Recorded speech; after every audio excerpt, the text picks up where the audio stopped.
Hey guys, welcome to Copernicus Corner. I am back in Watcher of Realms, and I've done some dailies and whatnot like that. And so now I'm looking at the events here. There is a D&D game on in the next room, just to warn you. So if you hear uproarious laughter like that, then you're gonna know why. I'm at my son's comics and cards shop, so anything could happen.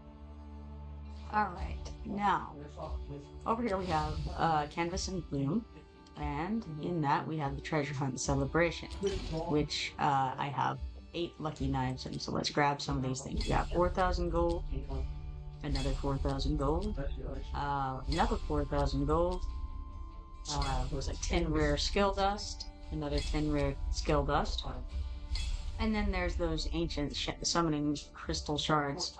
10 of those, and that is the special reward for this floor. So we're going to go on to the next floor now. We've got 2 lucky knives remaining. So we're confirmed to go there. Looks like the big reward here is going to be 20 auto attacks. So let's go in for that. We got 4,000 gold there and 4,000 gold there.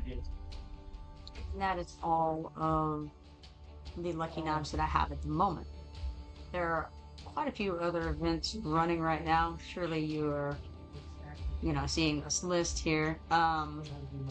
One of them is the Ancestral Legacy. So let's go over here to this. This is the one that's like a little board game. It's like somebody compared it earlier to Monopoly. And I think that's, I feel like you're essentially just going around a board, not really buying anything. Well, I guess you are. Actually. Now that I think back on it, there are some little areas on here, like the Forbidden Sanctum. I think is one. It's a facility, and so yeah, right. There is an element of real estate going on, if you want to call it that. We've got some quests that we finished, so we're gonna get some dice to roll as a result. We successfully enhanced gear 10 times during the event, which gives us 1 Scalekin bonus. That's the random die.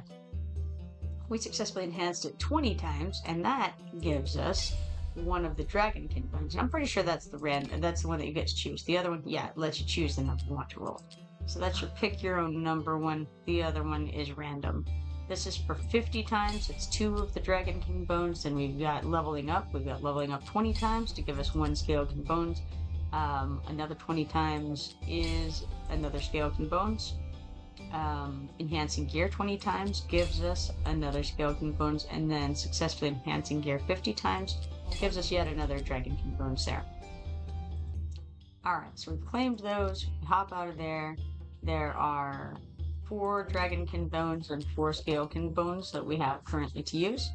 And our little token is up there, kind of in the middle, slightly to the left at the top. So, let's go ahead and roll.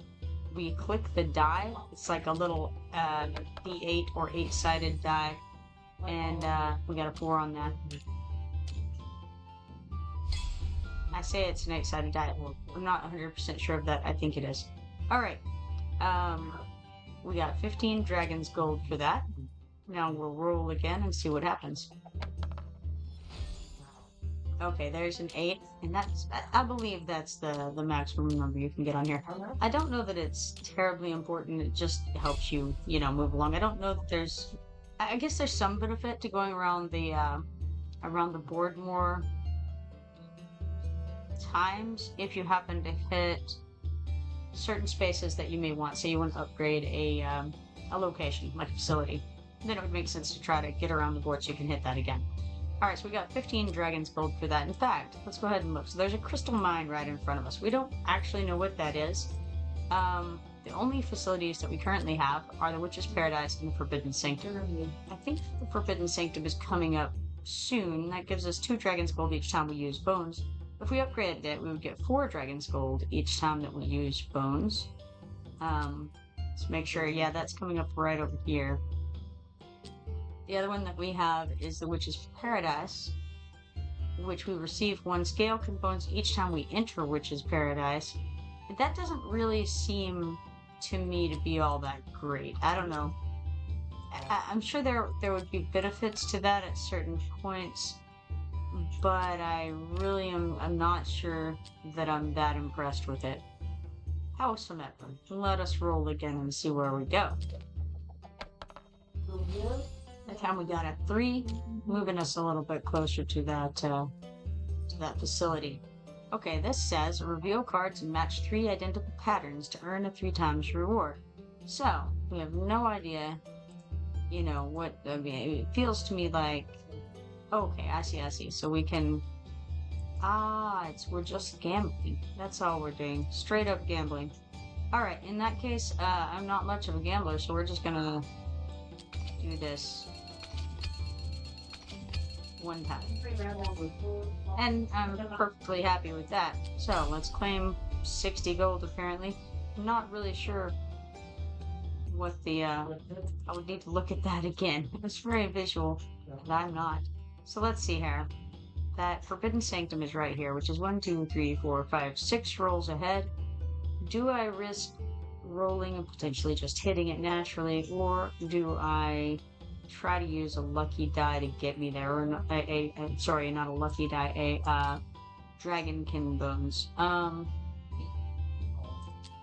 think I'm gonna go ahead. You know, there's really nothing between these two that I would be interested in hitting. I accidentally clicked something wrong there. That was the rankings. So why don't I just go ahead and choose 6 on one of these dice, and we'll be sure to get there. That seems to be a fine idea to me. Let's choose the number 6 and go straight to it. And that way we know that we'll hit it, and we can then theoretically level it up. Assuming I have enough. I do. Okay. So now, instead of receiving 2 Dragon's Gold each time we use bones, we'll receive 4 Dragon's Gold each time we use bones. And that'll pay for itself very quickly, I think. So, now we'll use a random die, and because it doesn't matter to me greatly where we go. Maybe I should have paid some attention to that to find out. We got the Magic Mirror Illusion. Your reflection appears in an ancient magic mirror, but it moves independently. So we can either cover the mirror with a cloth, which apparently makes the things within it angry, or we can reach out and touch the mirror's surface. Hey Cody, how you doing? Last time I reached out and touched the mirror's surface, they got mad. We escaped with our lives, but I feel like maybe that was the wrong choice. Maybe I should have reached out and touched it. I personally would definitely not reach out and touch the mirror's surface under those conditions, but let's see what happens. Let's reach out. Alright, so, as your fingertips touch the surface, a pulling force drags you into the mirror. If we roll between the numbers 13 and 16, we enter an illusionary realm. And for that, apparently we get 300 Dragon's Gold, because somehow illusory realm is a great and wonderful thing, and it will give us all of the money. If we roll an 8 to 12, a duplicate view is born. Huh. That's a good thing, I guess, because we get 20 Dragon's Gold for that, too. The third one is, the mirror shatters, and your hand is injured. So that's if we roll between a 2 and a 7. The mirror shatters, and our hand is injured. We would receive 10 Dragon's Gold for that. I don't know. I think I should have not, because I feel like the reward, the big reward is bigger by a lot in this, but the odds of me rolling between a 13 and a 16 are not great. For the other choice, the safer, more conservative choice, if you will, the odds of you rolling a number that's higher than 10, well, I think all of them were higher than 10 Dragon's Gold. So the worst number on here is worse than any of the numbers on the conservative choice. Just like the best number is better than any of them on the conservative choice. I feel like, I don't know, overall, better to do the conservative on that, I think. But let's go ahead and see what happens. It was a 9. We got 20 Dragon's Gold. I feel like that was the lowest number that you could get on the conservative choice. So, I mean, probably the same amount of Dragon's Gold that I would have got other place. But from an odds perspective, I think it would be better to go the other direction, for me at least. I know some people are very lucky, and so that would be different for them. Yeah, alright. I get to choose my next roll.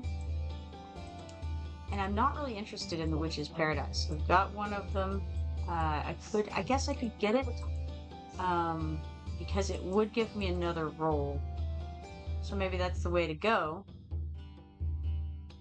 6. I don't know if it's grand and glorious, but sure, why not? Let's choose 6, since I have to choose anyway. Down to those dice left. So we're gonna go ahead while we're here and grab this upgrade, even though I'm not all that interested in Witch's Paradise. We'll get it anyway, why not? Alright, now we have 1 random roll, and we have 2 rolls that we can choose.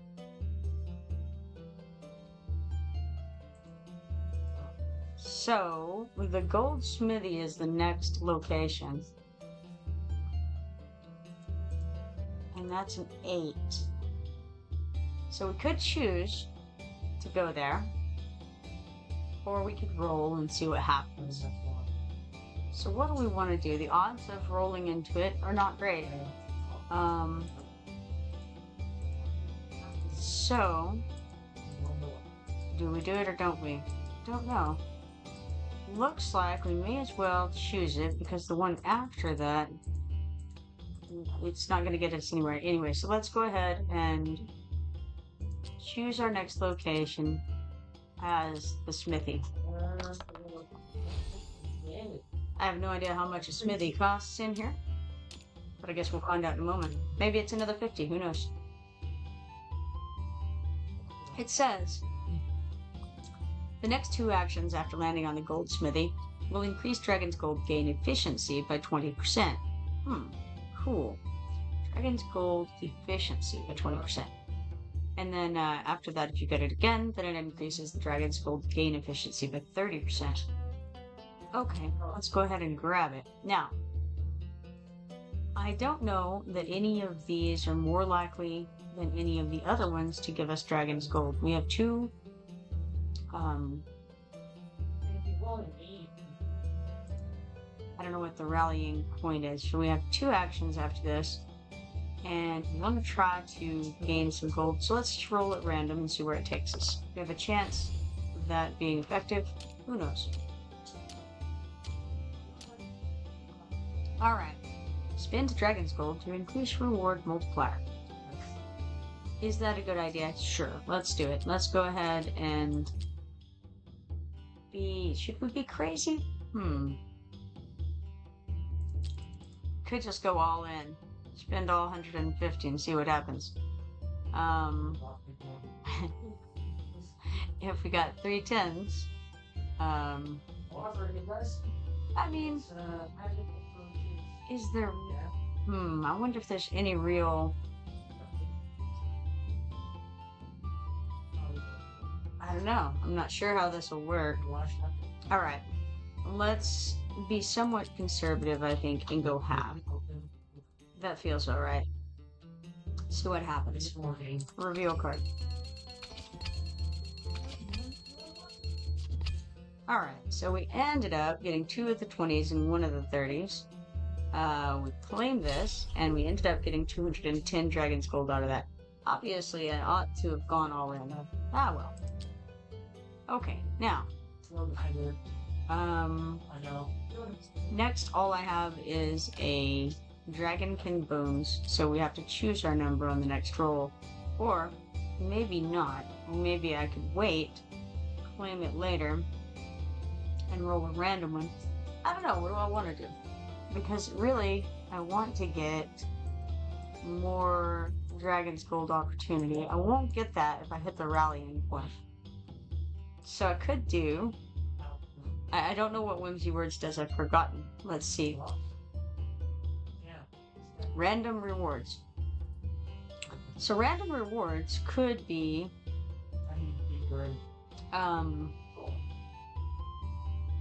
could be gold. I guess we try it, right? Let's go ahead and try the fortuitous... Is that what I said? Fortuitous encounter? No, whimsy words. Boy, having to think here. Whimsy words. So 2 is what I want to roll. Let's go for it.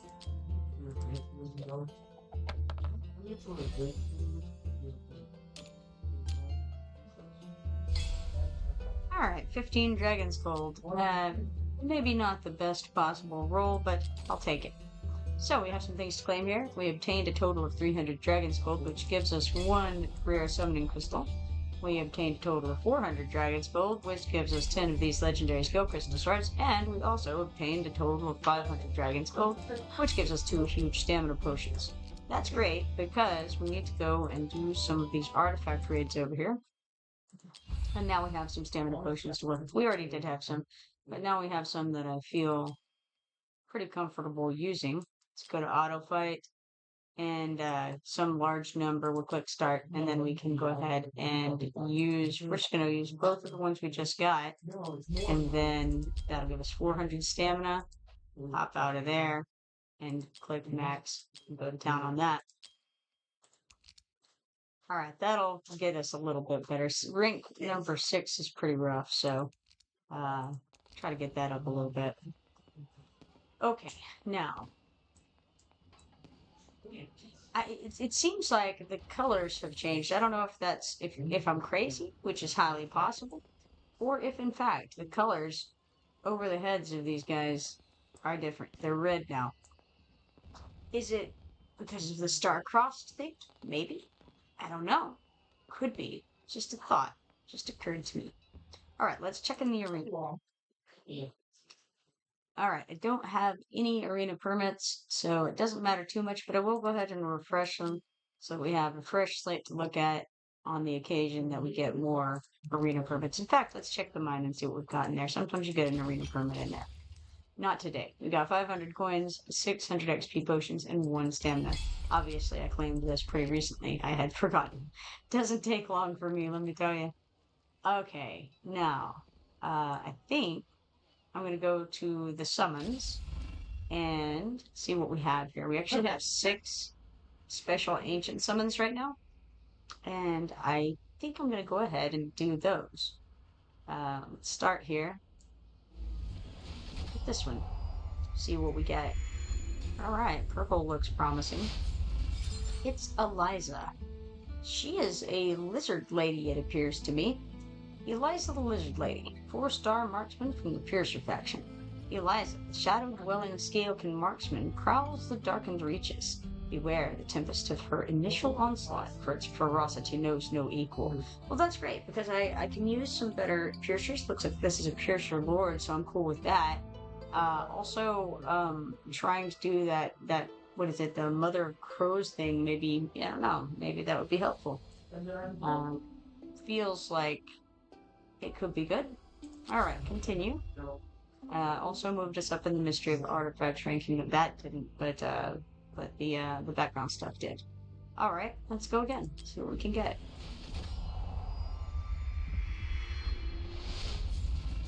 This time we got Aaron, the 3-star healer. Gifted, if not impatient, Aaron uses AoE to heal units and provide debuffs. Alright, we have 3 left after this one of these ancient summoning crystals. This is Spring, a 3-star healer. As rejuvenating as the season itself, Spring can heal multiple units at once. So, yes, she is an AoE healer. Not a great AoE healer, but better than no AoE healer, right? Sheilor, the 3-star fighter. 2 axes are better than 1. Sheilor's blood surge throws her into a frenzy. Alright. Now for Drogo, 3-star marksman from the Piercer faction. There's nowhere to hide. Drogo's massive range AoE ultimate will have enemies scrambling for cover. Excellent. Drogo. I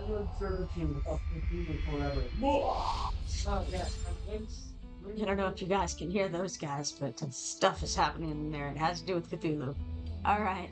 Here's Borut, the 3-star fighter from the Watcher faction. He's a lord. Borut is a roughneck faction leader of the Watchguard. His mechanical fists wreak havoc with burning damage. He's the guy that I've mentioned can shove people back, and it's kind of nice. clicking on summon when I don't have any. It's kind of nice because, you know, if you have somebody who does high DPS, you can just shove them right back into their range after they get out. So, let's see here. I think, I'm gonna look. Do I want to try for any of these guys? I would like to try for Rosalia. I don't feel like I'm within any kind of range to do it, so I'm going to use these three on Dao Chan, you know, to kind of just get my numbers up on her. I doubt that I'm going to get anything out of it, so we're going to try it. I know that I've done just over 100 summons since the last pity. It feels unlikely that it'll be anytime soon. We got Nunya, the 3-star healer. Let this one's magic soothe your soul. Nunya calls upon the jungle to heal her allies and bolster defense.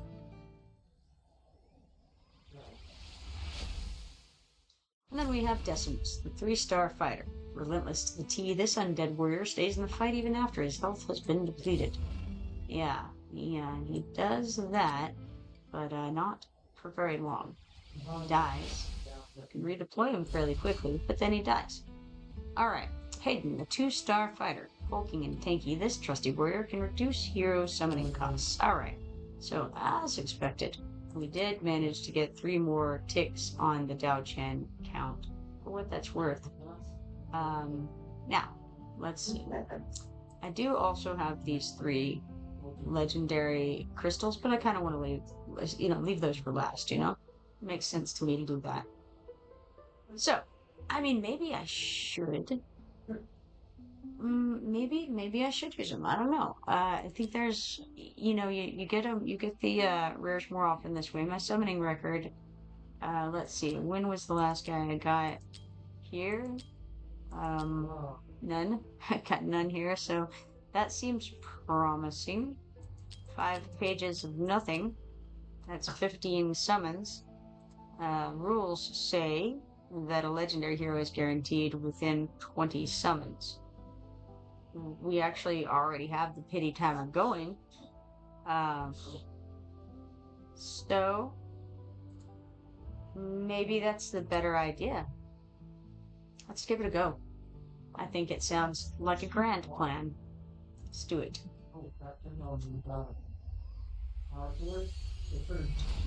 Okay, we got a purple one.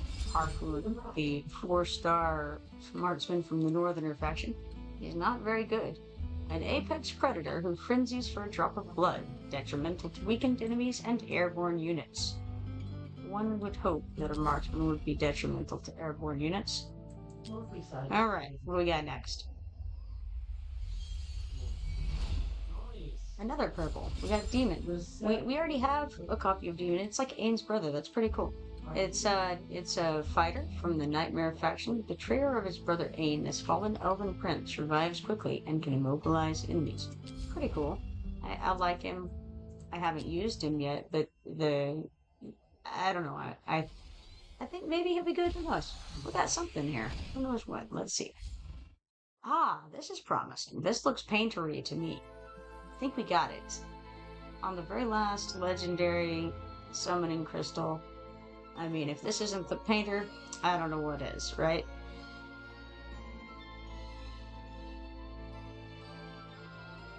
And the great part about that is now I can focus my rare summoning things on Dao Chen. Cody is happy. Yes, thank you very much, Cody.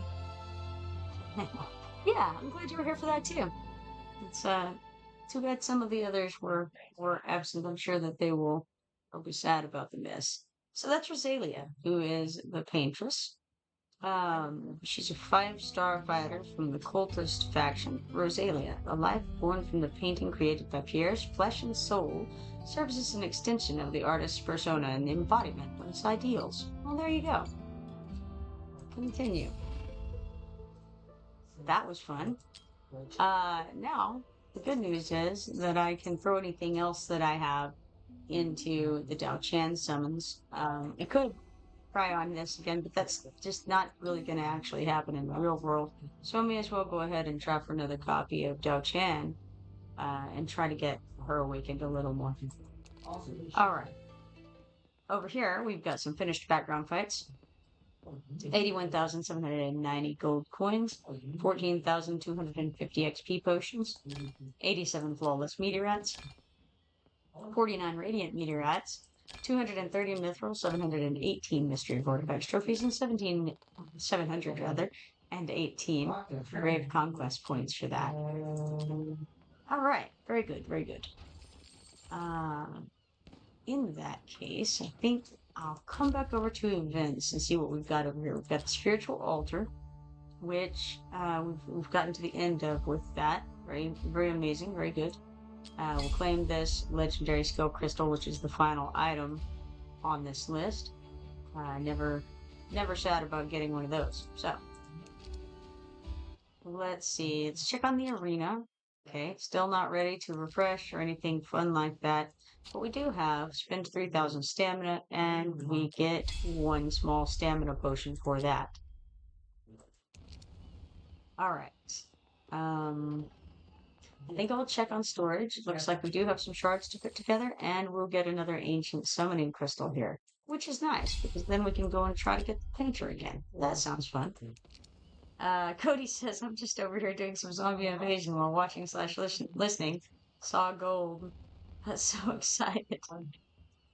Awesome. Awesome. All right. Let's see. Let's check on this again, and go ahead and use this this ancient summoning crystal while we're here. Now, as far as this goes, if we look on the pity timer, the rules here, basically you start getting pity after 185, and it's guaranteed within 200. As far as what we've actually done in the real world, let's see if I've gotten any yet or not on here. I'm not really sure.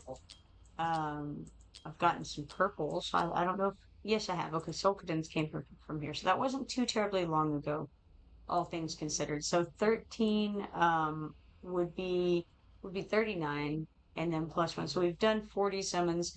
The odds of getting anything from this are not hugely wonderful, in other words. So let's go ahead and do it anyway. Try our best, right? Let's give it a go.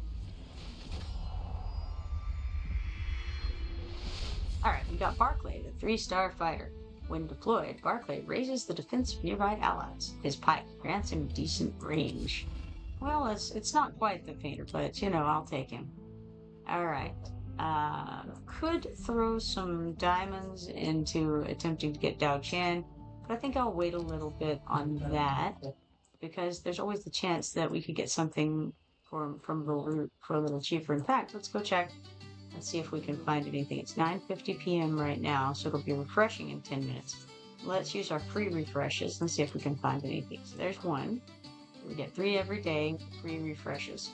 So first one was a bust. Let's try the second one. There's one at 20% off. 70 diamonds is much better than 88 diamonds, so I'll take that. Alright, we'll refresh it again. And that gives us another one. Very nice. Two cheaper diamonds. I keep saying diamonds, but I actually mean crystals. So we got 2 cheaper crystals than we otherwise would have. Let's go to quests, and we'll claim this because we made one purchase in the black market, so we get 10,000 gold and 2 lucky knives for that. Speaking of the lucky knives, let's go see if we can do anything with those over in the events tab, over here in the treasure hunt celebration. So, the special reward for this floor is auto fight chances. We got 4,000 gold, and now we got another 4,000 gold here. So, not what we needed in order to move to the next floor, but that's okay. Okay, zombie invasion I will need to do later, but not quite yet. We're going to go over to Gold Dragon Pass, go to the daily quests, and again, since we purchased something in the black market, we get 200 gold dragon coins. Not bad. Go ahead and check my dailies over here. What do I need to do? The only thing left is challenging Drake's Chasm 2 times on this list. I'm not going to do that yet. So, that's all fine and well. We'll get out of here. Okay, let me think. What do I want to do? I can go ahead over here and get some of these items for the mystery reward. So, just to let you know, you can get one legendary summoning crystal, one ancient summoning crystal, one rare summoning crystal, 10 ancient summoning crystal shards, or 5 legendary summoning crystal shards from the mystery reward over here at the low cost of one of each of the rares from the harbor. So let's go ahead and see what we can get. We can get a few of these. So I think we can get 5 total things here. We'll see what we wind up with. We got 5 legendary summoning crystal shards on the very first try. Let's try again. Alright, we got 10 ancient summoning crystal shards. That's very fine with me. Actually, any of these things are fine with me, so. 10 more ancient summoning crystal shards. And then we got 2 more to do. Which achieved taste of delicacy from the ancient something there. We got 1 ancient summoning crystal straight up. And then, what's our 5th thing? It is 1 rare summoning crystal. Very nice. I'll take it. Okay, got those. And we come over here. We got this achievement. It's under development, and it's obtained 1 ancient summoning crystal through Magic Rainbow Surprise. We did that, so we claimed 10 achievement points and 30 diamonds. Alright, very good. Back over to the summoning window in that case, and we'll use this ancient summoning crystal here.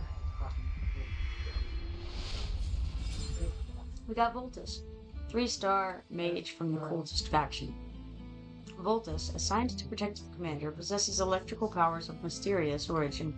Beware his devastating storm. So when you first come across him, he looks just like this. He's a gem. And then you promote him, and all of a sudden he becomes this dude. He's like part dude and part gem. And then you end up promoting him more, and he's full dude by the end of it. Kind of weird.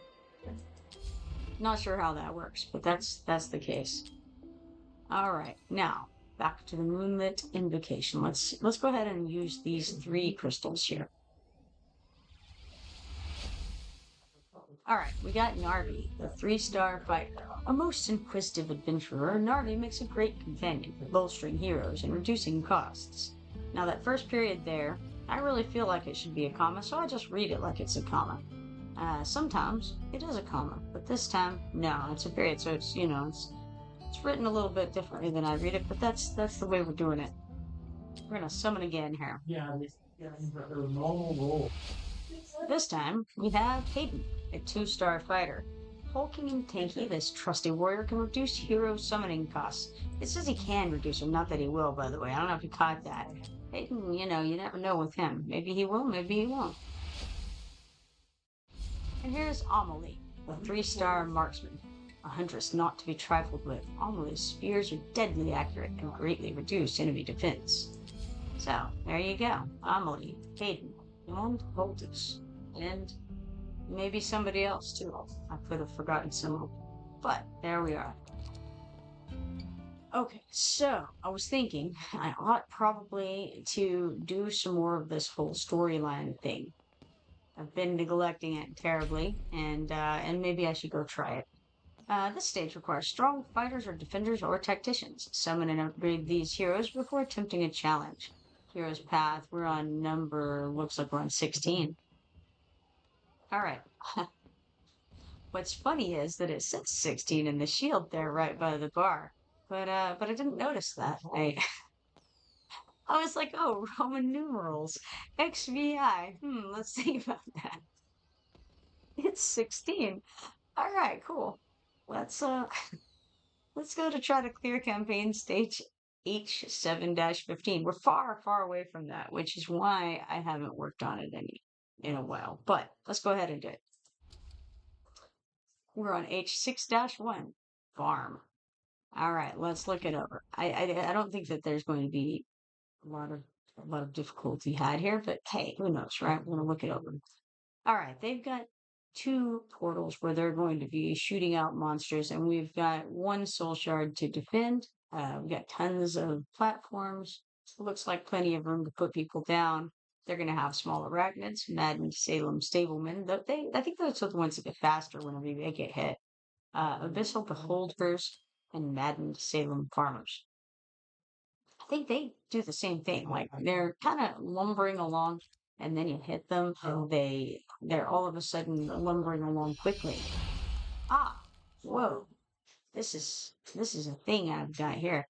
I think it's been a while since I did things. Is what I'm seeing here. So let's throw Adrian in here somewhere. And how about, you know what? Let's do. I don't even have I don't even have Dao Chan in here. Uh, so there we go. And who else do I want to bring along for this adventure? How about Honora? Um, and what about we grab a lord for up there? Now, who do we want to get is the question. We could get Leia just to have a lord for those folks and do a little bit more DPS. Sure, let's do that. You know what I don't want though is Morgan here. I think I would much rather have Wrath if I can find him. There he is, Wrath. Yes, I like that better. Let's go ahead like this.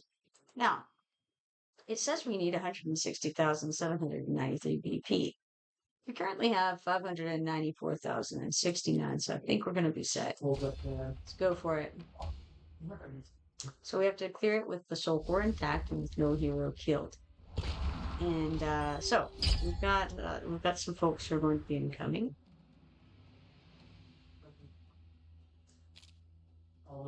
I suppose I will just put arrogance back here. And then Dao Chan there. And put her in DPS mode. And then we're gonna double time this for a second to get it up toward where we can get Cetrum out and put him out next right there. And I think it's gonna be pretty straightforward from there. I guess I'll go ahead and put this girl, Idril, that's her name, over here.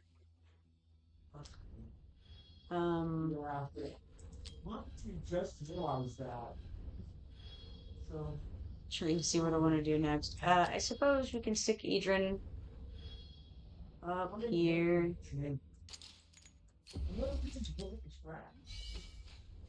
he's down for the so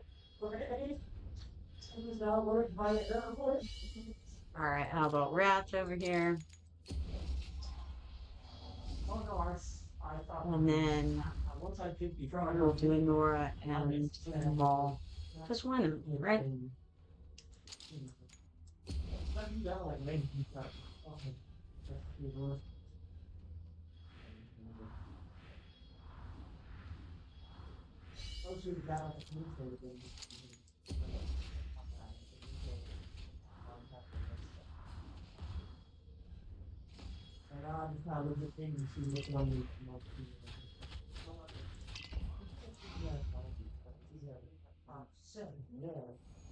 Alright.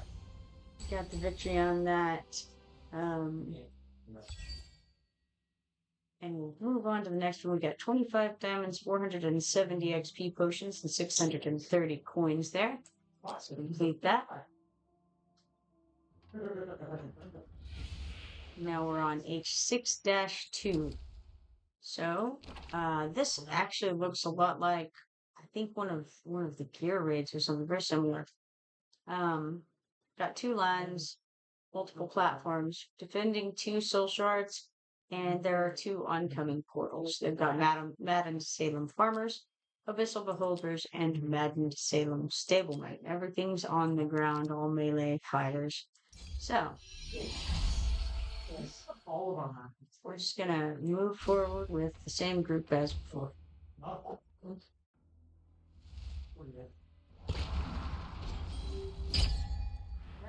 Okay, it's coming from that direction first. We'll just see where we can put people. It looks like anywhere. So that in mind, I'll stick arrogance right here.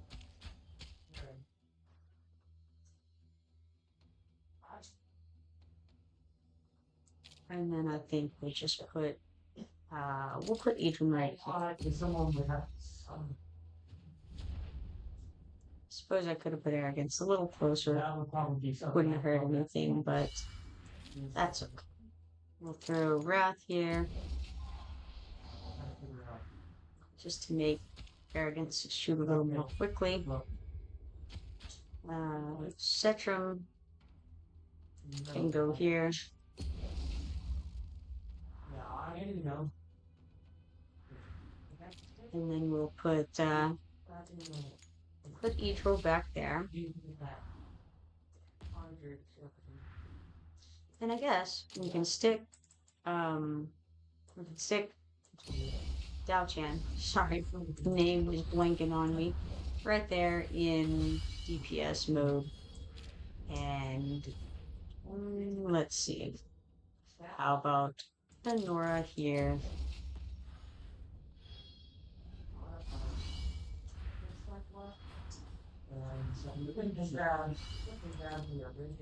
And we'll throw them all down there.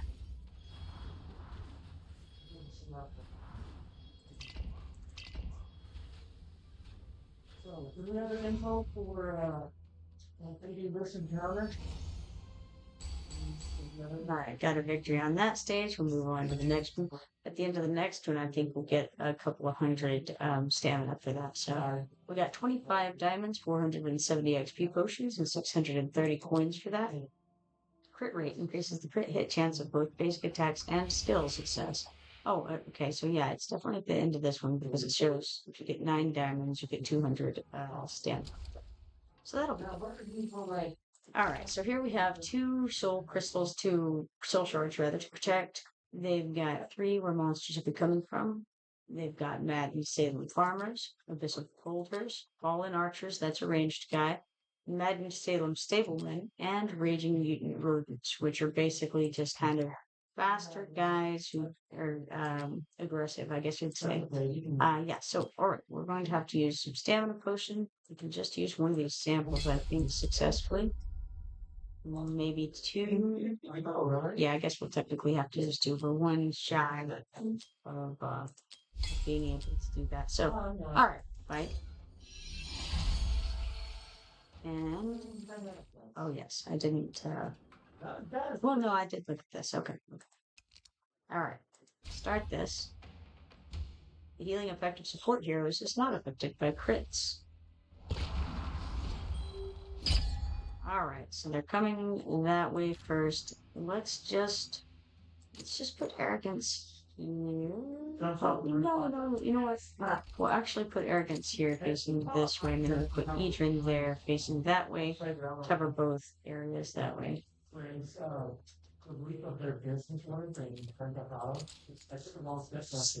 And maybe that was backward. Maybe I should put that the other direction, but that's alright.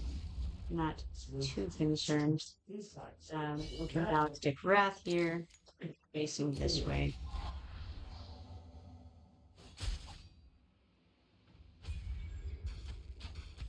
And put Petrol back here. I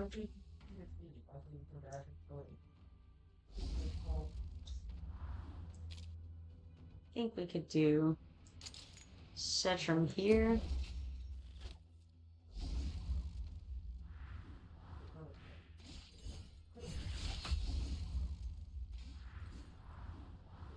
We've got Maul, we can stick him this way.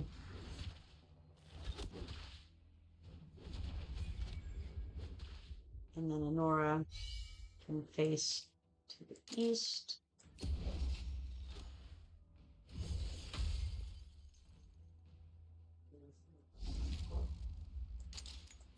Dao Chan we can enter into DPS mode with.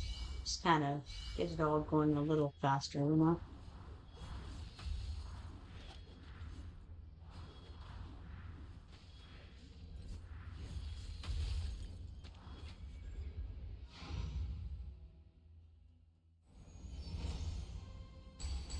Alright, so we cleared that with Soul Core intact, no heroes killed. Got 25 diamonds, 470 XP potions, and 630 coins for it. Now, the reason that this is goes quickly and everything else because our BP is just so incredibly much higher than it should be for these levels. So put it off too long. So we got 200 stamina. I'm going to go over here and start some background fights on these mystery of artifacts. All right, auto fight maximum, and for us the maximum is 9 times because that's how much we have to spend. So those will start running there. Let's go back to the storyline, click go, and that'll take us right over here. Now, the gold raid. So many monsters, an opportunity for heroes to train their abilities. And this is, as it usually is, just the one room with everything kind of in the middle. We got the Gold Goblin King, the Epic Gold Goblin, and the Mythic Gold Goblin who'll be coming through here. Let's go ahead and fight this, and I'll just, well, I was going to just keep whatever I had, but it's fine. It doesn't matter too much, I guess. I don't know. I don't love it, so I'm going to change it. Let's throw in Solkadins and maybe Xena and I think I'll take Centrum. Well, and that seems fine. Let's go with that. Gold bonus is unactivated. There are gold bonus items available. Sure, we'll use a gold bonus. Why not? All right, start. Star ups allow you to raise the level caps of your heroes. So see if the helper text. All right, let's see if we can just get him right here. And then Adrian can go after that. And then Xena can go after that.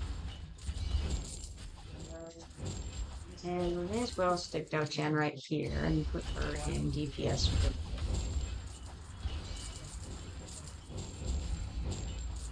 And sure, let's put Citrum here too.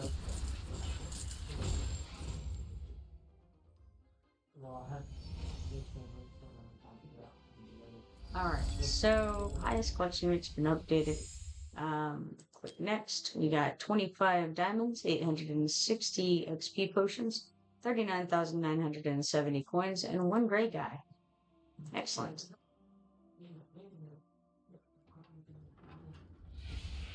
We got the background fights complete over there as well. Let's go to H6-5 here. It looks like we got 1 portal protect. There's an altar over here, so there's going to be somebody coming and summoning something. That's going to be those Adag's summoners. He's a ranged guy as well. And then we've got Maddened Salem farmers and fallen archers who are also ranged.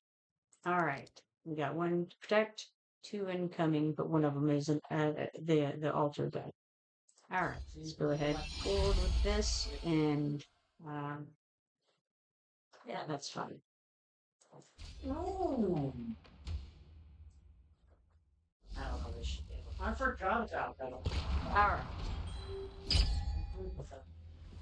I'm patiently waiting for. Really, I'd like to wait for arrogance. And yet, I think I'm gonna go ahead and throw. Well, let's see. Before I decide to do that. Yeah, actually I am. I'm gonna throw Wrath over here to just go like.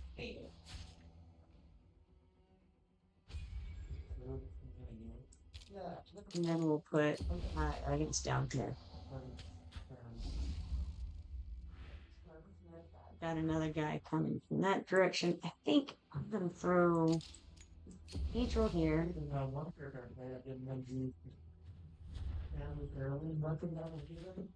And then Cetrum there. What I had.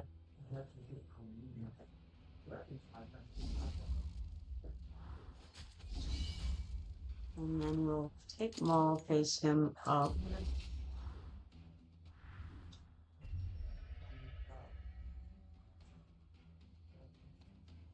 And maybe maybe we put Edrin facing that direction, and then we can stick a Nora. Where will we put? Maybe put a Nora over here to deal with any of this stuff. Sure. Why not? Yeah, 15 for long. First off. It's one less than one night.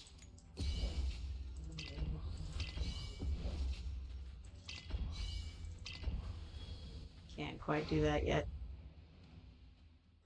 Alright, so got a victory on that.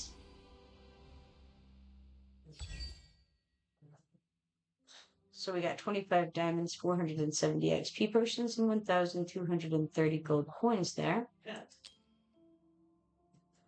Is this a lot in 30 minutes? Got to H6-6. Still quite a ways to go here. Okay, right now we have 15, so if we finish this, we'll get a couple of 4-star psychic powers, but we finished these background fights over here. So we got 50,840 coins, 6,000 XP potions, 46 of these flawless meteorites, 16 radiant meteorites, 97 mithril, 340 mystery of artifacts trophies, and 340 brave conquest points.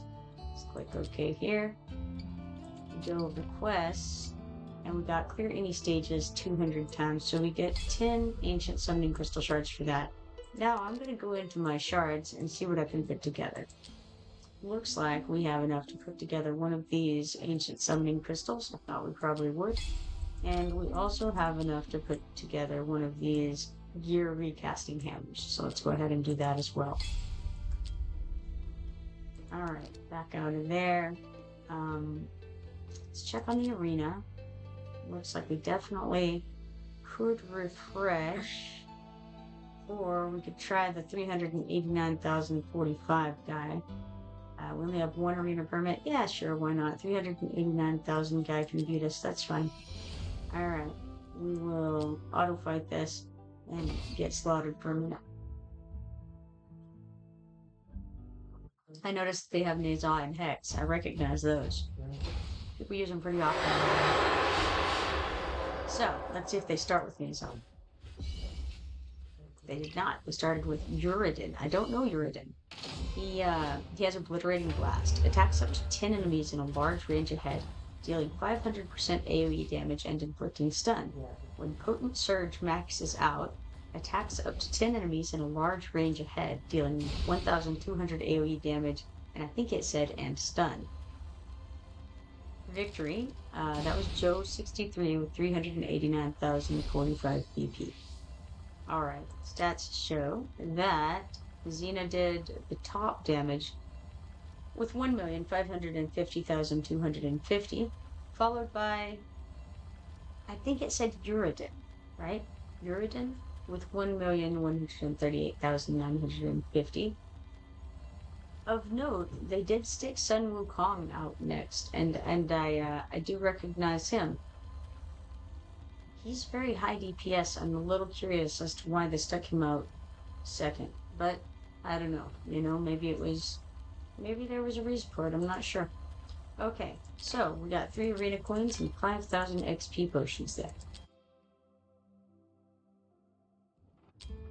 Alright, we'll go ahead and refresh the opponents so next time we come in we'll have a fresh, clean slate to look at.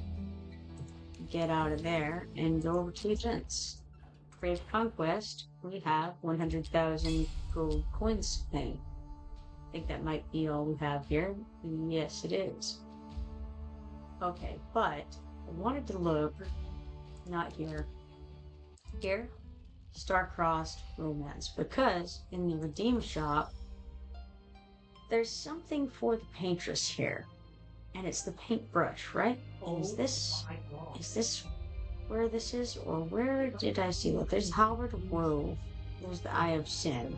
So the Halberd of Woe is a mythic artifact for Lu Bu. That's who that one is for. And the Eye of Sin is a mythic artifact, but it's not for anybody specific. It's not exclusive. It's just for fighters in general. Interesting. So there's some place to get an artifact for the for the one girl with these. Was it with no, not with fish sponge? What was it? Um, it's a paintbrush. Is it here with Baruch? Let's check on Baruch stuff anyway. No, not there. Maybe. Don't know. Don't know where it is. It's not gonna be here. That's the Awakening shop. Here's the Apex shop. Okay, this is the Arena shop. And then this is the Guild shop, right? So, where is that paintbrush? That's what I wanted. There's somewhere we can go to get a paintbrush. We're earning pieces for it. Let's try clicking this again. This says Moonlight Invocation. That's going to take us here. That's not. Let's try again. Did I just miss seeing it? Is the other question. That's a possibility. Let's look again. Looking for a paintbrush. I got this Phoenix thing for Dao Chan already. Eye of Sin, Albert of Woe. Pure recasting, ancient shards, diamonds, legendary stuff. Arena permits. Okay. No paintbrush here. Cody just got an ancient and got an Ezrath. Now he's A1. Congratulations, man. It's awesome.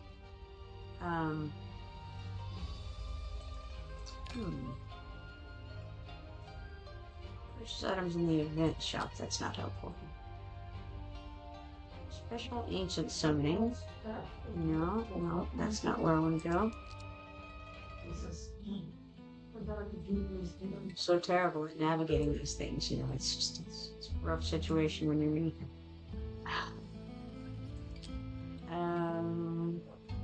Nope, nothing. Well, I don't know what to tell you. There's a place somewhere. Oh wait, you know what? I wonder if it is, if we go to Forge. Artifact, go to Forge, exclusive Forge. What is this? Let's click it. Okay, select this event's exclusive artifact. So we can choose. We have the Phoenix Feather Fan already. But there's the Paintress's Brush. You can do that. You can only select one rate of exclusive artifact at a time to increase its forging rate. Before performing any forges in the current event, you may freely change your selection. I don't have one of these. I think, though, I don't know, there's something about this. Yeah, I don't want to click that button quite yet, I don't think. Gleaming meteorites, and that's not it. Alright. Gonna get out of there. And I wonder, what if we go over here to the... What is it? Notice Center. Event notice. Canvas in blue. Okay, earn the plumes. Yes, we know about that. Any unused virtuous plumes will be automatically converted into gold after the event. Event stages, the area is adjusted to reflect the nice level and promotion grade. You got the challenge mode. Offers abundant virtuous plumes and vicious plumes. Mythic artifacts. Okay, Halberd of Woe, Phoenix Feather Fan, Eye of Sin. Exclusive rewards, event exclusive chat bubble and avatar border. And there's various other things. That's all for the Star-Crossed Romance, right? 7-day sign-in. Treasure hunt celebration. Okay, maybe... No, it's not that. Ancestral Legacy. I guess maybe it's just the exclusive forge that I was thinking. To make the Paintress's Brush. Not sure. I will try to figure that out later on, I suppose. Okay, so where are we at right now? I want to go look at this window here. We've got one ancient summoning crystal. Let's go ahead and grab that.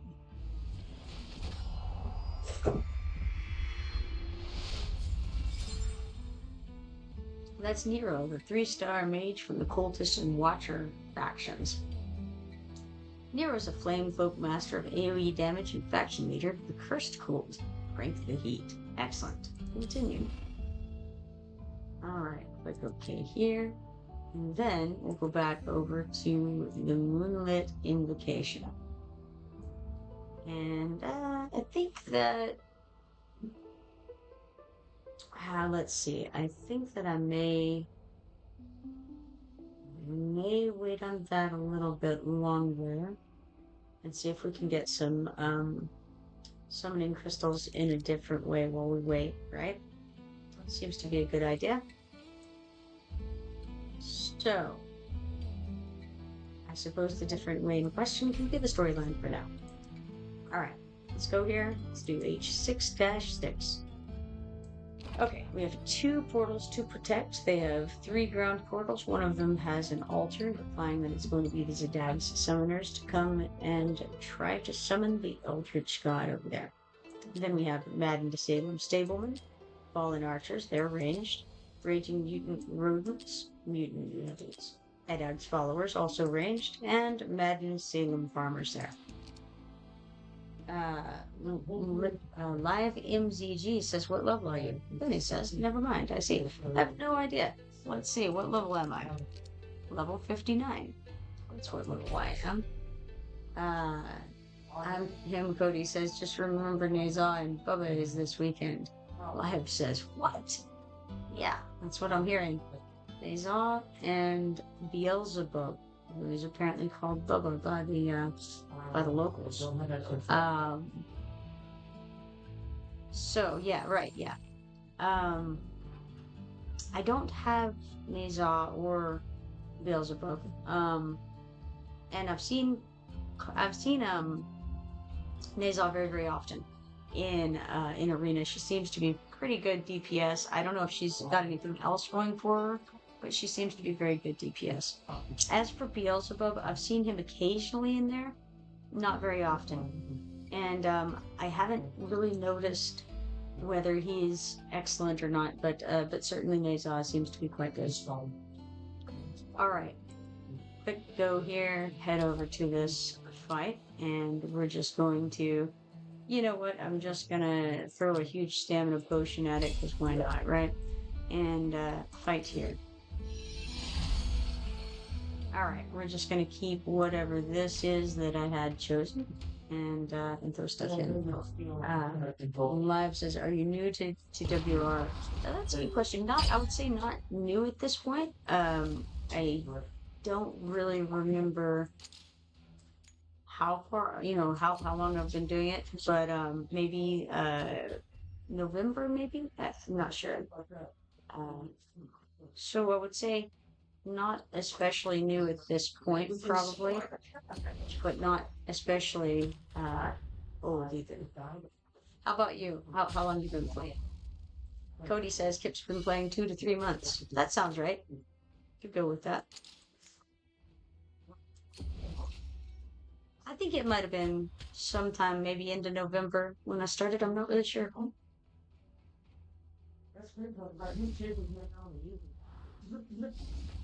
And Live says he's been playing since the game dropped. Well, that's a little while. Let's throw Maul out here. And how about Eadril? Oh, seems fine. I guess I'll toss Nora out here. You know what? I'm not going to put her here. I'm going to stick her over here so she can hit these guys. And then I think I'll put Wrath over there.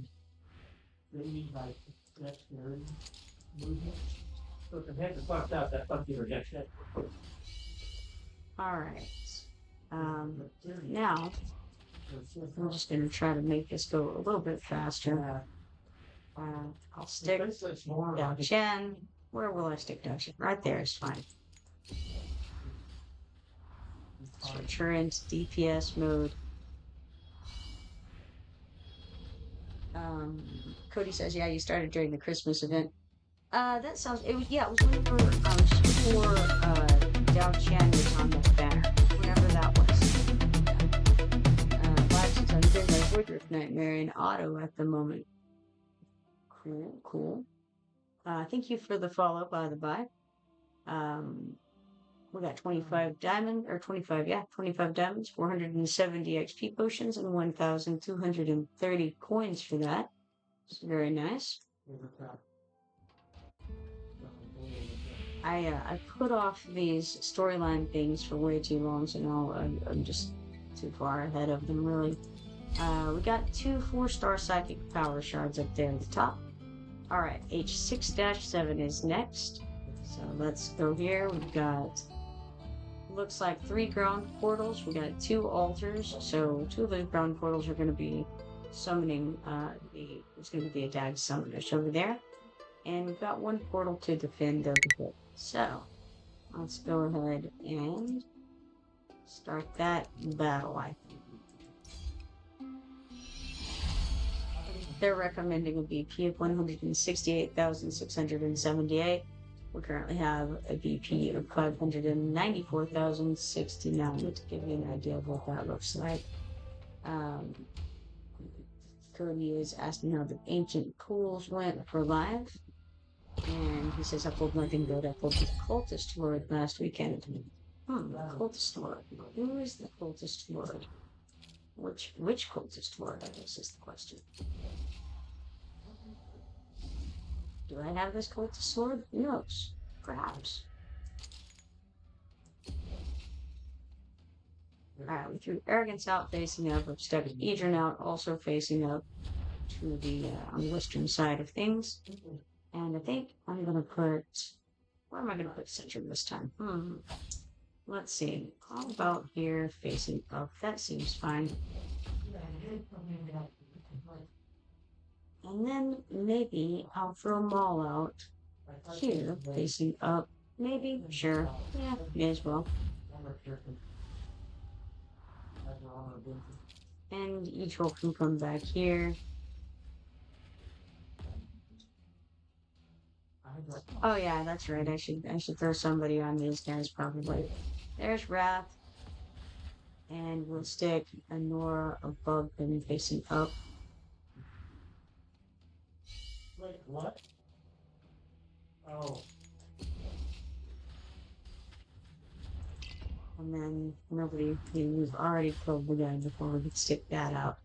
So that's fine. Let's put Dao Chen here. Turn her into DPS mode.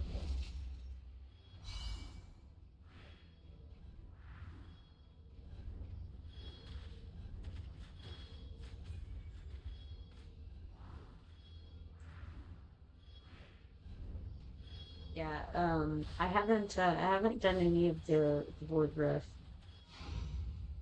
yet. I just completely forgot about it basically last week, I think, or I didn't end up doing it for one reason or another. This week, who knows? We'll see. We got 25 diamonds, 470 XP potions, and 1,230 coins there.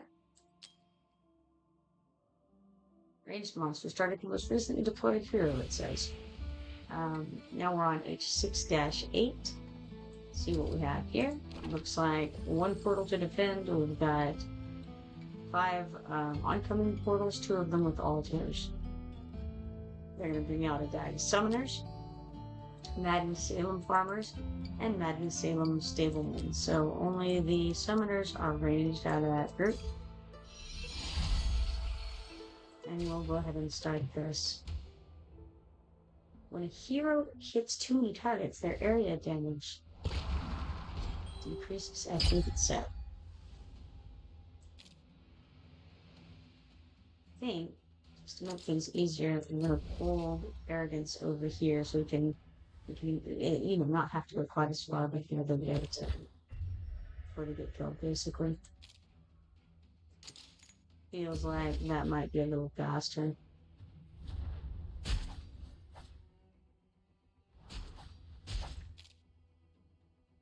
Now let's put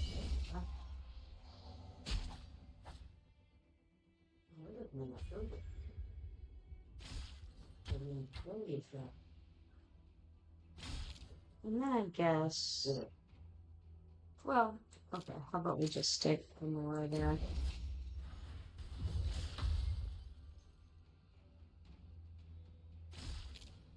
You drove from back here.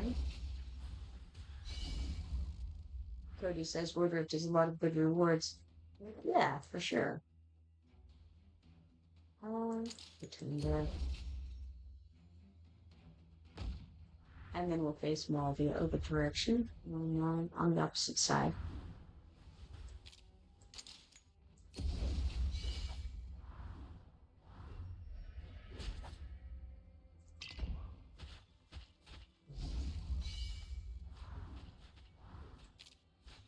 Gotcha, we can go here, GPS mode. Live says, just pulled 11 exclusive cords and my radar for it is for loot and didn't get it at all. That sounds about right.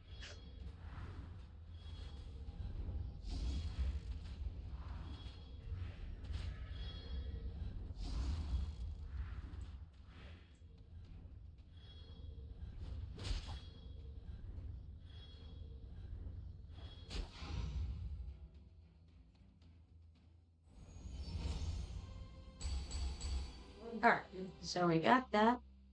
That was, I think, well, I'm not sure yet. We got 25 diamonds, 470 XP potions, and 1,230 coins. We got the privilege fight. Unlock 3.5 times auto fights, among other things. Okay. Now, H6-9 is next. Let's go ahead and do this one. Then I think I'll hop out of this area and go in and look at possibly some summons again in a minute. So, we got, looks like 5 ground portals, 3 summoning altars, and then we're defending 1 portal back. Like this, we just use the same crew again.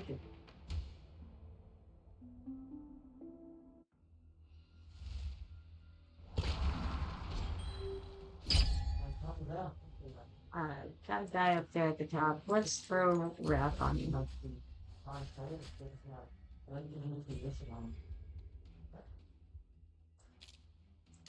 Arrogance can come down here.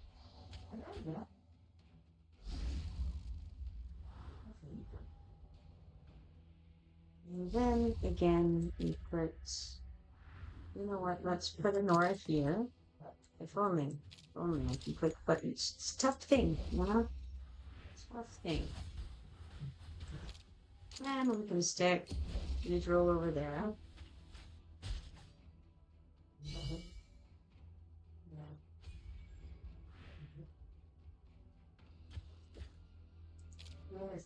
Let's put, yeah, sure. Let's put Cetron here facing this direction.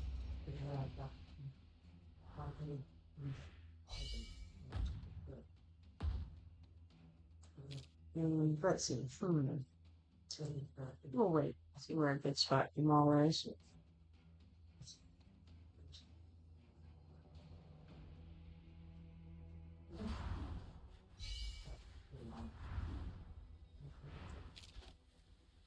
Probably use a little more. No, maybe not there. Maybe here on top of that portal.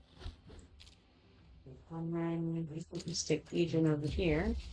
Lock that stuff on.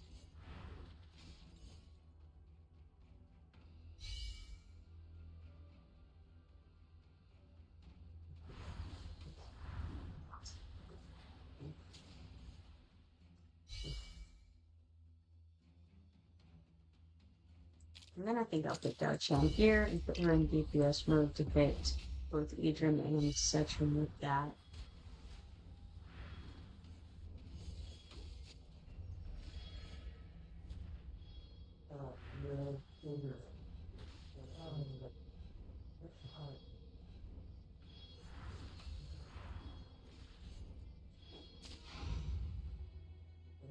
Alright, so that finishes that one off.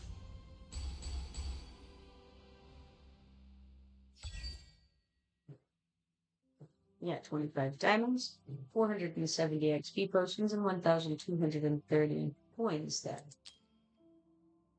Magic type hero counters monsters with heavy armor and does more damage to them. Alright, so 6-10 is next, but again, I think I'm going to go out and go check on other things, like, for instance, the arena. So, we still don't have another arena token. Looks like it's an hour and 3 minutes before we'll get another one. That's too bad. Let's see. How's the mine looking over here? We got 2,100 coins, 1,300 XP potions, 8 stamina, 1 diamond, and 1 mithril bear. Claim all that. And then I'm going to go ahead and summon some guys because I think that sounds fun. So, Moonlit Invocation of this. Let us use some of these summoning crystals. Yes, I think so. Yes, let's do it. Alright. First one gives us Gobrin, the 3-star fighter. Stained crimson, this feral beast rouses his allies with his war cry and goes berserk when health is low. Go again. We're at 87 out of 200 of the Dow Chronicles, by the way, close your economy. Walgrat, 2-star mage. Running with a band of thieves, Walgrat slows enemies with his putrid magic while increasing his own speed. Well, what do we got next here? It is Langlet, the 2-star healer. He's as lavender as always and as devout as can be. His healing magic dispels negative effects, keeping allies in the fight. Summon again. Let's go. Here we have another Langling. Birds are hard. He's the 2-star healer who is a fighter, and he keeps his allies in the fights with his amazing healing. Here's Preetor, the 2-star defender. Wielding his great mace, Preetor defends the weak while in constant search of his lost love.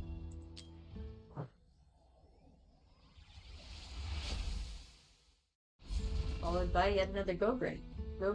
Bloodstained with a lovely, I don't know, is it blood or is it dye? You tell me. I mean, if it is blood, then we have to wonder, why? Why is it just certain parts of it? Certain. He goes berserk, however, when his health is low, one way or another. I feel like it's not blood. Alright, Goldblood, a 3-star mage from the Esotericist faction. It's one prickly goblin. Goldblood flings AoE spikes with abandon while inflicting slow. Live says if you look at the blue like it's on a bar below the pillars, it would fill up blue for a nat 5 and be kind of blue for nat 4 and halfway for a nat 3.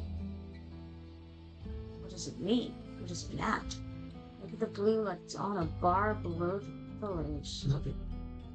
Are we talking about the forge? What colors? I have no idea. Fill up blue for a nat 5 and be kind of blue for a nat 4. That is a natural 3-star. The guys? These guys. That's what you mean. Okay. The bar below the pillars. Here we have Dagna. I'll get through this and I'll see if I can figure out what you're talking about. Alright, Dagna, the 3-star defender from the Northern faction, is a lord. Mighty things come in small packages. Dagna's North Throne faction leader, able to greatly heal herself. She's very useful near the beginning of the game, for sure. Let's click summon again, and I'm going to try to see pillars. Bar below pillars. Oh no. We got Drogo, the 3-star marksman from the Piercer faction. There's nowhere to hide. Drogo's massive range and AoE ultimate will have enemies scrambling for cover. But not really. They don't really scramble. Okay, let's see. Below the pillars.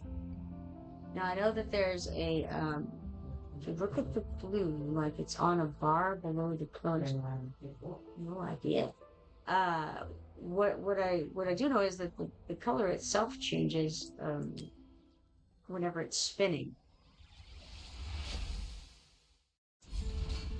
And if it's like purple, then you'll get a 4-star, and it'll turn purple. And then if it's going to be a gold, then it'll turn yellow. So it'll start out blue. What's interesting is that it doesn't really seem to ever be green, even though you can get green guys like this, Arlo, right? So Arlo's a 2-star fighter, and he ought to be green, but for some reason, the little spinny thing he doesn't ever turn green. It's weird. The pillars surrounding the summoning portals. Are we talking about in the stages? Pillars surrounding the summoning portals? I'm gonna try to look again in a minute. Alright, so Arlo, the 2-star fighter. A masked man of the people, Arlo's a dexterous fighter who can reduce hero summoning costs. I know you're new here, Lev, but I'm gonna warn you, man, I can't see worth anything as far as such things goes. I'm just extremely non-visual, and I don't even know where the pillars are. Once you see it, you'll never unsee it, says Cody. I don't know. We'll see. Okay, I'm gonna try again. I'm gonna look for pillars. I've never seen pillars. Alright, we're looking for pillars surrounding the summoning. I didn't know there were summoning portals. Alright, pillars surrounding summoning portals. We're gonna look very carefully here. Alright, pillars. Where are pillars? I see no pillars. Is it this thing? Are we talking about the thing in the middle? Like the bottom? Middle? Where's Elikos, the 3-star marksman from the cultist faction? Not every day you see an ivory-skinned goblin. With frosty arrows that inflict slow, he just can't miss. Alright, I'm gonna look again. If we're talking about the bottom thing. The 4 pillars around the portal. Okay, what is the portal? Are we referring to the spinning thing, or are we referring to the thing below the spinning thing, like the little, I don't know. Is that the portal? Alright, we're gonna try it again. Alright, summon again. Okay, I see lightning coming out of something at the bottom, and it's going up into the spinning thing. It was blue. The spinning thing. Okay, the spinning thing. Alright. Yeah, that changes colors to purple and gold. The spinning thing. I thought that was I don't know, it looks the same as like those extracts or whatever. Yeah. Cody says the 2 in the back under them will have a blue glow if it's going to be a Lego. But the whole thing turns yellow, right? Laugh says there are 4 pillars, and below the pillars are bars. Ooh, man, this is beyond my comprehension. Alright, we have Liam, the 2-star marksman from the Piercer faction. Unshakable and accurate, Liam can attack multiple enemies simultaneously from an impressive distance. Alright, 4 pillars, and below the pillars are bars. We're gonna look for this. Alright, summon again. Pillars. Below pillars, I don't see any bars. Oh wait, I can zoom down or something. Hold on, I'm gonna have to try that again next time. Cody says there are 4, but only really got to focus on 2. Alright, we got Jonas, the 2-star fighter. Your classic drunkard with a spear. He may be a deserter, but sure can bolster himself in a fight. Alright. I'm gonna try to, pull my screen down this time. Let's see. Okay, summon again, and we're gonna... No, I can't pull it down. Alright. I noticed there are multiple spinning things. I'd only ever actually noticed 1 prior, but it looked like maybe there are a total of 3. 2 of them are smaller than the one in the middle. So, maybe there are more, but those are the ones. Those are the ones I see. I just saw Lab say, I'm him, Coda, we got this. Maybe I need to take a screenshot and then focus on it. Where are the bars? Alright, here's Halder. He's a 2-star fighter. As a traveling mercenary, Halder seeks to repay a debt that saved his very life. I can do reading, alright? We got the, You give me some words, I can read it all day long. Give me pictures, boy, it's rough. All right. We'll do summon again. Okay. I wonder if y'all are talking about the spinning things that are not the main spinning thing. Let me try. All right. We got looks like 4 spinning things, 5 spinning things counting the middle one. All right. Maybe those are what you're referring to. All right. We got Dagna, the 3-star defender from the Northern faction. Once more, she is a lord, and she is able to greatly heal herself. Okay. It's in the background. Oh dear. Okay. Background. Okay. Summon again. Okay. Background. Oh, pillars. I see pillars. I see 3 pillars. All right. Hayden is 2-star fighter. Vulcan and tanky. This trusty warrior can reduce hero summoning costs. All right. So, obelisks. We got some obelisks going on out there. And that's what you're talking about, right? Don't forget to get your free summons. Oh yeah, absolutely. I'll do that once I get, Actually, I may as well do that now, huh?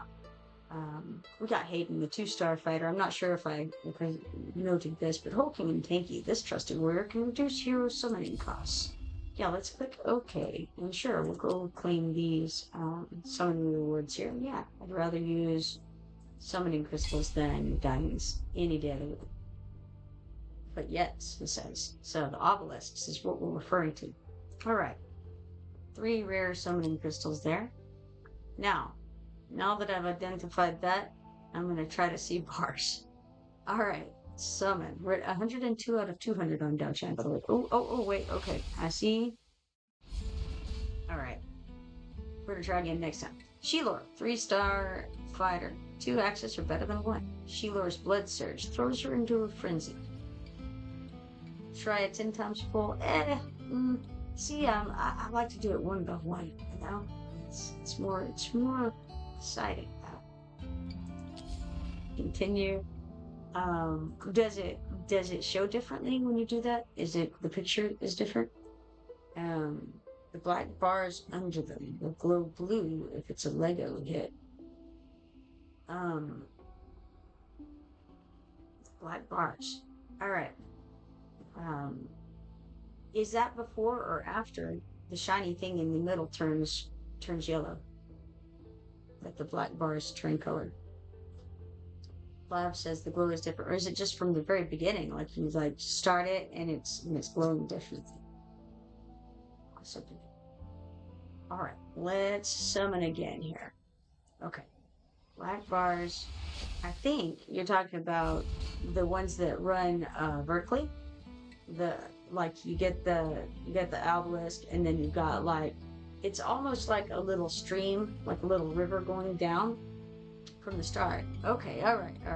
I know now what you're talking about. I don't know if I'll notice, because by the time I get to the point where I'm hitting something, I probably will not remember to look for it. But I do know that the thing, and it took me a long time, and I think Cody that you were around for this, but it took me quite a while to realize that the spinning thing actually changes colors from what it starts with. It'll change to purple, like it starts blue, it'll change to purple, or it'll change to yellow, which is essentially, it's not really gold, but they're calling it gold. All right, we got Rumnose, the 2-star defender. This cheeky goblin can't stay out of the drink. When healthy, he's mighty hard to take down. Cool. Rumnose. He was not our favorite goblin, but you know what? It's a hard sell, really, on which one is the better of the goblins. Hayden is a 2-star fighter. Hulking and tanky, this trusty warrior can reduce hero summoning costs. I do think it would be cool to have a goblin lord, and the goblin lord says you can use multiples of the same goblin if you want to, and it gives them a pretty good swarm boost. The more of the same one that you use, the more damage they do. That'd be cool. Bob says for ancients, I'm on day 446. By the way, that sounds like a lot of time there. That's 446 days. So a year and a half, approximately. Alright, let's summon again here. How can you see how many days? Oh, I guess just from the daily login thing. Is that where you see it? Okay. Summon again.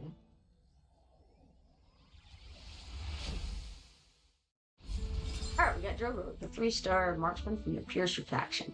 There's nowhere to hide. Drogo's massive range and AoE ultimate will have enemies scrambling for cover. I've never been particularly impressed with his range or with his damage dealing. He's just not that great. Life says, yeah, I got to the 3 bars and you can check your daily sign-ins. 3 bars. The hamburger. The little hamburger at the top. Alright, Jonas, 2-star fighter.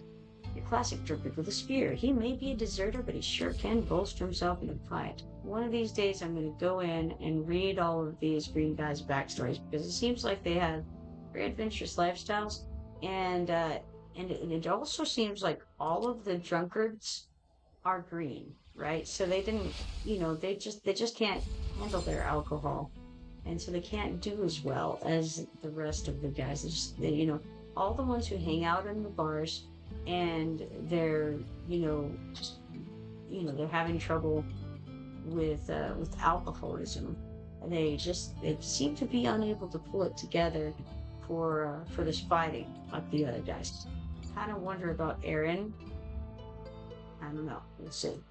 Drogo, he's subpar, but apparently he's not an alcoholic. He's just naturally bad.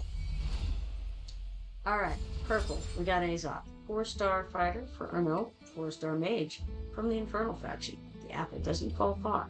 Zelitu's son was a master of critical damage with an affinity for fire magic. Live says, go to my bad LOL keyboard is a far away from my setup. 5720880. I'm gonna guess that what you're saying is your player code. 5720888. Excellent. We got there. All right. Let's continue. I will add you for sure. Okay, let's go to summon again with our brand new Azov. We have Azov already, but we should be able to use that to awaken him, assuming I don't already have him done yet. I'm not sure. There's Walgrath, the 2-star mage. Running with a band of thieves, Walgrath slows enemies with his putrid magic while increasing his own speed. Alright, let's summon again. This time we have Screef, 2-star marksman. Haven't seen him this summoning session yet. Can't trust this one. This vile goblin will lead you into the dark or plugging you with his daggers, which seems an odd twist for a marksman, but here we are. Alright, summon again. We got Gonkba, the 3-star mage from the Esotericist faction. It's one prickly goblin. Gonkba flings AoE spikes with abandon while inflicting a slow. Followed up by Ryder, the 2-star fighter who's obsessed with Arlo. This double-bladed warrior mimics his every move and heavily increases his own attack.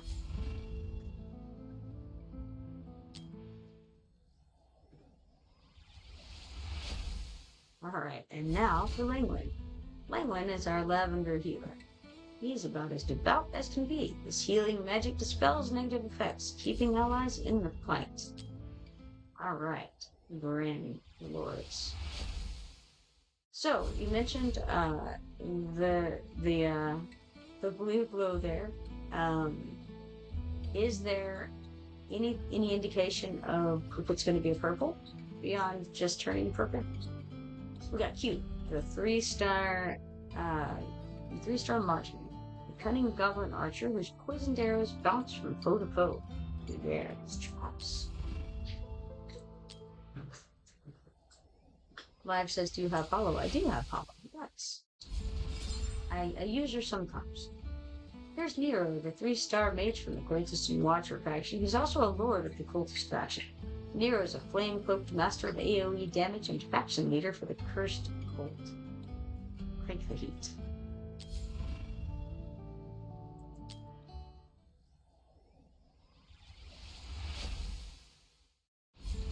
Reef, 2-star marksman who takes you into a dark corner away from everyone, where he then plugs you with his daggers.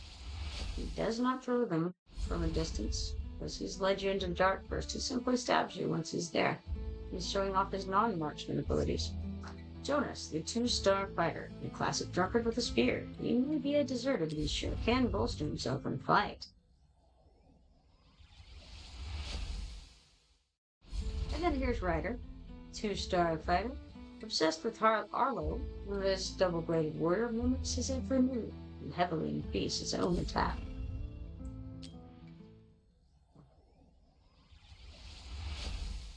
I appreciate that they give little stories for each of their characters, and as I've mentioned, I do at some point when I go into the gallery and just kind of read through their stories and see what they've got going on, because it seems that each one of them have a pretty fleshed out backstory, and I gotta appreciate the lore, you know? Here's Ogre, the 3-star fighter, the epitome of berserker. Shields won't help when he enters Rampage. For this one, I'm gonna go over and friend live Emma's MZG over there. Lang, 2-star healer. Langling is as devout as can be. This healing magic dispels negative effects, keeping allies in the fight. Click OK, confirm, and then hop over to this window here, where we can put claim and give those are already our friends, and then over to add friends, and I think maybe we can find lives and counters. We got 572 0880. Let's see what comes up. Search for it like that, and we get live MZGTTV. There you go. MZGTTV. Now, what does it mean? How do you let us click the plus button? Maximum number of friends reached. Shameful thing. Let's see that. Do I have actually? It occurs to me. I got other friends. If any of you folks are on this list, be sure to let me know so that I can add you to my favorite friends. I'm checking through as I'm going to see if there's anybody that I recognize on this list as someone in the chat so that I can move them over there, because I don't want to delete anybody that is a watcher. So yeah, I'm going to look through here real quick and see who I have who might should be moved up there first and foremost, and then whoever hasn't been on the longest and is not one of my favorite friends is gonna get the boot. Okay, let's see. So far everybody is people that I don't recognize the names of, so let's take off Flawless Bagel. Poor old Flawless Bagel never did nothing to nobody. Now there's a way to remove someone from this, and I think it's maybe we press this, maybe we don't. That's wrong. That's not the way. There it is, a delete button right up there. It's a little trash can. It's in the most obscure of places. Instead of being anywhere near the guy that you actually want to delete from your friends list, it's on the bar that says other friends right beside the down arrows. It's very unusual. You would think that would delete the entire list, but no. I think that's the one we're supposed to press here, so I'm going to do it. I'm going to take this risk for everything. Upon confirming, those who have been offline for more than 30 days will be removed from your other friends list. Is it going to remove all of them? I don't know. For more than 30 days. Now, this guy's only been off for 30 days. Does this work? I don't know. Let's click it. Let's try it. Click OK. Well, there it went. It knocked out all of the ones who, I guess, I don't know. No. Ones who have been there for 30 days? Perhaps.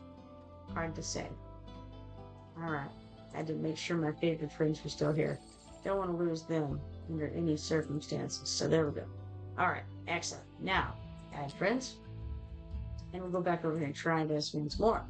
Okay, we got 5720880. Try that. Search, and here in fact we have live MZGTTV once more. And we should click the add button. And nothing will happen. Try again. There it goes. Alright. 3 times a charm. Excellent. Now, Baruch has refreshed over here, and we have a rare summoning crystal for 70 diamonds instead of 88. And I do love the discounts. Alright, events. We've got Ancestral Legacy.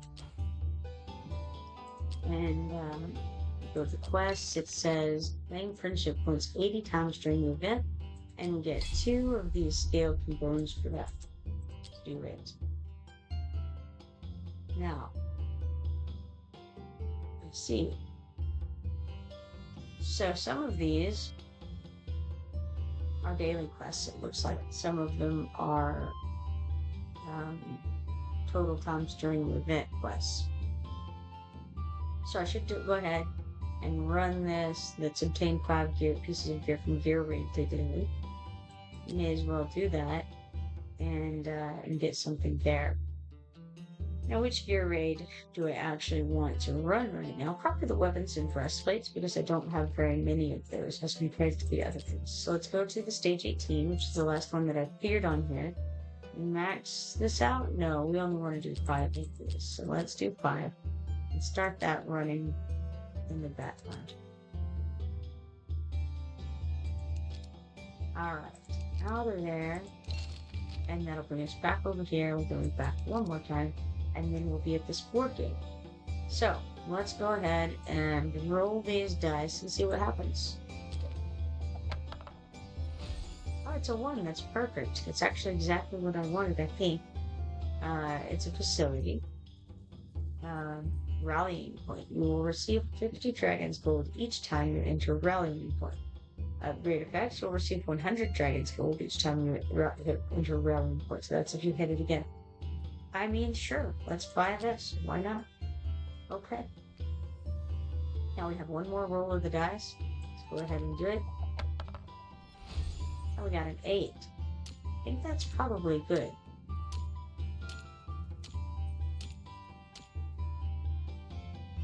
Because it's another facility. So it's a crystal mine. You will receive 5 Dragon's Gold each time you pass a purchased facility tile. That's amazing. I like it. Let's do it. Grab one. Alright, we got an update on one of our quests as well. So, let's get out of here and hop over to the quests window. Obtain 1 piece of gear from Gear Raid. That gives us 5 quick clear tickets and 2 lucky knives. I almost said utility knives. Feel that it would not have been inaccurate to say. So this means you can hop over to events, go to the treasure hunt celebration, and take a couple of these. That's 20 stamina there, and 10 epic skill dust there. Nothing else too exciting. The newbie gathering is going on, by the way, if you haven't seen that yet. There's, you basically get rewards for inviting people to come and play, and then for the things that those people accomplish when they do come and play. So we performed 100 summons, which has nothing whatsoever to do with anyone that we invited, but we still get some points for it because that's the way this works. So we'll claim these 100 newbie gathering tokens for not gathering newbies. This is going to be something that we can use in the redeem shop to redeem rewards. Let's see if I can see what's going on.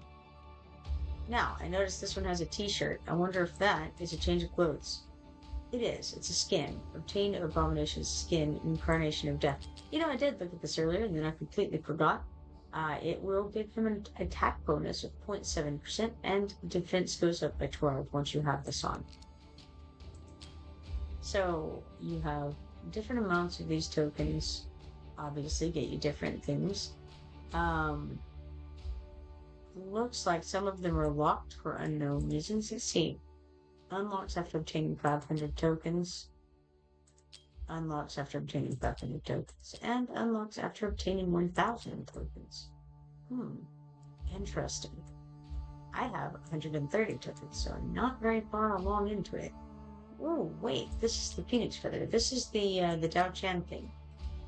I got the Phoenix Feather fan already from the other event, the romance thing, I think. And it looks like you can get it again for 800 of these tokens, and so you can level up your artifact that way. Very cool. Live says, what is your total summons so far?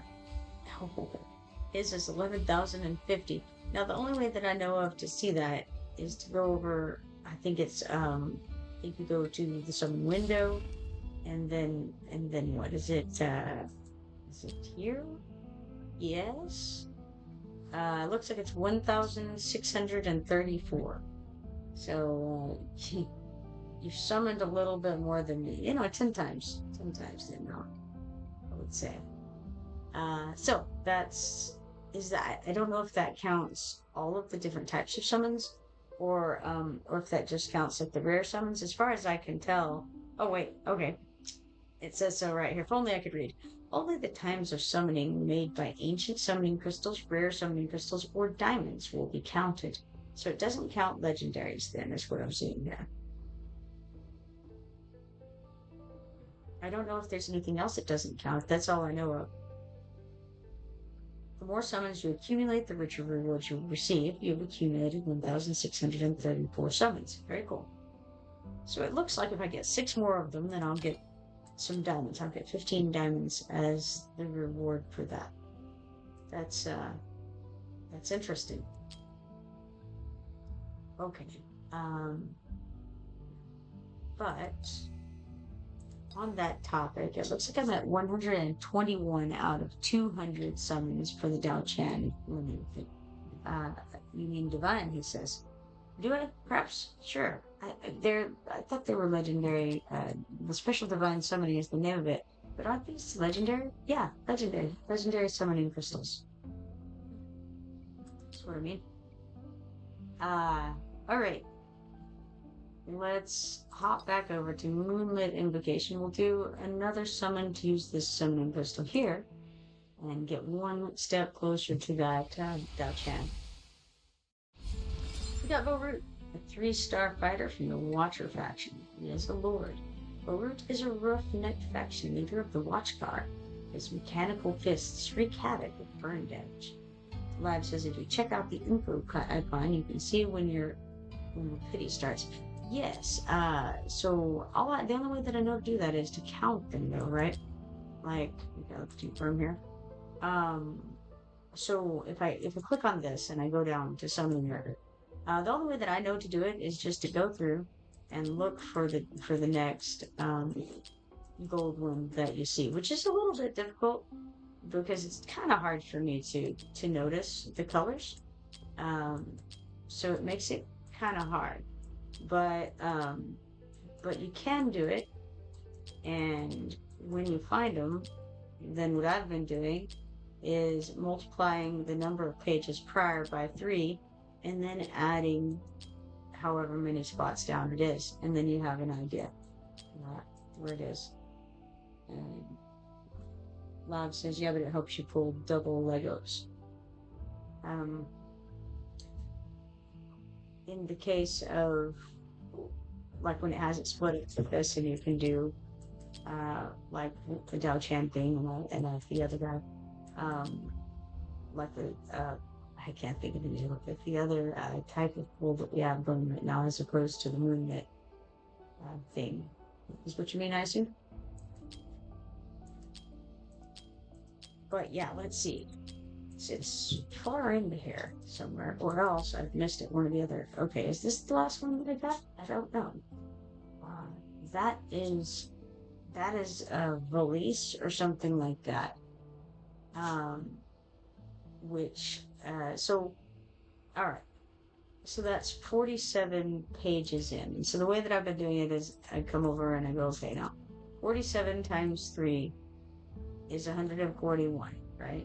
So that doesn't, so okay. Sorry, I should have done Should have done 46 times 3 to get 138 and then add one. That would have been easier.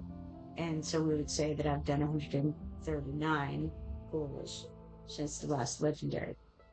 Um, Anything below 180 pulled a second banner. He says, but in this case, yeah, I feel like okay, I see what you're saying. The second banner as in moonlit invocation, not the second of the rare summoning banners, which would be the special invocation.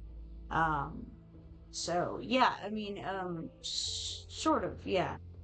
I have done that to some extent. I did some on Gao Chan, and then when I felt like I was getting nearer to the pity, then I switched over to special invocation. Told someone there. Knew I didn't have enough to get both though. Very at least not super likely unless I kind of did it in a certain order. So yes, the below 180 on the bone, that's lit. I think that yeah, depending right, because I had already been like mid pulls whenever this thing started. I wasn't newly um I hadn't newly refreshed the pity thing, and I only had enough to do like 248 pulls or something like that. So yeah, it's one of those things. But I did get the Paintress earlier, so I'm not worried about trying to do that now. Um, Focusing on getting Dao Chan at the moment. Um, is your Dao Chan A1 yet? Yeah, let's see. Dao Chan is See, now you're asking the hard questions. Let's see. Dao Chan awakened. Yes, she is. She will be if I get this. She's not yet. So we can increase her range. That's not right. It hasn't increased her range because I have that range, right? I don't know. Now I'm confused. Yes, I have that range. Yes, I used. Now I remember. I used the unpolished soulstone. That's what I did to get her awakened. That got up to me. We're, we're getting there. I'm like, wait a minute. That's the range I have. Um, so yeah, it would be an A2, which won't really make a huge difference, but it gets it one step closer to A3, which is good. You know, during Thorn Rose increases damage reduction of Serenity Port by 5%, and increases the number of targets affected by Sonic Sorrow by 1. So that'll be nice once I get to A3. A2 is it's okay. All right, now let's hop back into this background fight thing here.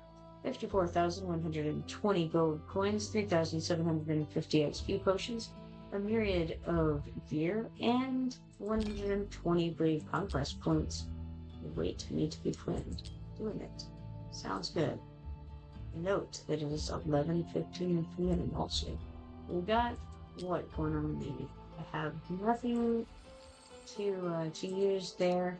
So, back over to friends, got a recent thing. There's live MZGTTV saying I've added you as a friend and I'm glad to meet you. Well, thank you, live MZGTTV. I've added you as a friend and I'm glad to meet you too. Alright, now, over to events. We've got the Ancestral Legacy of it. Hopping in there, we can claim this, obtain 5 pieces of gear from Gear Raid today reward, which is 1 skeleton bones. Let's do it. Hop out of there, and then let us spin the dice and see what happens. Live says, I don't know if they make that next banner of regular summons. I would wait for that. Next banner of regular summons. The one this weekend? You referring to the thing that Cody was talking about earlier, perhaps? Yeah. I don't actually know who those guys are. I mean, like I said, I've seen one of them in. Okay, so I've seen Beelzebub very occasionally, you know, but I've seen the other one, whose name I cannot currently think of.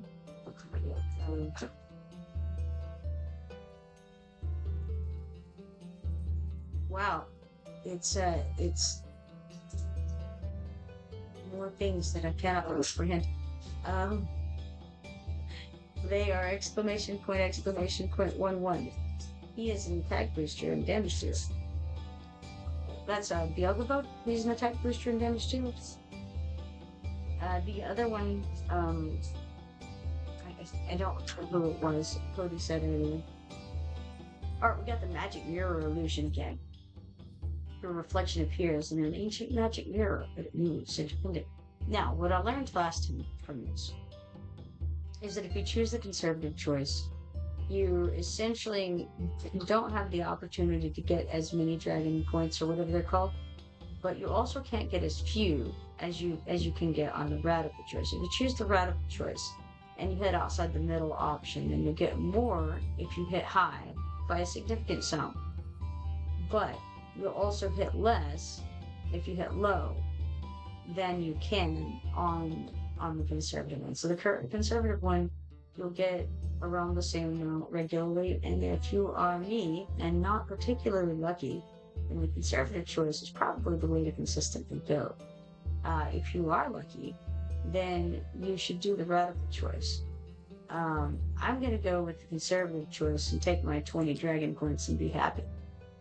Alright, so just to give you the rundown on it, if I'd chosen the radical choice, then the top number on here is 300 Dragon's Gold, and the bottom number on here is 10 Dragon's Gold. But the middle option, which is most likely, I'm either going to be the middle or the bottom. And so, if I'm at the bottom, then I'm going to gain 10 Dragon's Gold by choosing this. If I'm in the middle, then I'm going to gain like 30. Yeah, because the middle and the last one was 20. So I'll get 30 more Dragon's Coins by choosing this way. If I hit the middle, 10 more if I hit the bottom. The choice at the top was, I think, 300 Dragon's Gold if you hit between 10 and 16. Again, that being not really my propensity, I'm going to go ahead and do it this way. I could be wrong. Maybe it was the wrong choice, but you see, it wasn't. So, by choosing conservative, I've essentially gained 30 Dragon's Gold over what I would have gotten had I chosen the radical. I think that for me, this is going to be the way to go. Now again, if you are a lucky person, then hey, maybe you're going to do better with the radical choice. But I think you got to judge that for yourself. Live says he always chooses the radical.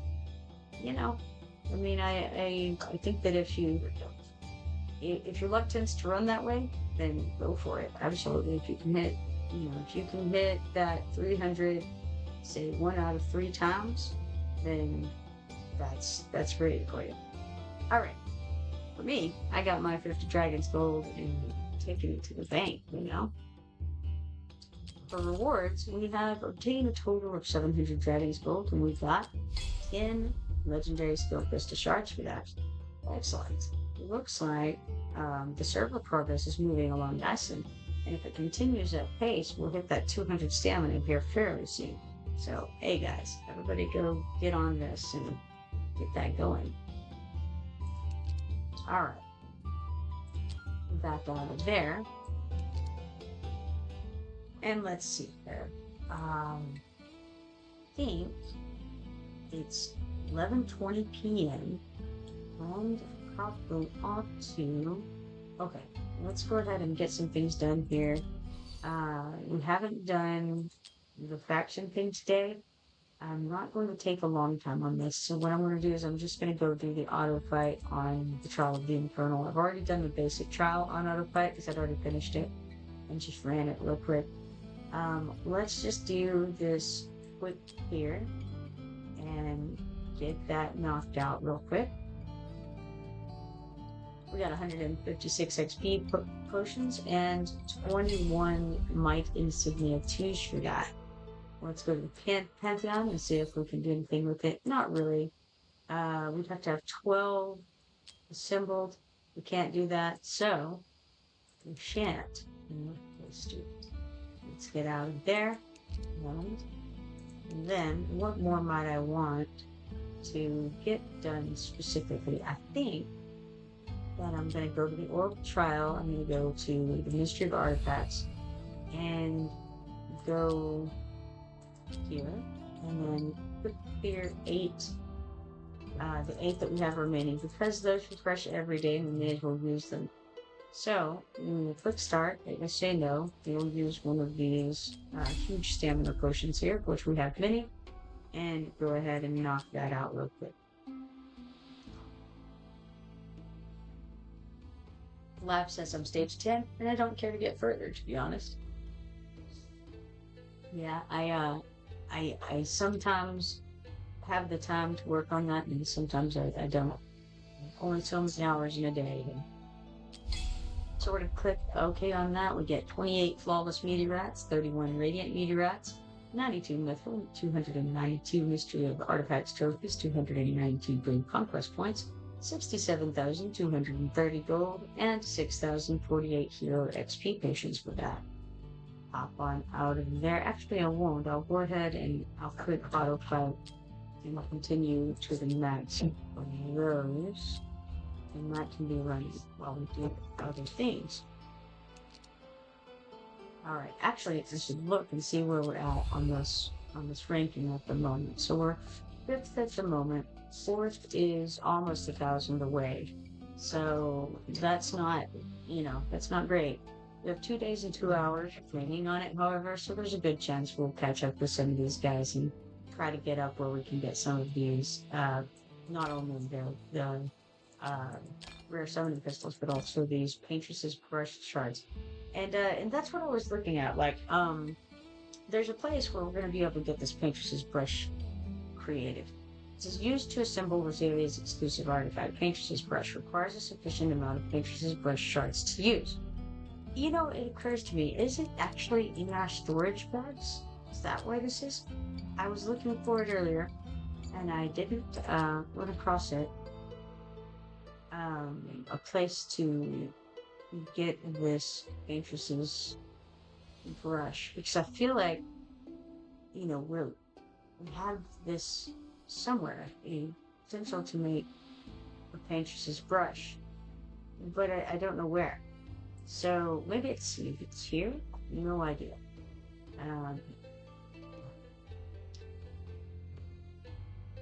We do definitely have some Paintress's brush shards. Where are they? Oh, no. Lav says I just rolled a 16, lol. Right. Like I said, if you're lucky, you're lucky, right? And you know who you are. If you're lucky, go do those radical ones.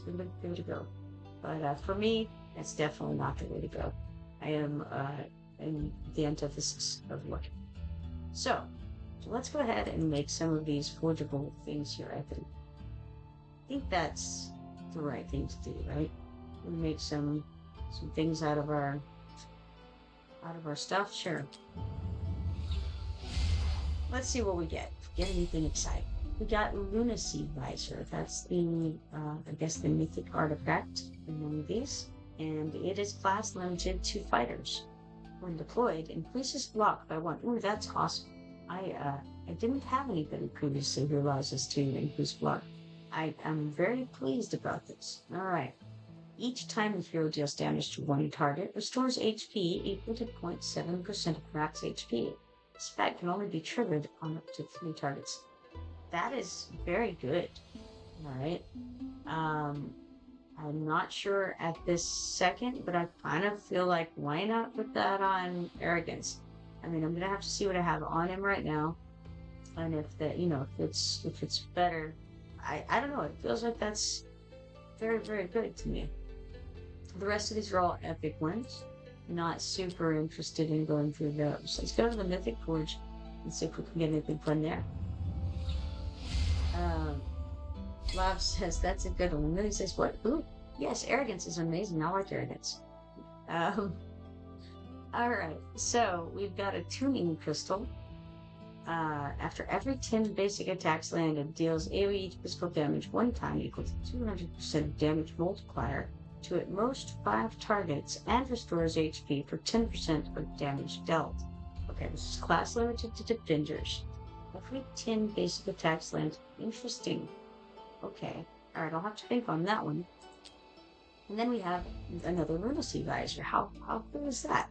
2 of them. You don't have Arrogance. Arrogance is awesome. I can't speak well enough of arrogance. He's like, for the longest time, he was the one good character I had in all of my, like, all of my teams were, I called it Team Arrogance, all right? Because arrogance is, he's definitely loose in the hole in every pack. All right, we got Broken Nightmare here. For each basic attack launched increases attack by 3% for 2 seconds, stacking up to 3 times. That's a marksman artifact. All right. Interesting. Sacred Amber. Class limited to healers. Increases healing effect by 20. Additionally, for each ally in range, reduces healing effect by 5. And that's very strange, right? Then we have the Watchguard's Fortune. Class limited to healers also. Each basic attack launched has a chance equal to 10% of crit rate to trigger 1 additional heal. Interesting. Alright. And I have some of those already, but now we have some more. Arrogance, if you don't have him, he's good. There's nothing that's not good about arrogance. He's got all this burning stuff, and of course you get given Wrath when you're a couple of weeks into the game, so you have the Lord, right? And although I think Torador has better Lord abilities, I don't have Torador, so, but I do have Wrath. And so I've got Wrath, I've got Arrogance, that's great. And then I also have, I see that Lynch says he has Lust. I would like to have Lust because of this bond skill here. Increasing his attack by 15% during the effective hellfire. That would be phenomenal. That's all there is to it. Like, that would be phenomenal. But he's very, very good as he is, so I have no complaints whatsoever about Arrogance. Now, I note that the red dot is on Artifact, and the red dot is on Forge, and it really wants us to do this exclusive Forge thing. But I don't really know what to do with it, so I've held off on that for now.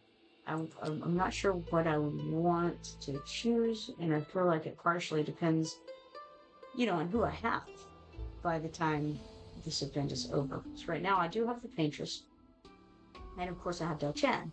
So, have those, and I just noticed, hey guys, there's a little picture of the little dude up at the top. And so we can see who they belong to without having to click. That's crazy. Alright.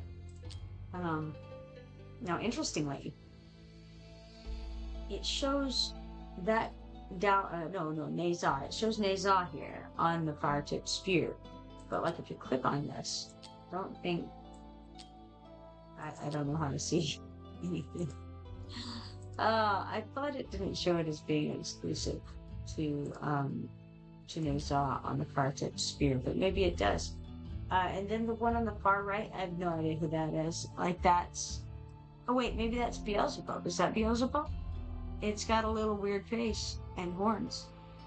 Maybe that's Beelzebub. Love says, want to trade? LOL. I only have blue and, okay. So, I don't have the Lu Boo, or whatever his name is. I don't have him. But I have Zhao Chan, and I just got the Paintress today. So, Rosalia, right? So I went ahead and I grabbed the Phoenix Feather Fan, from the other event. The romance, the red thing over here, the banner. This guy, Star-Crossed Romance, this thing. We're able to buy the fan here. Weirdly, I don't seem to be able to buy the paintbrush. Very strange. I don't understand that. Who knows? Not sure how to get that paintbrush. So, it's a bit of an issue. But anyway, that's all.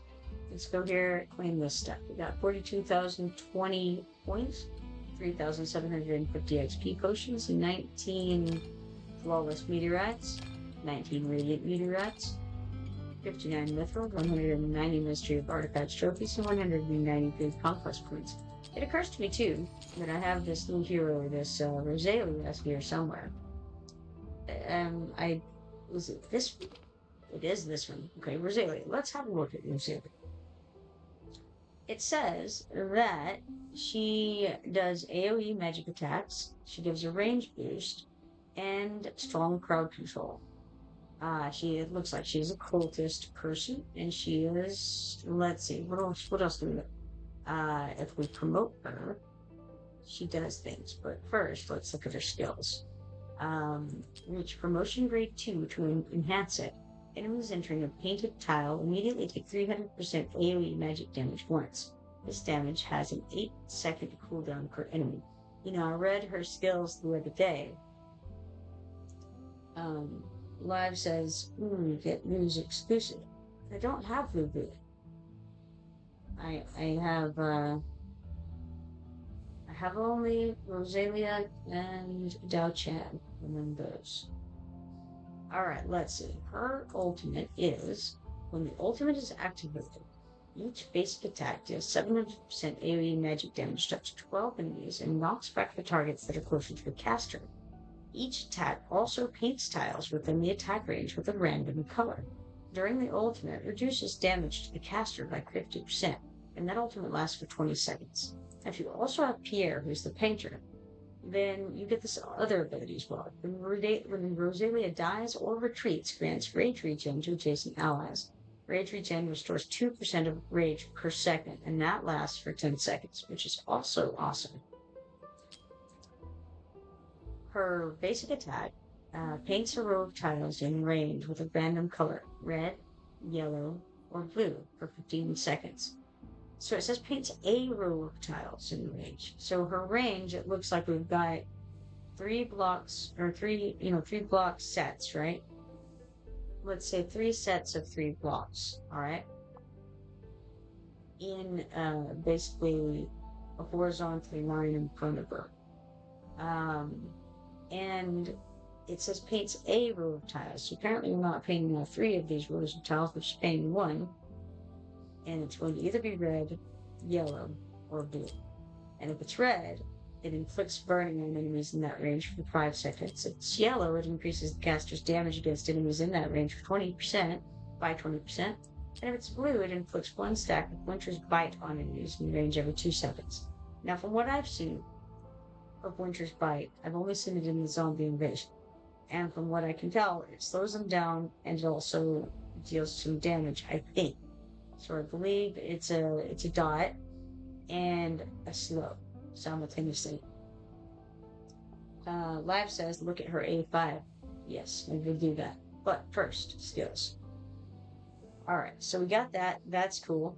Then we have Congeal. This is her passive. And you reach promotion grade 1 to unlock this skill. When enemies enter a tile of the same color, they take an extra hit of 200% AoE magic damage under inflicted with immobilized state. Immobilized state actually stops them from moving for 2 seconds. So, if they're going across in front of Rosalia, those 3 tiles are all the same color, then every step it's going to immobilize them for 2 seconds. That's what I gathered from that. Then we have Desaturate, which is another passive effect, which you reach promotion grade 3 to unlock this. When the hero kills an enemy, increases attack by 10% for 7 seconds, stacking up to 30% attack increase. Alright, that's fine. So, that's what we have for the skills. Now, for the promotions, we've got the first one here. It just unlocks this Congeal, and of course gives her some enhancements to her attributes. Second one, enemies entering a painted tile immediately take 300% AoE magic damage once and are inflicted with magic resistance reduction, which reduces the magic resistance by 25%. This damage has an 8-second cooldown per enemy. Alright. The next thing here is Desaturate. That's the one we use, just opening up this skill. Fourth one, just increases your basic attributes. Fifth one, enemies entering a painted tile immediately take 300% AoE magic damage once and are inflicted with magic resistance reduction. This damage has an 8-second cooldown per enemy. When casting the ultimate, immediately resets this cooldown for all enemies and reduces the cooldown by 4 seconds during the ultimate. That's cool. And then the sixth one, it just increases the attributes. As to the awakenings, awaken 1 when deployed immediately gains 100% rage. So she can be sat down and boom, suddenly she can do her ultimate. That's super cool. And increases damage by 20% first 20 seconds. Very nice.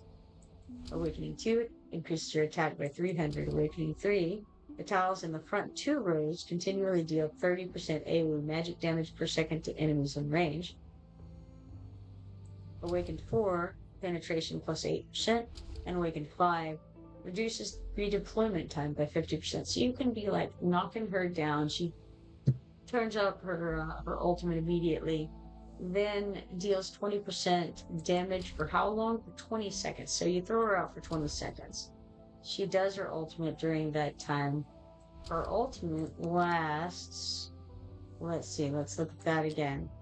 Her ultimate lasts for 20 seconds perfectly. So she comes down, she does her ultimate, you pick her up, and then each deployment permanently increases the hero's damage by 5% up to 15%. So she's still getting that 20% extra damage every time you throw her down.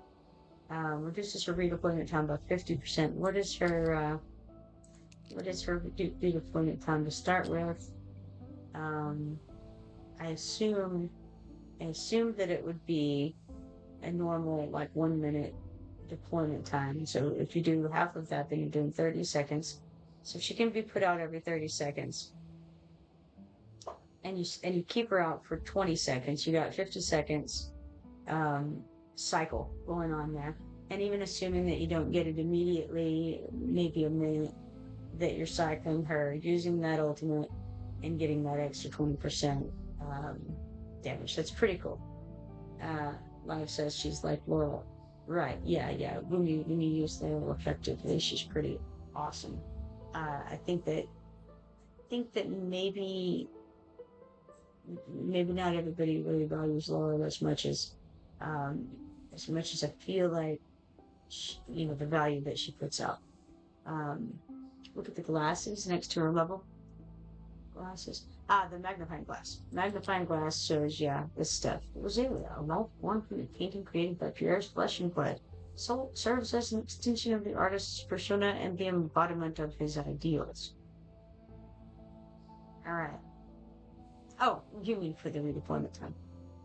That makes sense. Yes, redeployment time is 60 seconds. Good job. Very nice. And it also tells us her cost is 20, which 20 is going to be possibly the biggest limiting factor on that, just trying to keep that cost paid. To keep putting her out. It's kind of like Xena. It's like a mix between Xena and Laurel, right? Because Xena has that initial burst of damage, which obviously this is the same kind of scenario. You get that initial burst of damage, and also with Xena you get an increase in the amount of damage that she does. Let's see that. Xena, go to skills, and when deployed, increases the hero's attack by 20% and all damage reduction by 30% for 30 seconds. Also inflicts burning and reduces the cost of the hero's first deployment by 6, which is very helpful. And then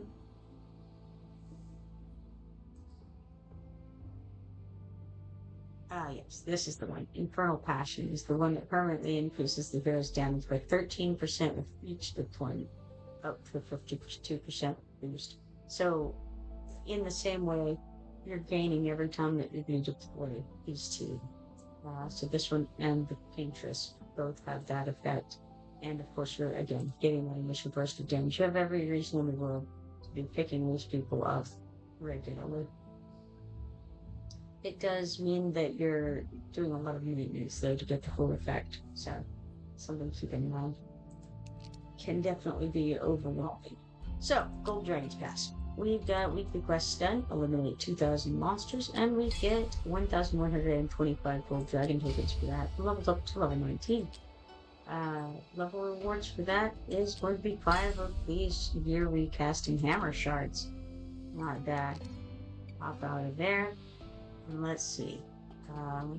Anything else that I need to do right now? Probably check the arena. We do, in fact, have an arena permit available. Let's see what we can waste it on real fast. So, we have 360,553 BP on the team.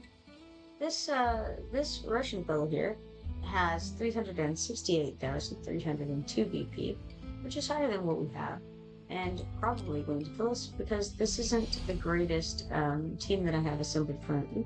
But hey, let's go ahead and do it anyway, because what are these permits for? Not to throw them at random people's faces. Alright, let's give it a go. Live says she's good at Deer Dungeon 2. Talk about Xena. Xena's good at a lot of things, yeah. Alright, so here we have Cyrillic name. Cyrillic name has put out Xena. Speaking of, Xena has Predictions Blade. Activates when deployed, increasing attack by 30% and critical damage by 80%. Each attack deals 150% damage to up to 5 enemies in range. The fewer targets hit, the higher the damage dealt, up to 300%. This skill can only be triggered one time per deployment. To the effect duration ends, reduces attack range to 1 tile ahead.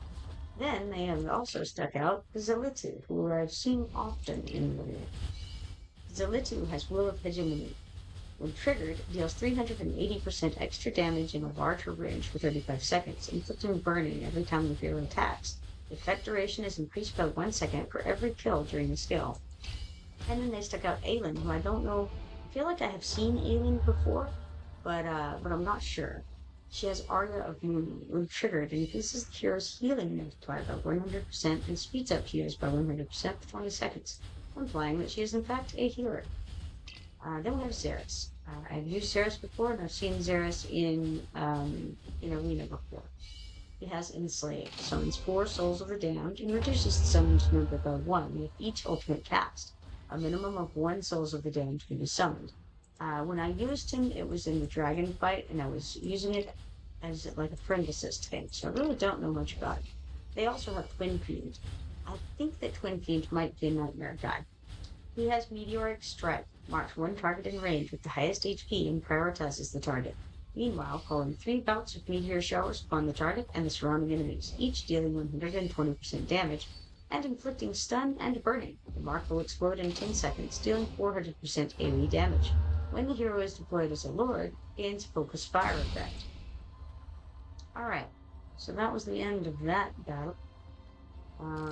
Got a victory on the Russian fellow, who has 368,302 BP. Stats show, looks like Zelitu, I think that's the name of this one. Had it with 6,966,580, followed by Arrogance at 6,895,170. Then it dropped down to Xena at 5,006,500 damage, and then Xeris 4,397,000, and then there's Xena, who did interestingly significantly less damage than my Xena. I'm not sure. They may have picked her up. That might be one. I'm not sure. Alright, so tab to close that. And we got 3 arena coins and 5,000 XP potions. Love says you have the better Infernal Lord, is what you're saying. Yeah. Probably. I don't know what they had for an Infernal Lord. I did not look. Let's see. What did they have going on? Twin Fiend. Yeah, Twin Fiend out as their lord. I don't think I have Twin Fiend. Or if I do, then I may not have leveled him up. I'm not sure. I'm gonna check my list of things here real quick.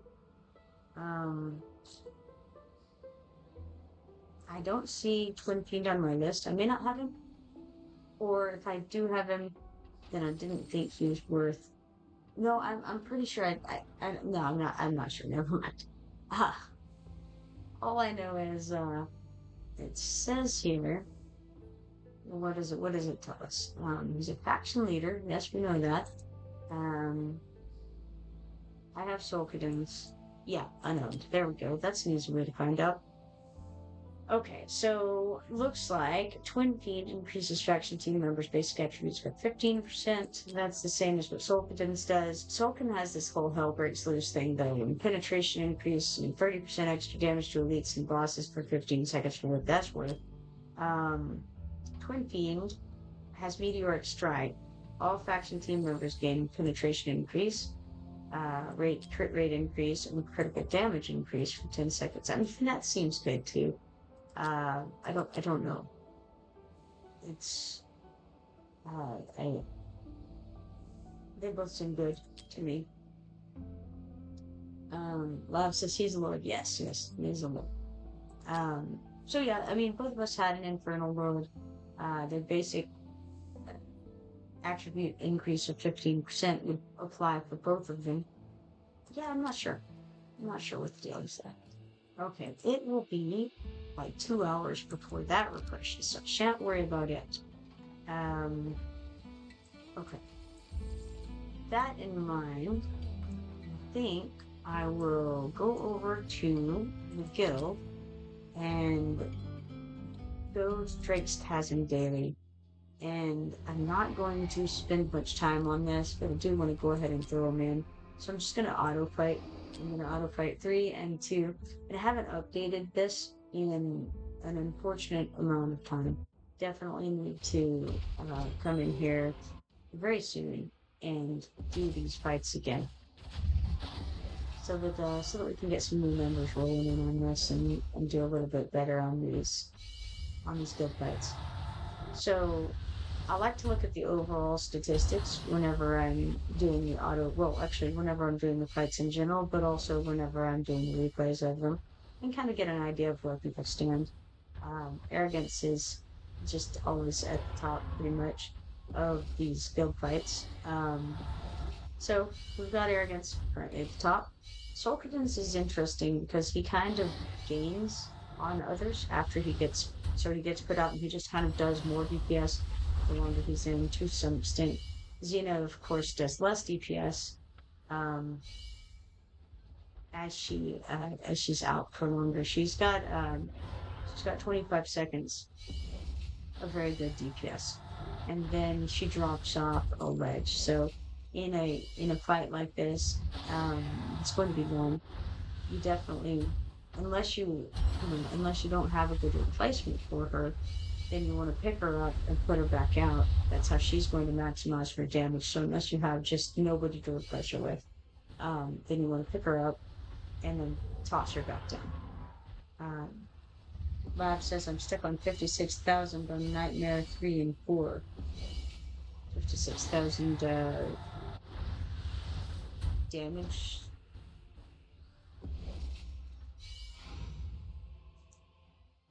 Yeah, I have no idea. This is 7,876 is what I have on this. So 56,000 of the Dragon Blood? Yeah, okay, alright. Alright. Stats show, as expected, we got Arrogance at the top, followed by Solkadins, then Idrin, then Cetrum. Cetrum is pretty good. Feel like, I don't know. Maybe I could raise that by, like I said, redoing this. I'm sure that I can get a little bit more if I redo the reset the autoplay thing. And then in Nightmare 2, let's auto fight that real quick.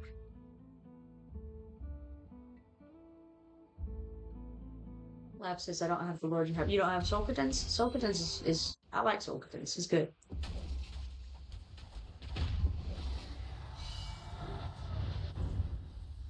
Who do we have here? Looks like I've got the same. Oh, okay. I threw in Aries for some reason on this one. I was probably testing it out. I think that Yeah, because Ares decreases the defense of the target. That would be what I was doing, I'm sure. Um, I I remember I think this is the only place that I've actually tested Ares yet, really. I'm not sure of that, but I think it might be. And so I probably could make better use of that defense like debuff that he has. I suspect that it could come into play in other places. But when you have a single target like this, and you're able to throw a defense reduction onto that target, and it's going to last for some period of time, that feels like a good move. I don't know. It's it's it's a matter of, do you have, I don't know, enough damage from someone else to make up for the amount of damage extra that would be dealt by the rest of the crew if you are able to decrease the defense of that creature. So I would say it depends on who you have in your group. But it feels like probably decreasing the physical defense is going to be good if you have a lot of melee characters doing a lot of your damage. If you have mages that are doing most of your damage, then that's not going to help as much because he decreases the physical defense. But yeah, I have all the other lords, but Diddy says why Hex is king at dragons. I don't have Hex. I've seen Hex a lot in arena. People throw him out there a lot. Seems really cool. He seems like he's a little bit random, obviously. But I can't really see exactly what he does because all I can see is his ultimate, and then just sort of his effect on the field. Feels like he does a lot of damage most of the time. Sometimes it feels like he's a flop, but I don't know how much of that is what they have put into him, and how much of that is just sort of a random element that he has. Right, yeah, I see that yours is an A5. I'm sure that that probably makes a difference too. Again, I don't know enough about him to be able to say um, really, really anything. I just don't know enough about Hex because I've never had him, and I've also never used him in the friend assist or anything like that either. So for challenging Drake's Chasm 2 times, we got some rewards here. It looks like we got 20 guild coins, 20 guild activity tokens, and 5,000 gold. Always a good thing to have. Nothing else there that I want to deal with at the moment, I don't think. Did I do the tide thing today? I feel like I did. Yeah, okay, I did that. Um, alright, it is almost midnight. I'm gonna claim the mine stuff here. So we got 2,300 coins, 1,950 XP potions, 17 stamina, and 2 mithril here. Grab those. None of those are arena permits, I noticed. Actually, it occurs to me that maybe I better check over here and see what kind of stuff we have in the trading hall today. So I haven't checked, I don't think, this, today, essentially. Um, See what kind of goodies I might want to try to run. The thing that I'm gonna go ahead and get the pieces of crystals here. So let's get, first and foremost, let's get these legendary summoning crystal shards right here. It's also going to give us 100 stamina and 1 legendary extract, just incidentally. Um, Other than that, I feel like maybe we get, mm, let's see. I think I want this ancient summoning crystal shard here, um, which will also give us 20 mithril and 1 legendary extract. Um, Zombie rage. Yeah, that's right. That's right. I should do some zombie rage. I'm gonna have to do it quickly though because I'm kind of running out of time. But we'll do that. Let's get these legendary shards as well. Legendary summoning crystal shard, one of those. One legendary extract and 30 legendary skill dust there. Then we have this other legendary summoning crystal shards, one of them. Two legendary skill crystal shards and 30 mithril there. And then this is an ancient summoning crystal shard. 20,000 hero XP potions and 30 legendary skill dust. Wave 68, you died. Yeah, it happens. It does happen. What I'm going to do is going to be something just, of a quicker kind, where I'm just selecting things more rapidly than I would if I was trying to do a good job at it. And that way we can get through it in less than 45 minutes. And I won't get very far. Probably level wave like, I don't know, 20 to 25 is what I'm expecting to do. So let's go here and let's go ahead and get that done. Because you're right, I'd forgotten entirely about zombie invasion and I probably would have gone without it. So because I'm going to do it in this silly way, I'm just going to keep the luck tokens up there, or tools as they call them. And then the way that I'm going to do it, because I'm going to not be paying attention to whether I've already grabbed something or not, things like that. So what I'm going to do is I have lightning here, so let's grab that. Then since we have the light, let's get the dark. And we're going to try to stick to light and dark as much as possible. So that worked out pretty well. We got all the light and darks. That was extremely lucky. Now what I'm going to do is look for things that say things like damage plus some percent. And the more clearly it just says something like that, the more likely I'm going to be to take it. If it says expands, that's another keyword that's good, because it means that those things at the very least are going to stack. Not everything in this seems to stack.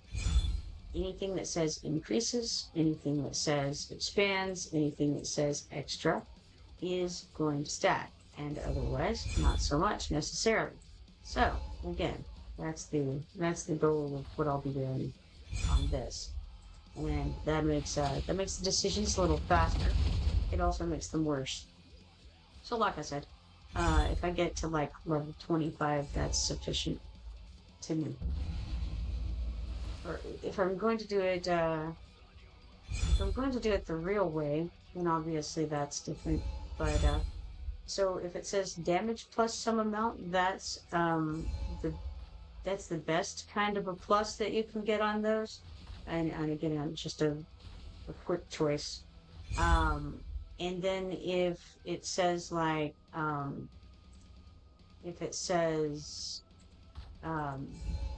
dark damage, for instance, then that would be second best as far as that goes. And then if it's like specific damage, like lightning bolt plus some amount, that would be the least good choice. Again, this is just for like a quick choosing things without really paying a lot of attention to what you're choosing. Because for me, I'm not, I don't do well with visuals very much, and I also don't do well with like knowing what something is by what its name is. And so I actually have to read them to really understand them very well. So what I'm doing right now is essentially looking for keywords, like ultimate effect, duration plus some amount is a good thing, right? Fire and ice also works. I see that you said that you do the fire and ice combo. I think that fire and ice is just fine. I've done that before as well. Um, I haven't had a lot of luck with like the physical doing the going that route. Um, it's okay, but it's not very great. But I find that if it just says damage, that means damage across the board. It doesn't mean anything specific like the other things do. Um, so that's been kind of the way that I've chosen to go about this. Of again, going at a faster rate. of choice.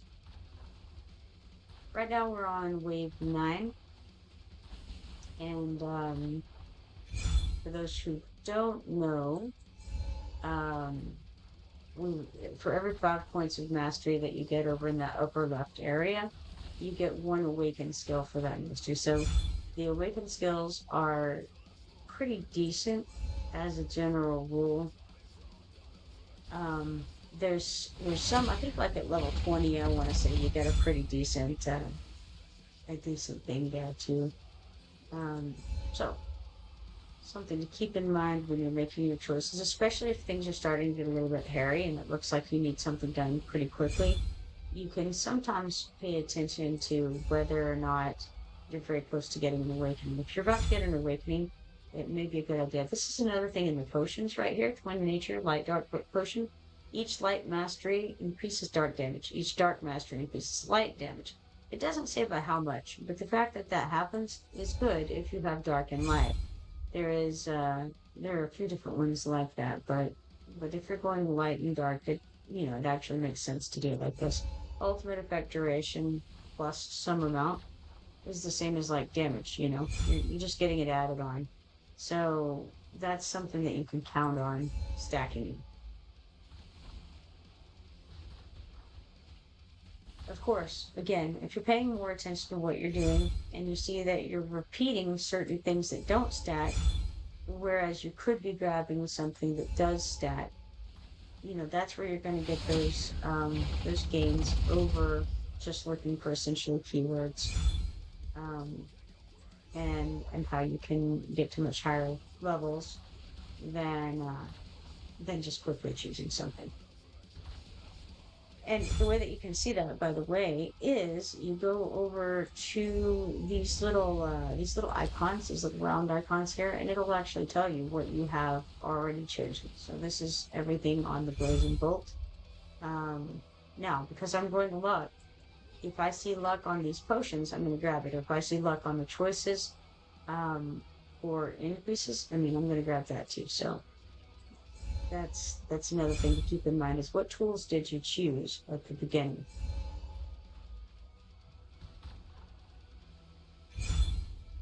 So see here, luck plus 5 is an option. We're going to select that. And that's because of some of the tools that I have equipped. For no other real reason than that. It does increase your chances of getting rare events and rare skills, I suppose. Um, and also of the potions being the rarer ones, which is helpful. But primarily, you know, again, you have to consider what tools you've chosen and what effect that has. So, right now we're on wave 19. Things are starting to get close to the barrier here. And when things start to stack up and you start to see your barrier getting damaged, that's when you know, hey, probably I'm about to die here pretty soon. So like this is a terrible start. It starts doing like this.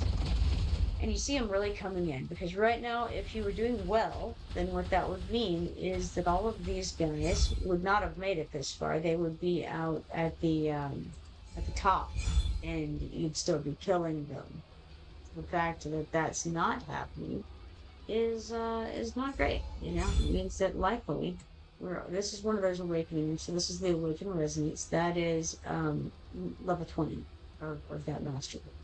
Domain of Sticks deals 150% dark AoE damage to all enemies, knocks back all enemies, and inflicts slow on them. The cooldown is 20 seconds. That's phenomenal. So that's that level 20 awaken that I was referring to earlier. Now, we got the Spring of Sticks potion and the Sticks Surge potion here. If we add just a little bit more, we could do both of them. But looking at this, Sticks Surge potion does enemies hit by Spring of Sticks and Domain of Sticks have a chance to trigger lightning strikes. And what you would do is you would look like, okay, this is the Domain of Sticks right here. That's the thing that we just got. Then the Spring of Sticks is just this little dark ability, I suppose, skill over here. And that applies to all of the things that are in this. This is just that in general, right? So they have a chance to trigger lightning strikes. Enemy gold drops are doubled, and 5% of gold is converted into attack. That works very well, especially if you have the potions thing along with it. I find that the potions tools work best with light and dark combo because there are things in the skills there, like in the lightning chain, that when you hit something, you can get gold, and then there's something that when it's like you deal damage equal to 30% of your gold and things like that. And then of course when you purchase potions in the store, then you also get light damage. It's very it goes together very well. The those potions and like the potion rules, and then the light and dark. So something to keep in mind. Chance to trigger lightning strikes when that happens. Spring of Sticks potion says Spring of Sticks has a chance to restore the fence's HP when it kills enemies. Okay. My experience is that normally if your fence is going down, then you're probably not in a very good position. And you're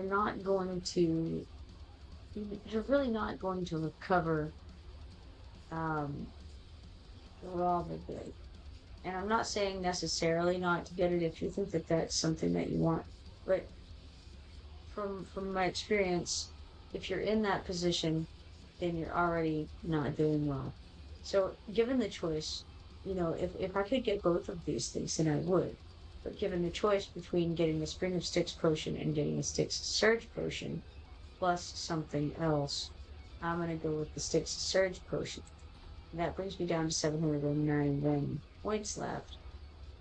Now, I could get ice damage, which would be useless, or I could get refreshes +3, which would be not useless, but not very helpful in this situation. Again, I've got people beating down the fence over the fence's XP thing that might have been helpful for seconds. It would not have mattered.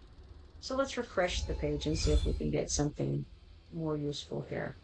We could get Dark Burn Potion, has a 20% chance to inflict Dark Burn and deal damage.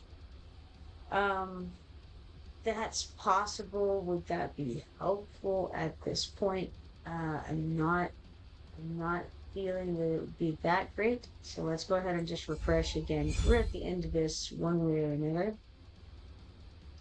Could get light damage +10%. We could get luck +12, which would increase our damage because we do deal damage based on our luck because of one of those tools that we have on. We can't get both the Dark Burn Potion and the Lucky Potion. Do I want to get either, or do I want to just refresh again? I feel like I refresh again. Let's see what else there is. Yeah, it's not great. Not really getting any better, I'm afraid. Luck +12, crit damage +30. Well, alright, let's just get the luck +12 and go forward. Who cares? Haha. Skip.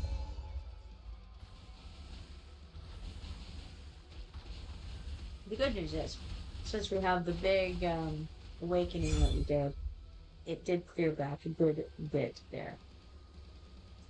And then we don't like any of these, so we're going to refresh. Alright, this is one of the better ones. So, Live says, ooh, did I tell you my AMR 18 I can do in 8 seconds? AMR 18. Artifact material raid, right? Alright, artifact material raid can do in 8 seconds. Well, that seems very fast.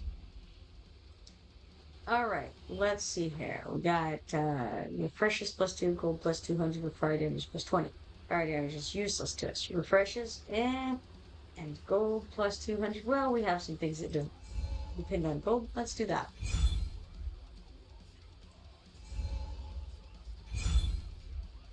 Alright, now we're up to 2,585 gold. So, we can do a lot more stuff than we could. I think let's just take the Dark Burn Potion and then refresh and see what we get.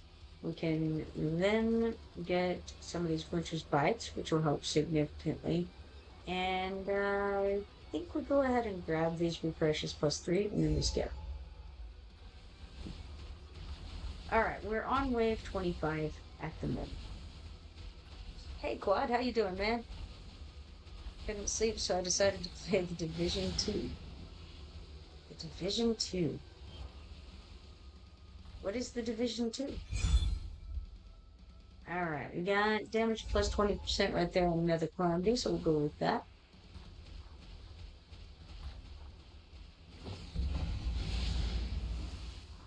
It's a looter shooter. A looter shooter. All right, so a shooter implies first person shooter. A looter shooter implies that you're shooting people and then looting the body. All right, let's get the single target damage, the dark burn damage.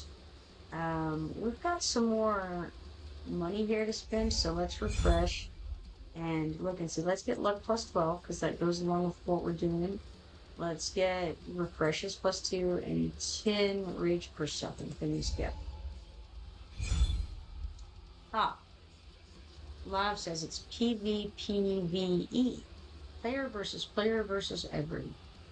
Alright. Quad Shot says more like looting the environment and the non-player characters. It says you got the dark zone. What does it mean? Quad says, and if the third person, and it's a third person shooter because first person shooters give me a headache. Okay, so you're an over the shoulder shooter. I don't do the dark zone. I don't PvP. Alright. There we go.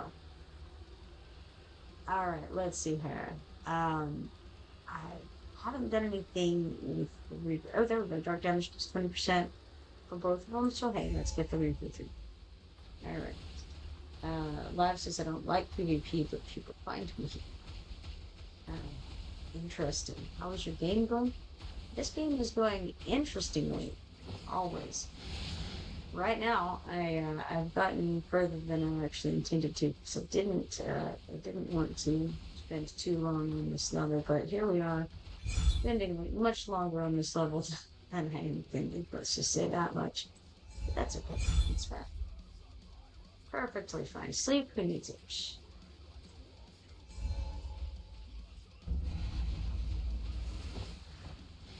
So how you been, bud?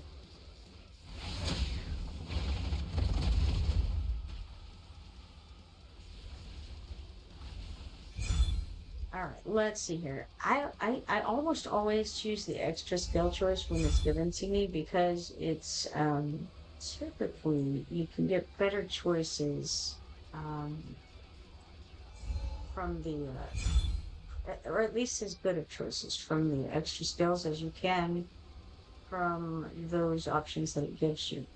At this point, we have 4,325 gold, and it is now worth it to get the Spring of Sticks potion. So we'll get that plus the luck. And then I think we'll go ahead and get the refreshes. No, I won't get those refreshes. I don't like those. I'm going to use a refresh instead and see what we have. I think we have. I don't know if we have a burning potion or a dark burning potion. We definitely have a freeze potion. Let's get light potion for sure. And then I think we may not have the burning potion, so we'll get the burning potion. And then we're gonna skip at that point. Quad says I've been okay, life is good, can't complain. It does not help when we do. Absolutely complaining never helped anybody, right? And did some gardening today. That's awesome. I need to do some gardening myself. I have a friend who I garden with to some degree every year, and he's he's taking his time on getting his gardening started this year, and it's partially because I haven't harassed him about it.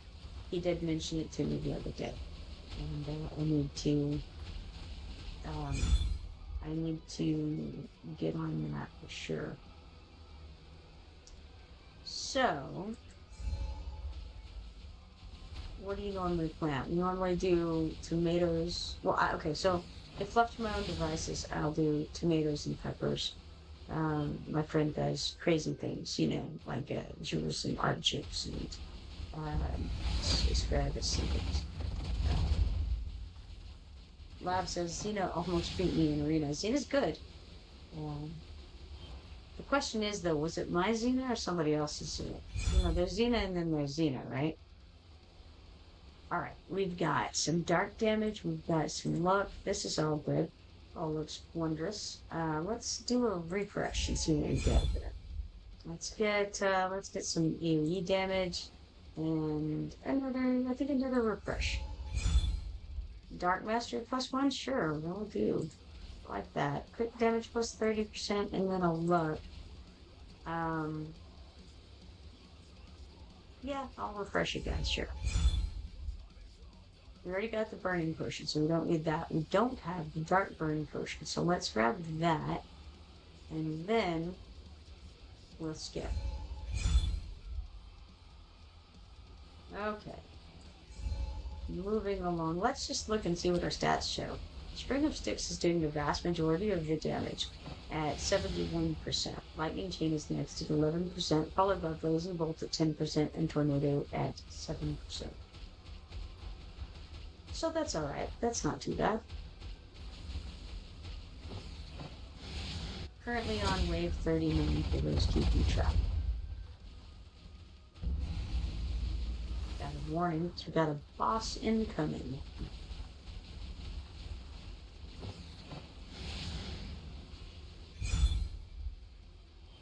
Alright, let's see here. I'm gonna go with damage plus 20%. And then out of these options, I'm going to do the light damage plus 20%. Because even though our light damage isn't doing much, it's doing something. We need some more refreshes, so let's get these 3 refreshes. Let's get the AoE damage plus 30% and a luck plus 8%. Then I'm going to refresh this and have another look. We got another 3 refreshes here. I'm going to take it. And I'm going to take the luck plus 8. Actually going to use that refresh as well. And I suppose we'll take these 3 refreshes and let's see where we're at in crit damage right now. Our crit rate's only 5%, so increasing the crit damage isn't going to help significantly. Let's go ahead and skip this.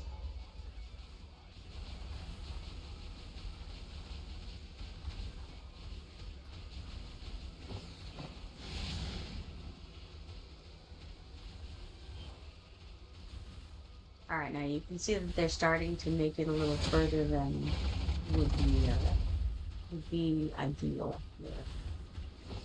What we like is for them to be in the top, like, third of the, and not to get past that. Once they start getting down a little further, it gets a little sketchy. Let's get some luck, and then we're gonna refresh. We already have Winter's Bite, so there's not any reason to get that. We can get some more free refreshes, and I don't think that's a bad idea. Let's get it and do another refresh. It's not looking grand over here. Let's refresh again. Don't want to waste more than necessary. I do want to get the Light Mastery. That's helpful. Let's get the Luck +4. It's not a huge amount, but it's some amount. And then refresh again and see what we have. Dark Mastery, sure, let's grab that. Attack speed plus 30. Do I want to that? 500. That would bring us down quite a ways. I wonder if that's a good idea or not. I think instead I may just get this. You know what? Let's be crazy. Let's get the 5 rage per second and the attack speed plus 30 and then skip. Alright, now let's get when Tornado disappears, it deals some dark damage. Sure, why not? It's not grand, but it'll be better than nothing, maybe possibly. Alright, dark damage plus 70% or light damage plus 20 and 1 extra bolt. Let's just do dark damage plus 70. I think that's by far the highest damage dealers that we have at the moment. They're starting to make it to the gate. It's not a great sign. It's we have a long ways to go before we hit the next level.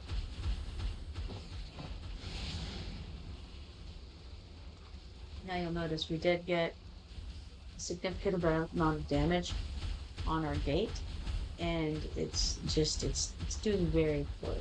We're on wave 47, and not likely to make it much further unless something wonderful happens pretty soon. We are one skill choice away from getting an awakening on the light. So here we have not good options. Ice we don't have, physical we don't have, so we have to choose refreshes. It's not wonderful. This is pretty good though. Unfortunately, we're gonna go with the enemies dying, I think. Yeah, let's go with that.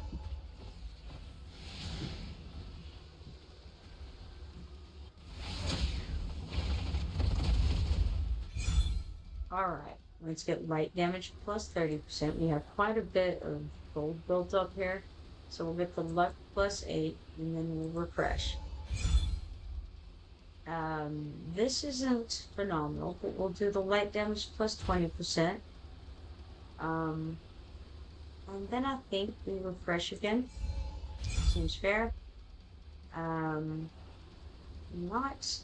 phenomenal stuff here, but we'll do the light damage plus 20. Refresh again. Let's do Blazing Bolt has a chance to trigger Lightning Chain for 1500 and call it a day on those potions for the moment. I don't know how well that's going to do, but it depends on what we have in Lightning Chain, which I don't actually know because, again, I haven't been paying enough attention to say. We can click here and have kind of a look quickly through it.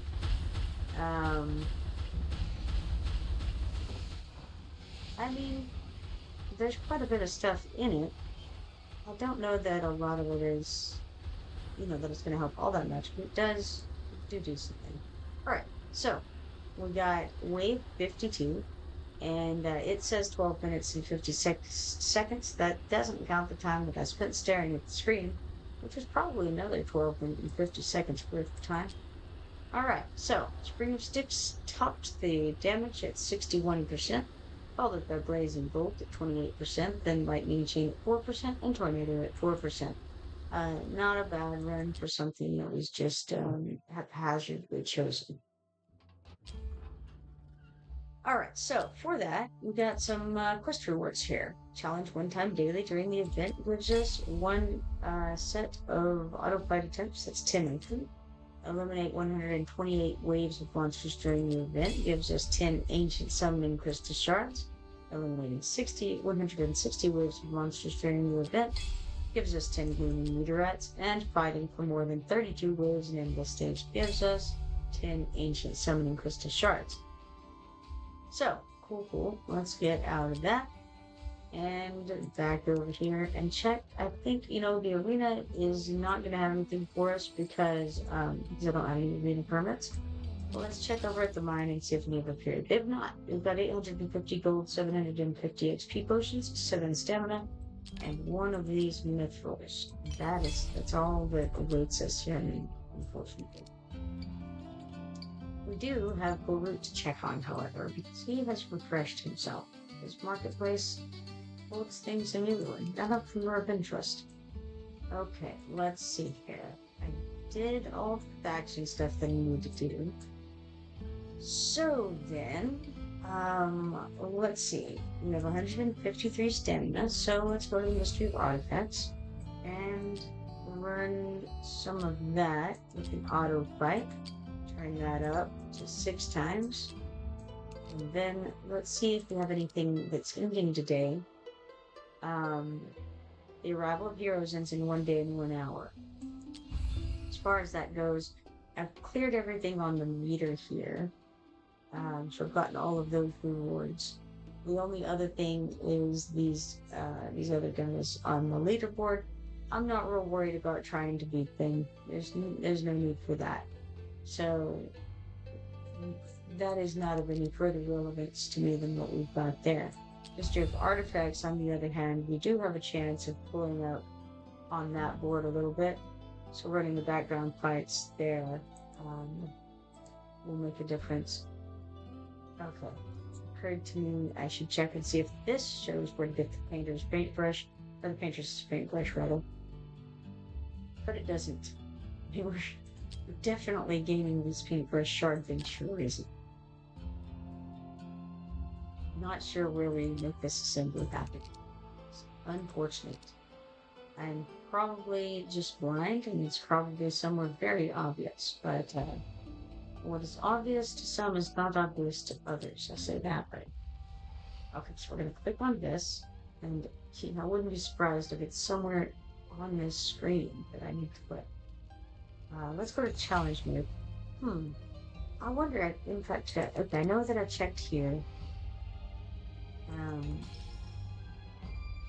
I'm checking again because I know, but I'm not 100% sure, right? Okay. Let's see. I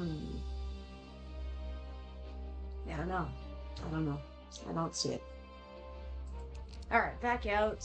And let's see here. Challenge mode. I don't have any idea. I've done this once, and then I auto-fought it after that, and unfortunately, I'm gonna have to do that again because, again, it is 12:30 a.m. at this point, and I'm gonna have to get a move on. So, we're just gonna do, again, we're gonna do the normal mode. We're just gonna auto-fight it and take what we get. A second chance, or pull on for only the bold dare to decide. Interesting. Alright, so unfortunately we don't have the overall statistics that can be in the background. Now, somebody was telling me something about this, something about ballistas, and I wasn't sure what he was talking about. And thinking back on it, I think he may have actually been talking about the level before this, and I didn't realize it at the time. Because I'm looking, and I don't see any ballistas here. I do see that the boss is over there in the upper left corner, and can still be hit by things in that position. I mean, so if one were to put, like for instance, Edro in, could Edro be beating on this guy during the mode where he's over in his little corner? I don't know. Looks like there's you beat all of the mobs, and probably what we could do is, of course, if we could kill those guys a little bit faster, that would give us more time to beat on the guy when he comes back to the middle here. Seems like that would be a good plan.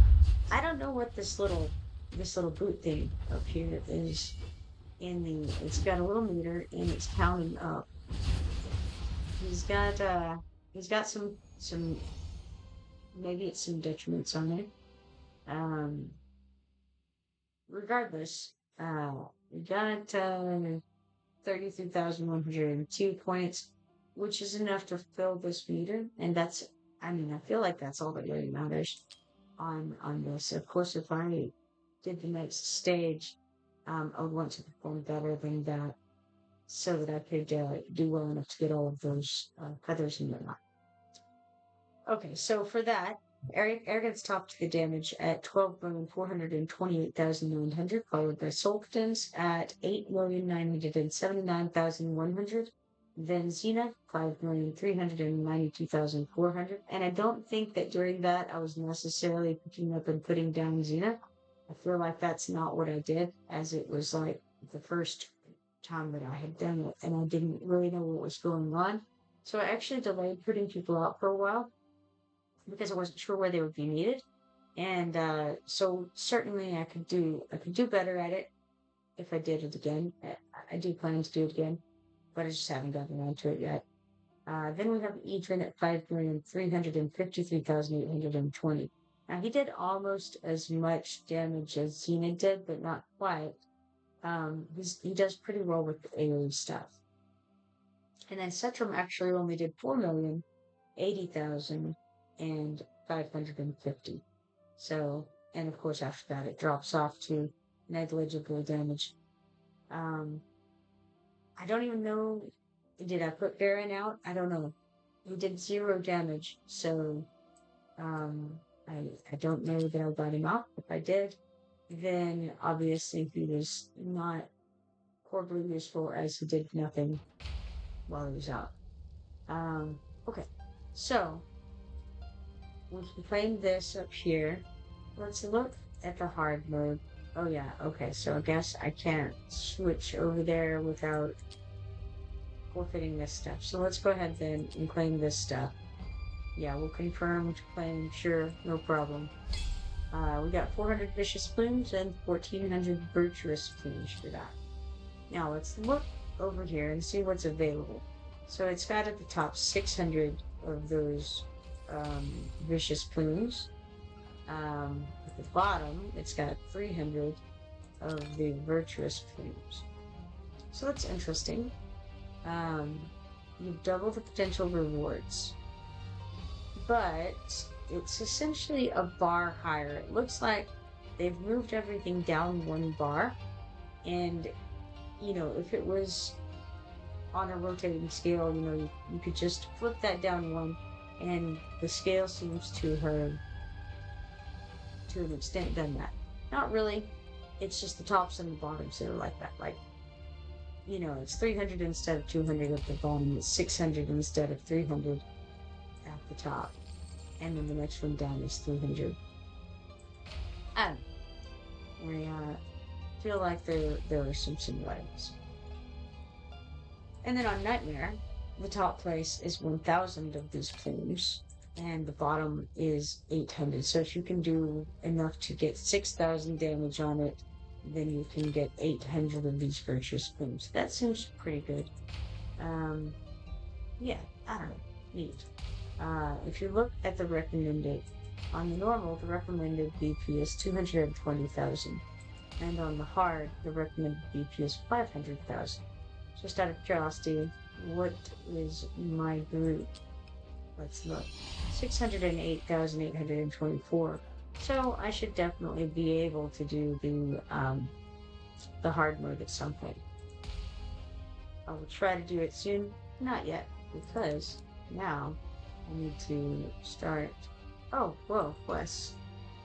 Clear challenge mode on any difficulty level 6 times. That gives us 300 of these virtuous plumes. Cool.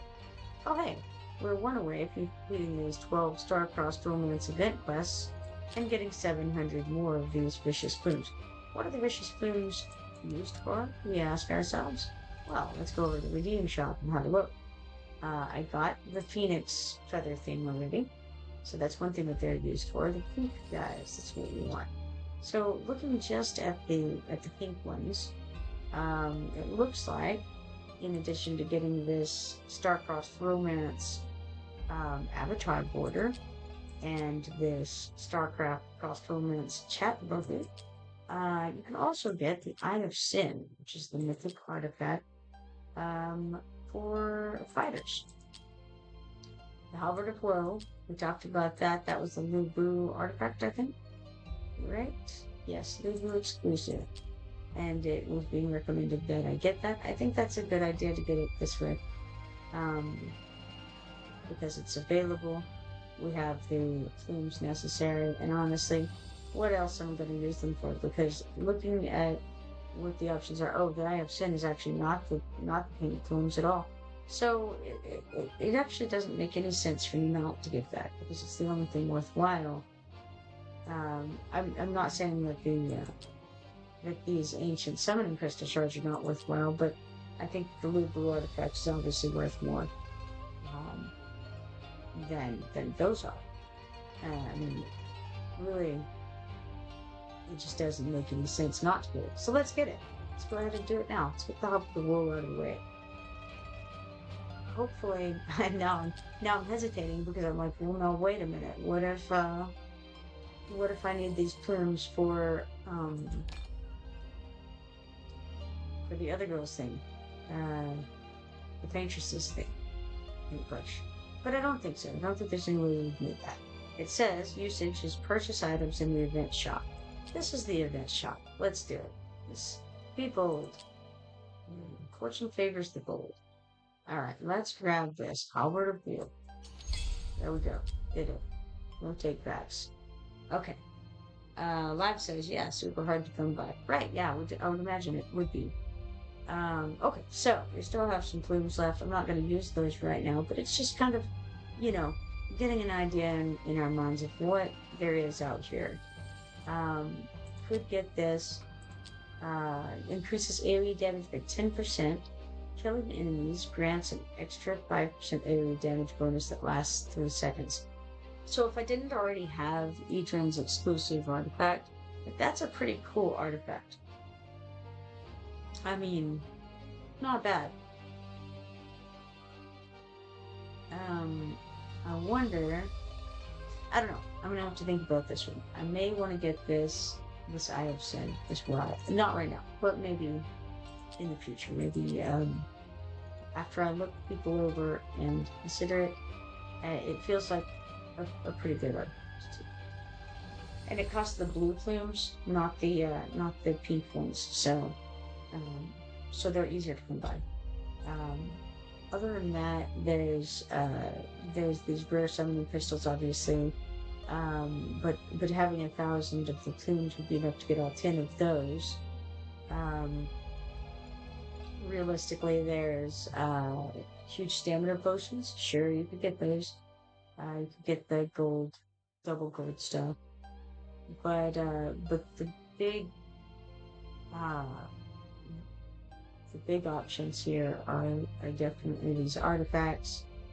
And then after the artifacts, I mean, I think it's the ancient summoning crystal shards, and of course diamonds are always welcome.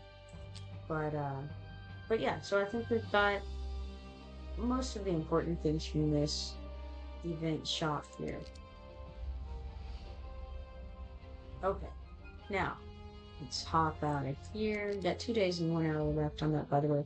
Also, I wanted to look and see what events end today. Looks like Tales of the Smith. Really? Okay. I didn't realize that Tales of the Smith ended today. I should go and do that real quick a little bit. I do have some items that I can enhance. We got some background fights here.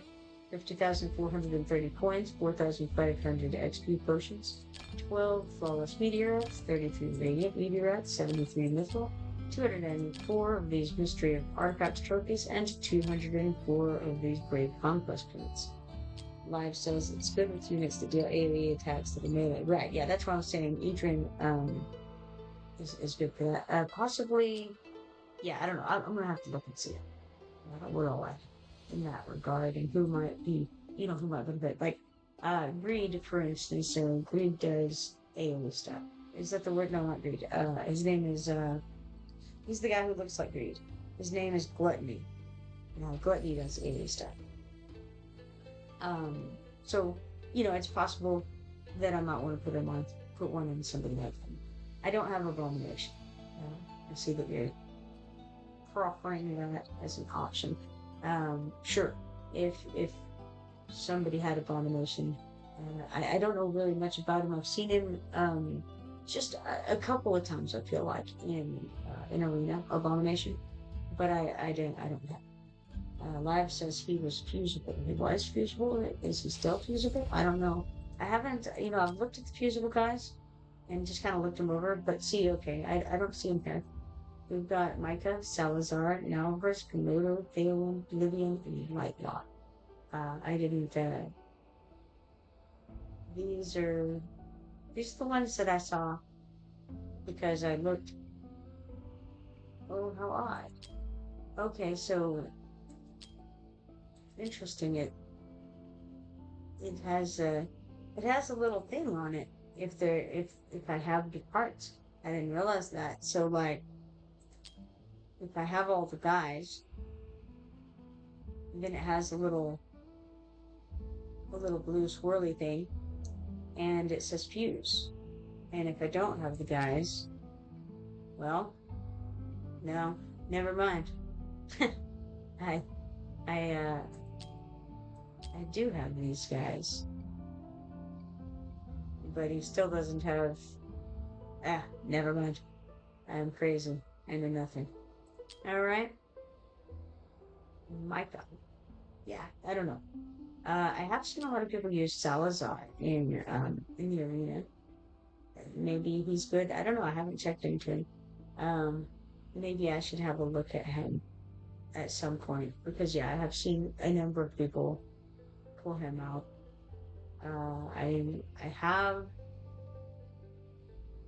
I have Theowen and this is Livian and that's Lily. I don't know that I would make the trade honestly. I don't know.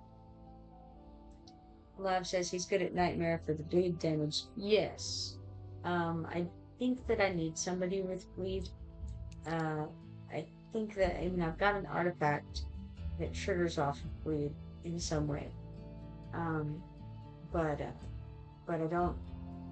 I, I'm not sure I have much in the way of people who give bleed. If that makes sense. All right. So, was there anything else that I needed to get done that I was thinking about and immediately forgot? That's the question. Let's check storage. I don't have any shards to put together.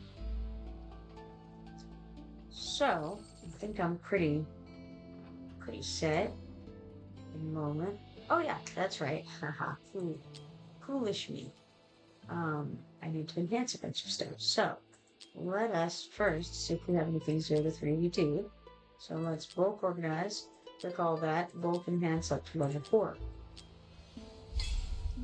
And so that gives us a little bit of Tales of the Smith stuff. We have 6 million coins, so we have to be somewhat selective in what we want to further enhance and what we want to sell. So let's go back. We're going to go to bulk sell. And then I'm going to start going through this and kind of quickly choosing what I want to keep to level up and what I don't want to bother with.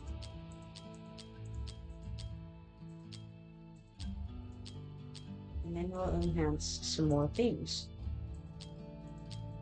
up to level 8.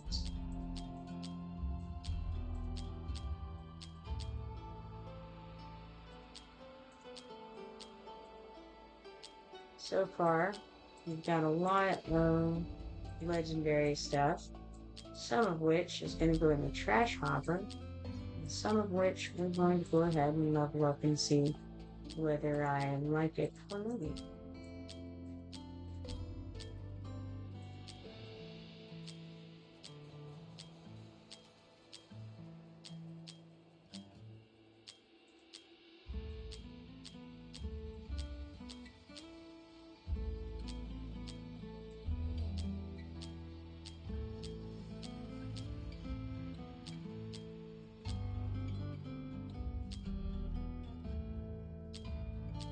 Apparently can't quite click very well or something like that. Keeps like trying to click and you're like, nah, I can't do that. I guess I have to press hard or press long, but it's kind of weird.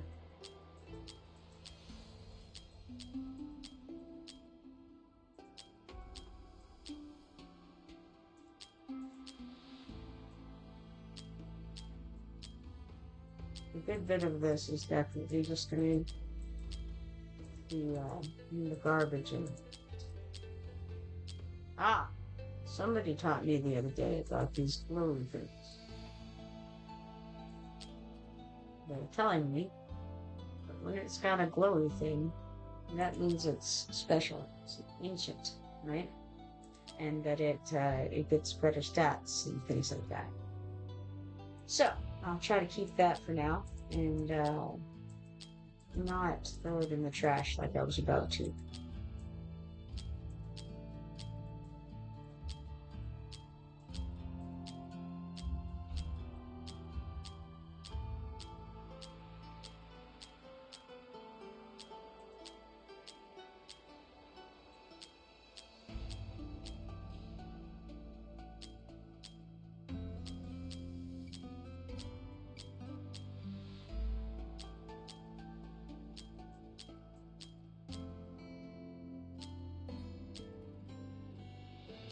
On the plus side, I've been waiting for Tales of the Smith, and so I had a good bit saved up that I still haven't gotten around to enhancing.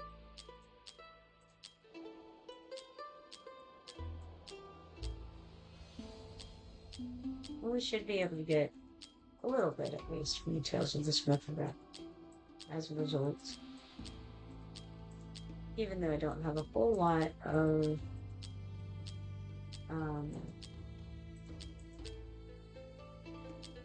I don't have a whole lot of gold to work with, basically.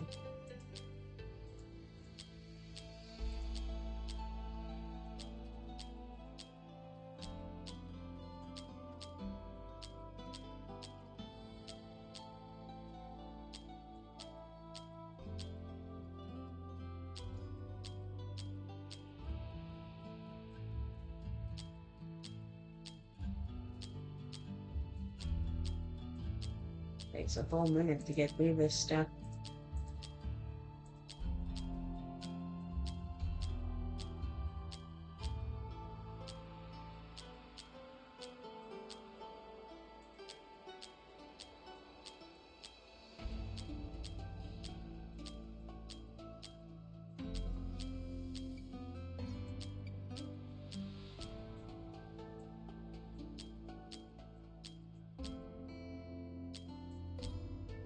Hopefully I won't get too much that's good that I would rather keep and accidentally choose to go away. We'll see.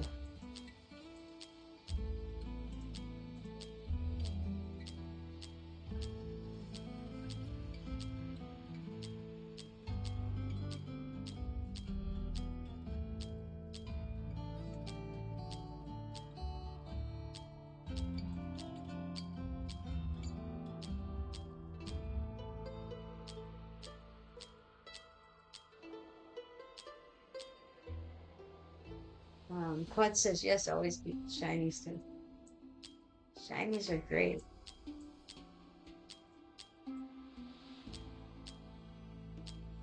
Bob says, hey, if you roll 8 and you have 2 purple, I'll roll them to 16, but if not, I would sell. Yeah, that's pretty much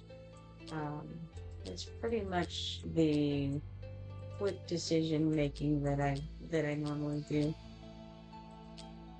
But I kind of do it in sets of 4 and then make decisions from there, because I don't always roll them all the way to 16 just because I roll it to 12.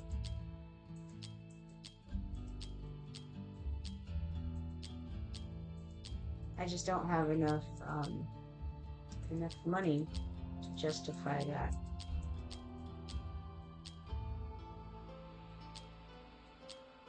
And it also kind of halfway depends on some other things too. I mean, there are other factors in it for me. Like what the stats are, for instance.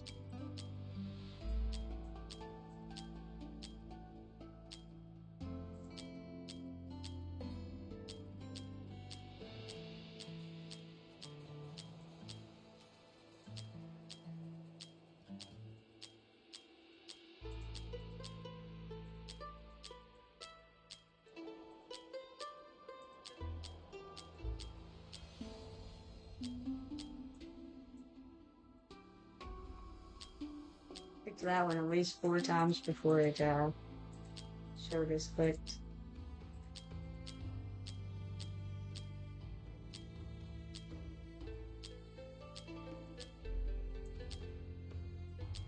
Almost done with these.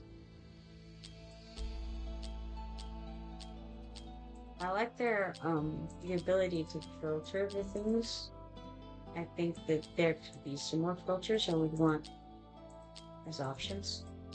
But being able to filter it all is very nice. And feels good that they at least considered that. And it's not a terrible filter system.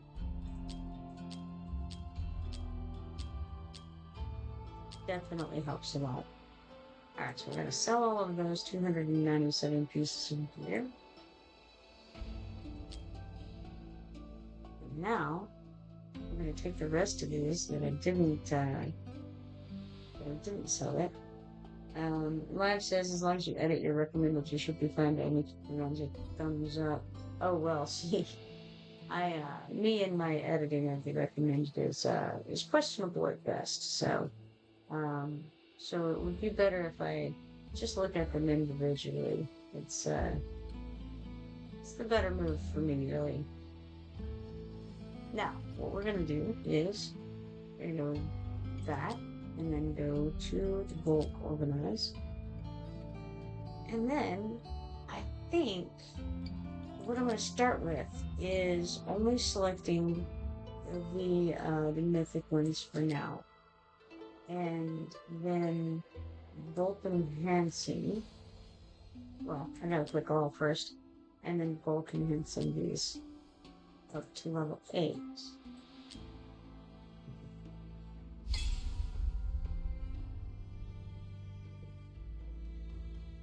Alright, now let's look first of all and see where we've gotten to in the events. Tales of the Smith. Okay, so we have, we're at 2295. We got a 4-star psychic tower token and 40,000 gold. I would definitely like to get this painter's brush shard, or painter's brush shard, because I believe that there will be an opportunity for me to use that maybe. Currently have 7,836,000 gold. So we've had a net gain at the moment, but that's about to change very, very quickly. So let's go to 8 to 11 and have another look at what's happened. Because I need to figure out which ones I want to sell and which ones I want to keep.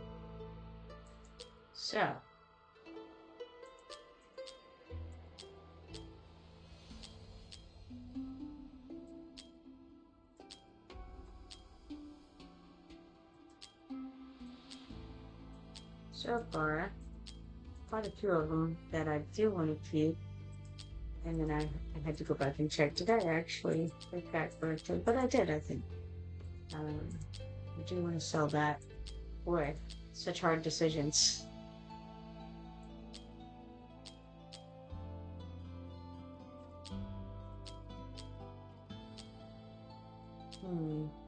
Yeah.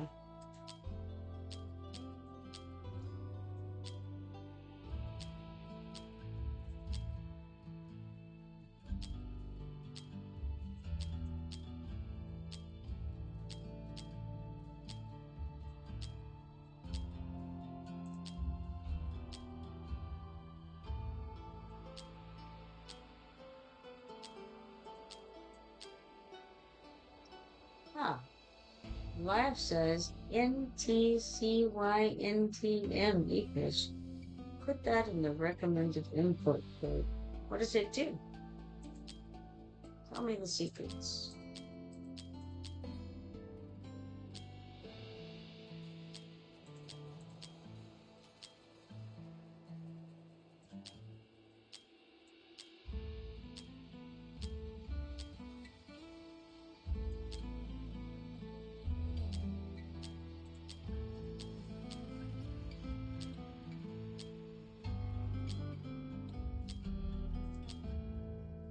Some of those makes it help you get gear that would be from mid-level players. Right. So like what are the selections that it makes you do, you know?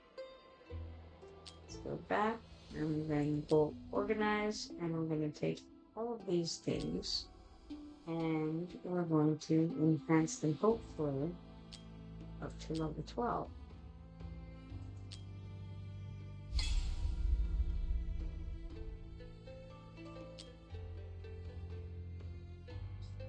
I just recommended. Yes. Right. I guess what I was asking is, in what way does it adjust to? Like, what does it think that you need as in the other player? If you happen. Alright, let's see here. Let's check and see. Do I want to get rid of this stuff? Let's go to bulk sell. And yes, 12.15, that's correct. Alright. That's unfortunate. Don't love it.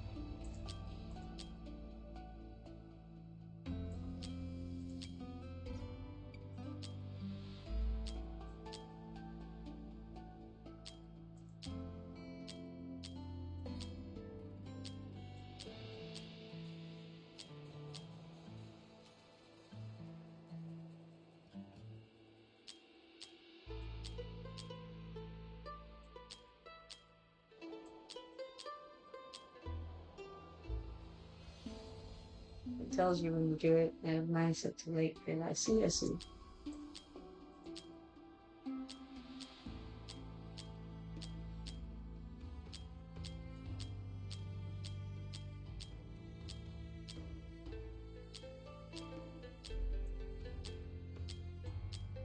Alright, so actually that's the only one that I want to sell at this time.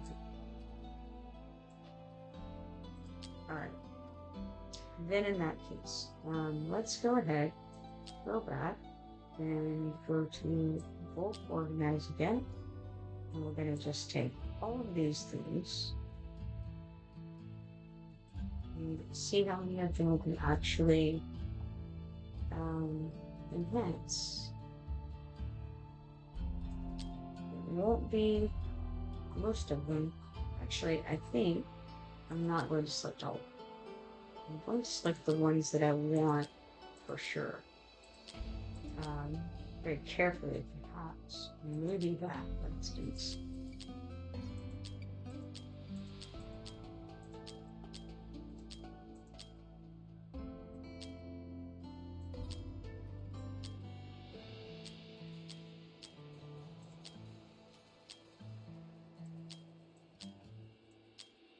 Some of these I'm like, how did this make it this far? Must have been things that I already had on people.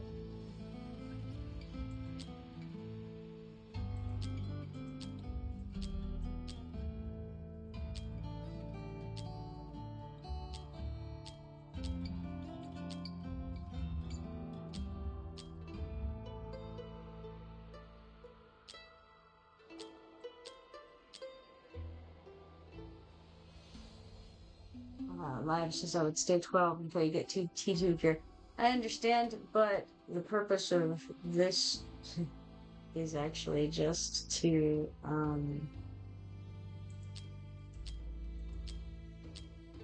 get those Tales of the Smith rewards more than anything else.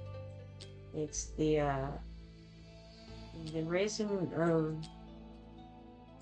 the I suppose you'd say level of these items is not the purpose of what I'm doing at the moment. I'm essentially trading gold for rewards and trying to get as many of those rewards as possible, and especially the shards for the paintbrush.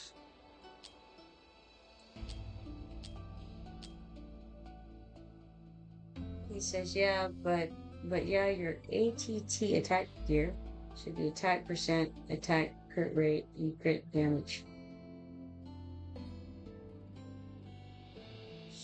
Sure, yeah, depending on which characters you're trying to gear up. Actually, now.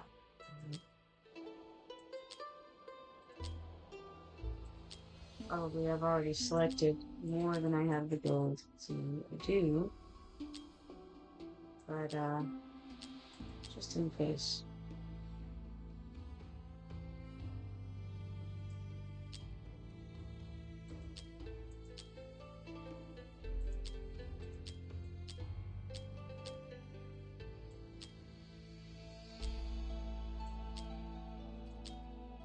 A little bit further with it.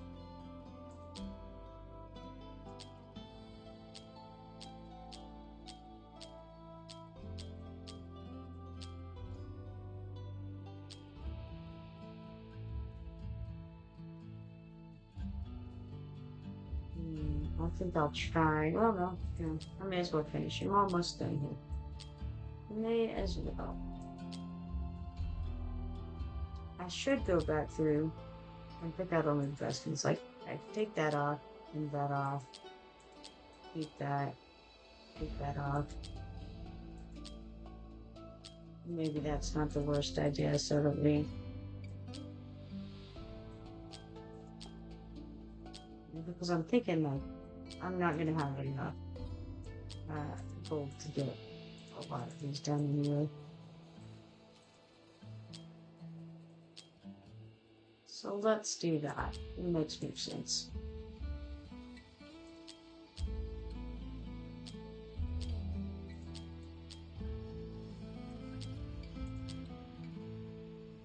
That's questionable. I think I don't do.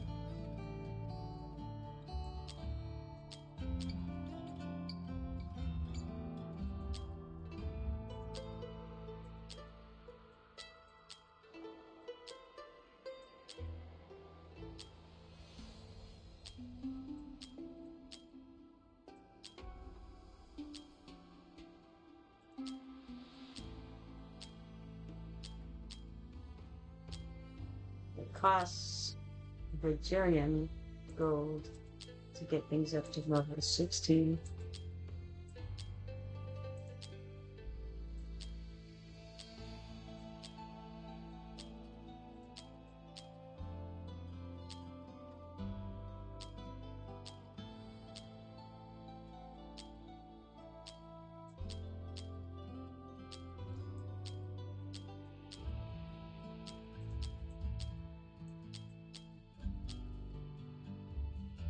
Alright, there we are. That should be much nicer.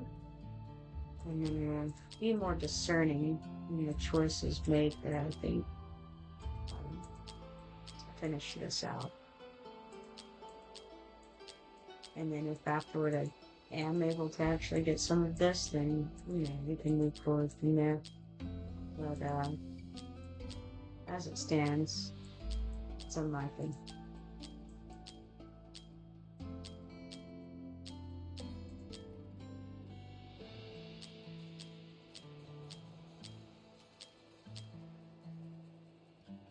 Oh, sorry. Life says I'm sorry. I don't mean to be rude. No, I'm not being rude. You're being helpful. Um,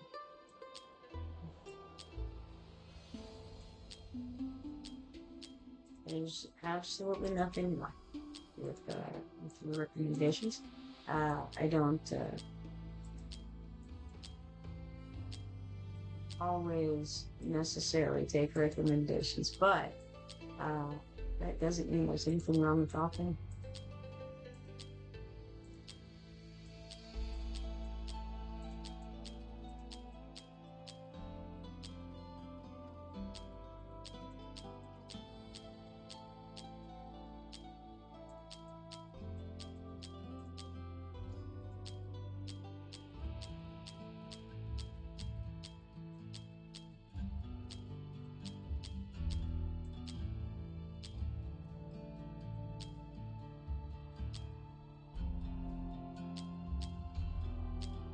Alright, there we go. Now, let's take this and try to enhance them, as many of them as we can, which won't be. Let's see how far we go ahead. We got 11 of them enhanced. That's not terrible. So, interesting. Some of them are ones that we have equipped on people right now, and then others are not. And we got this one up to level 15. Didn't quite get there. Close. Let's just look and see how things went out of curiosity. Alright, and not bad so far, really, all things considered. I'm not sure if it was necessarily important to move some of them up to 4th level. That's okay. Again, it's more about, throwing some gold at the problem and trying to get some of these rewards over here than anything else. So, we did succeed in getting most of the things that I wanted.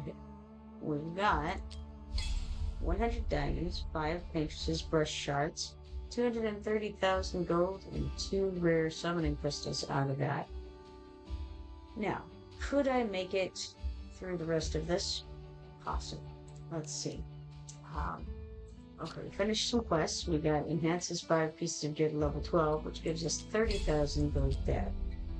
And then we have something over in events, which is the skin discount event. We finished a quest here. That's spending 5 million gold.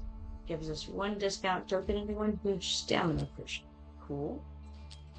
Let's use that discount and see what it goes on, since there's one thing it can go on. Alright. So we got now a 350% discount on this gleaming meteorite times 80, refining pistol times 3, and gear recasting hammer times 3 bundle, bringing it down to 999 W gold for that. So, cool. Now, let's go. Let's go in to the Oracle's trial. And okay, hold on. Actually, I'm gonna go back first. We have 270,826 gold at this point. What can we do with that? That'll be hard. First, let's check for root, because he's got some new stuff with him. I don't see anything I need there. In order to get that last bit, I might can just declothe some of my people. Maybe declothe a lot of them. But first, let's come over to this window where we have something to do in the development window. Spend a total of 100 million gold, which gives us, so that's cool, 30 diamonds and 10 achievement points for that. Not bad. Nothing else over there that needs claim.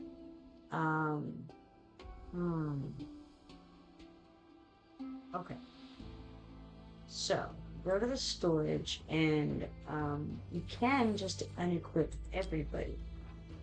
We can come over here, and we can unequip all of their gear. And maybe find some that I want to sell from that. It may not be the best idea, but it feels like it's an okay idea. I'm going to do it. I can figure out what to put back on them later. Alright, now, we're going to go to storage, and go to gear, and then we're going to go through this stuff and see what we can sell and be a little harsher than previously, perhaps.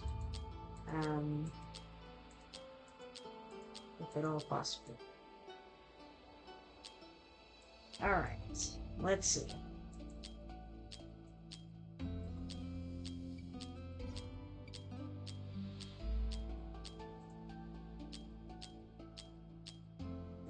Good. I don't know. Yeah, I don't want to just sell all of the legendary stuff. So that seems like not a very good idea. But definitely I need to find the stuff that's not phenomenal like that. It was rather terrible. And get rid of it. And that'll be a start, right?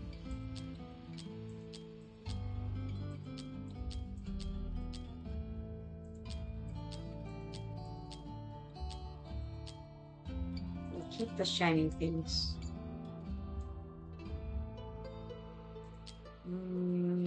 Yes, I'm going to sell this. I think so.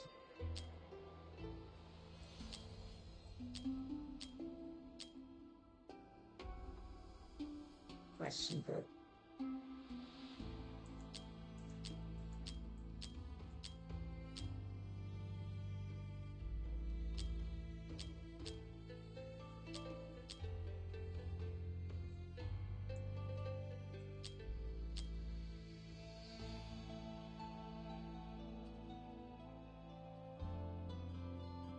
Yeah, I think I'll keep that.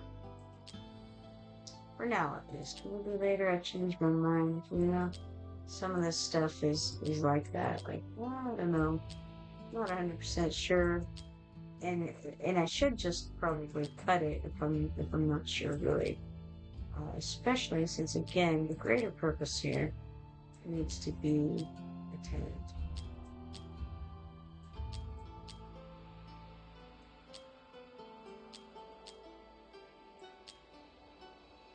And in this case, the greater purpose is, again, trying to get those last few rewards from the Tazit Smith, or the last more important parts of the reward to the game.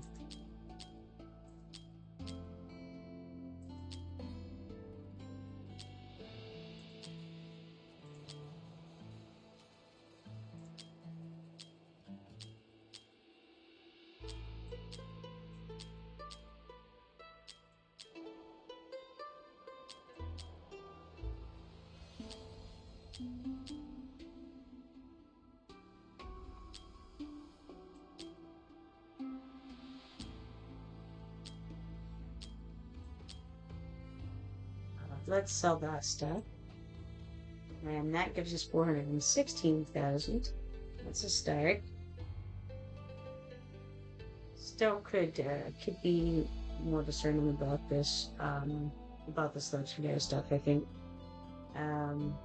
But for now, I call that decent paring down of things.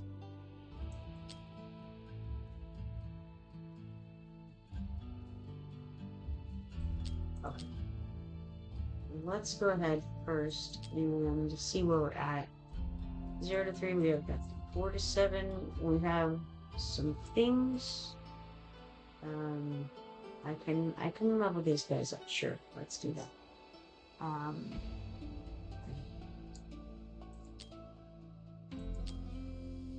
Okay.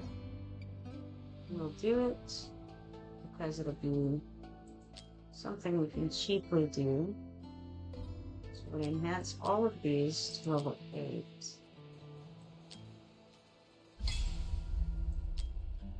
And then we're going to go to 8 to 11 and see which of this we actually want to keep and which of it we can go ahead and sell. Which most of it we probably can sell, so that makes life a little easier in that regard.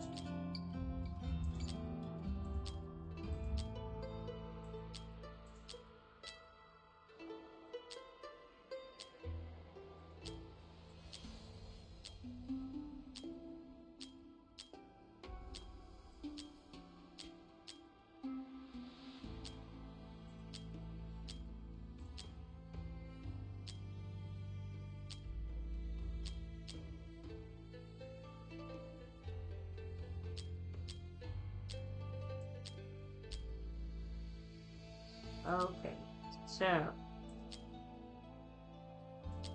sell all that stuff. Alright, that's 109,800 gold there. Still don't have a whole lot to work with, but we'll go ahead and take these items, go back, bulk organize, bulk enhance all of these, and we're going to go up to level 12 with them. Well, we're going to go up to 12 with some of them. 10. Alright, so click OK here. And then let's go see. Do we have anything? No, still too low on the Tales of the Smith. Now what we have is 9,320 out of the 9,500 that we need to get those diamonds with. It would be cool to be able to get all the way to the shards. I wonder if I go and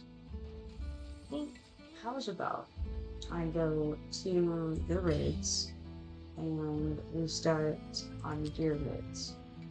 Gear raid 1, because I need some weapons and breastplates anyway.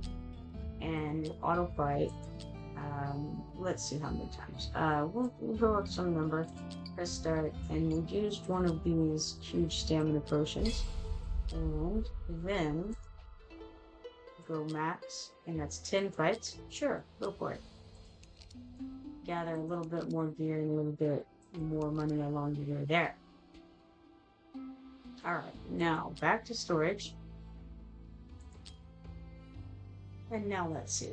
We enhance things up to 12. Let's see if I want to get rid of any of these things. Um, Probably.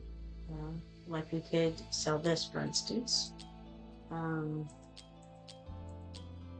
because hopefully, um,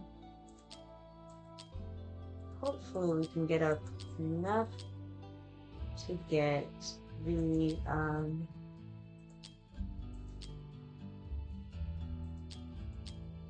at least there's diamonds that, we're close to, so let's see.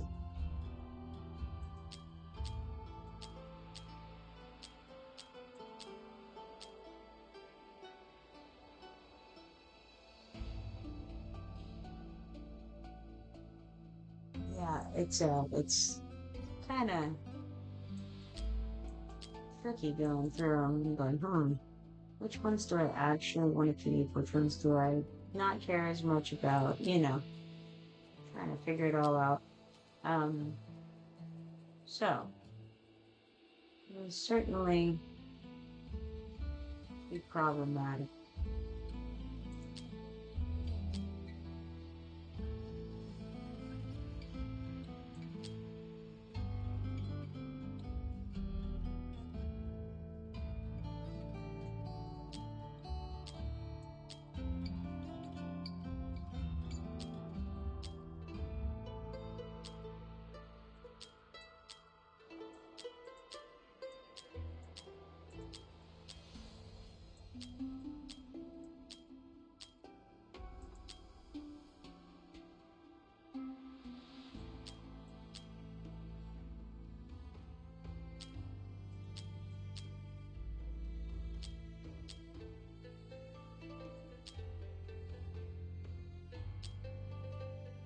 Alright, so let's sell these.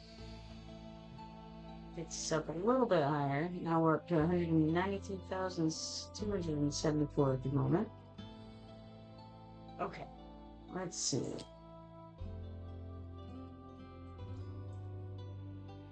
We have this piece here. And what we can organize and then that's okay.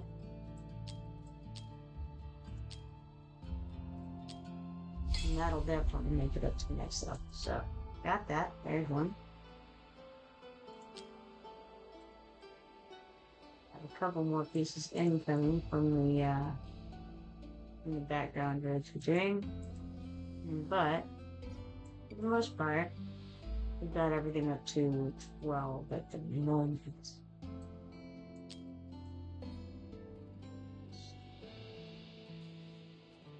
Okay, now, I was gonna look at what you've got here. Recommended input. I'll see what you've got here.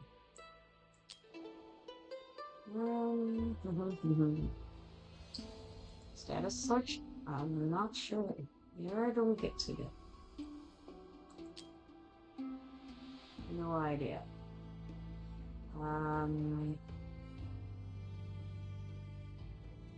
Overview? No. It would definitely be in here. Okay, that's right. In the recommendation settings. That's where we put it. Alright. So, recommendation settings, and then.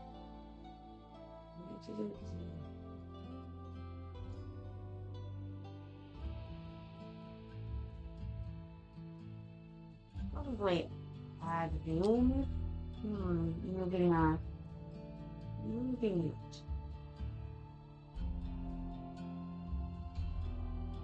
Yeah, I don't know.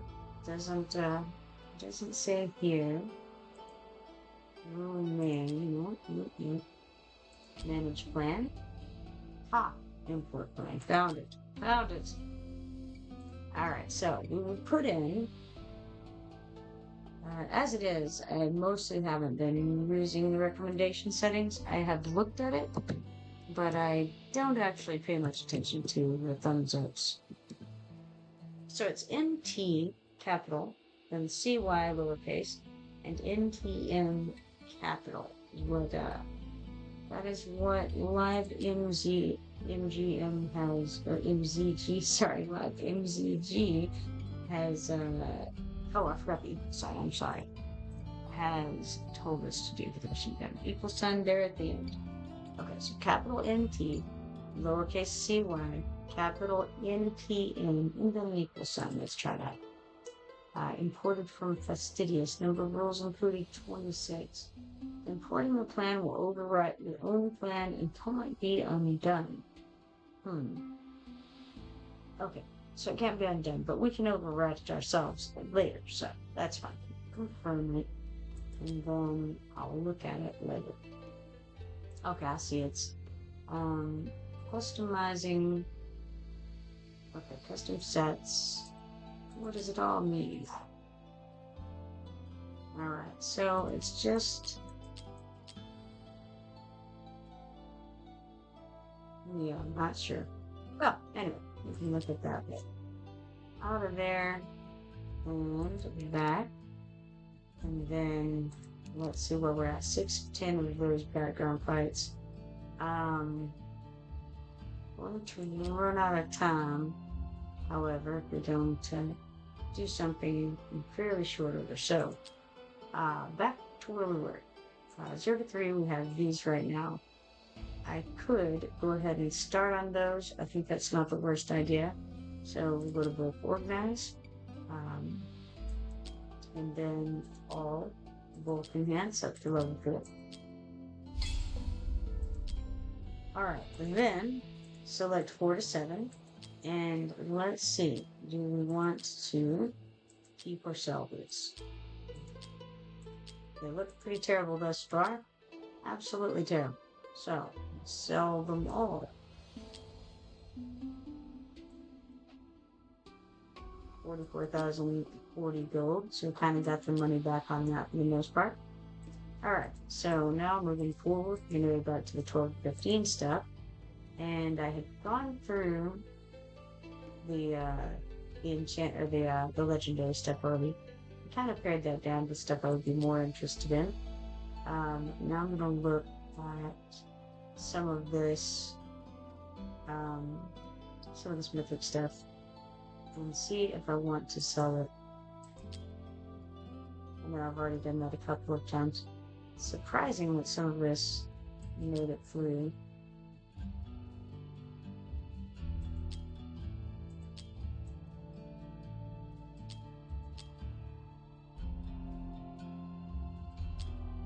Nonetheless, here we are.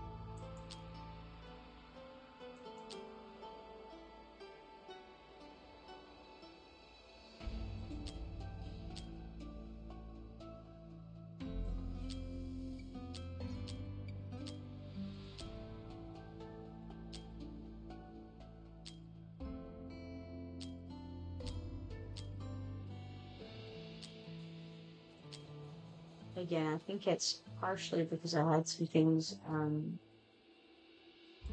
equipped on some of my guys that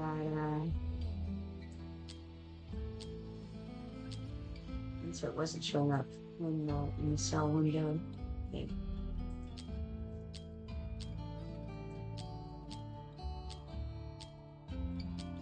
But this should help get a little bit more money and get a little bit more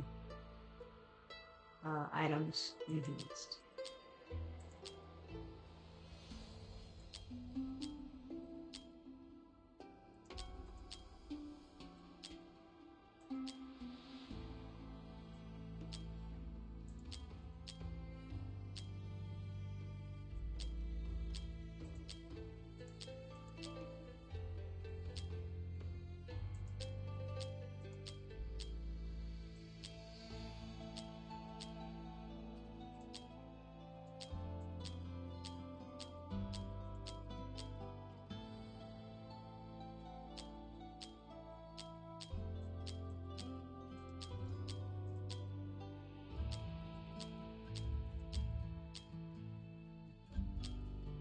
Slowly but surely getting some that I'll be willing to get rid of.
We've got that background quite complete over there.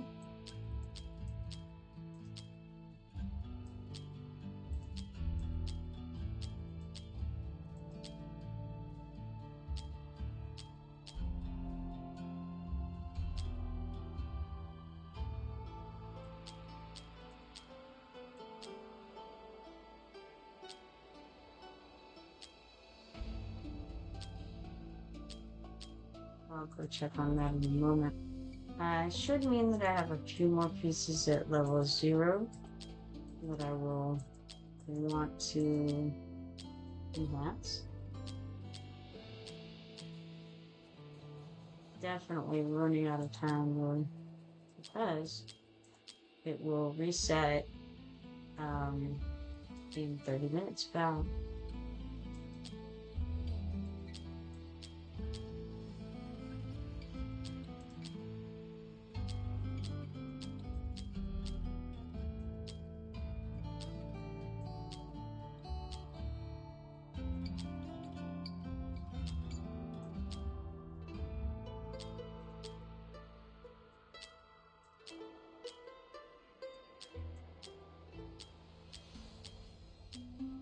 Alright, so let's sell these and hope that I put them correctly, because that would be a shame. Alright, so we got 1,391K, so that's 1,300,000 approximately, or 1,004 million, 1,004,400,000. Man, can't speak. Sorry. Alright, let's see here. With that, we're gonna go back to the 0 to 3 stuff, and I'm gonna go to bulk organize, select all of them, bulk enhance them up to level 4.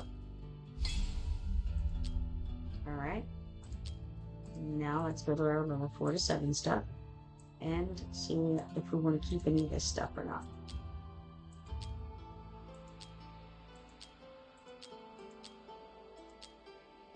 So, one piece, and the rest we don't want. Alright, and then go to enhance this to level 8. See how well that did. Not especially wonderfully, unfortunately. So, easily done. I shall sell it.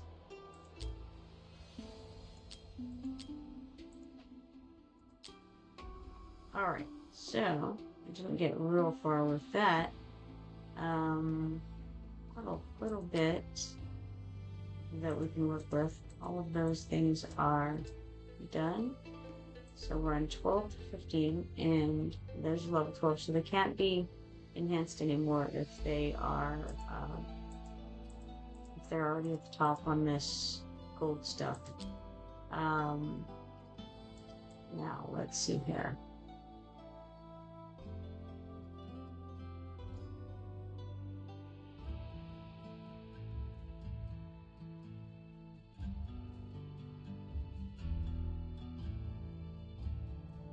Trying to just look through and see if there's anything I need to be careful about. There might be. Shouldn't be yet, because we're at 12 to 15, so that shouldn't be an issue. It should only be the stuff that's enhanced to 16 that I'm really concerned about. So, alright, let's see here. I'm bulk organized because we need to try to get a few more pieces up. What do we want to focus on?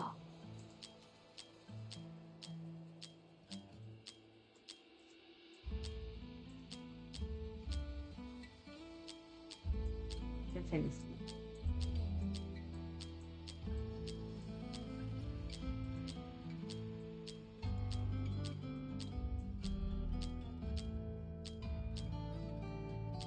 I won't be able to move many of them up, so, you know.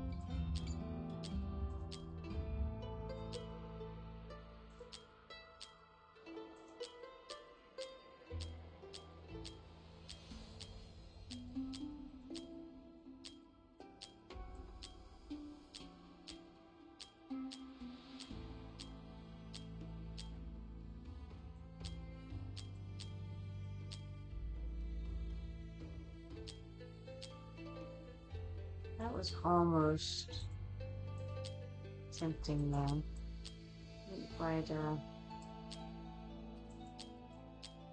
Didn't quite catch my interest, but it was very close. Maybe that one. I like that.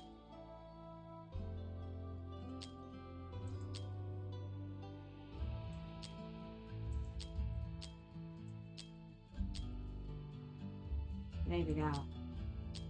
So it looks like we've got some other things that are nice.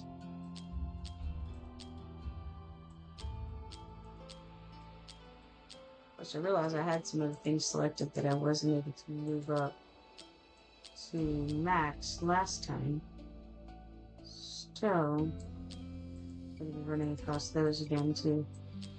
And of course, we won't be able to get very far with them this time either. Necessarily. Oh, what's this?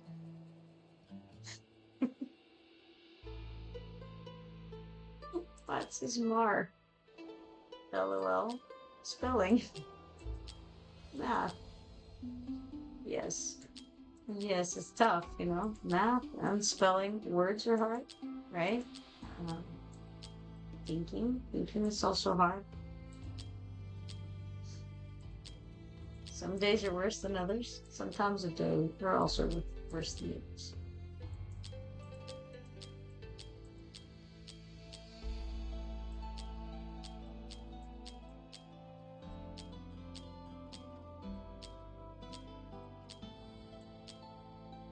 Alright, so now let's see what of this I can actually get. Oh, hardly any, because I only have 1,700,000. So we got successfully enhanced 2 of them, and then we got one more that's up to 15. So hey, not as bad as it could have been for sure.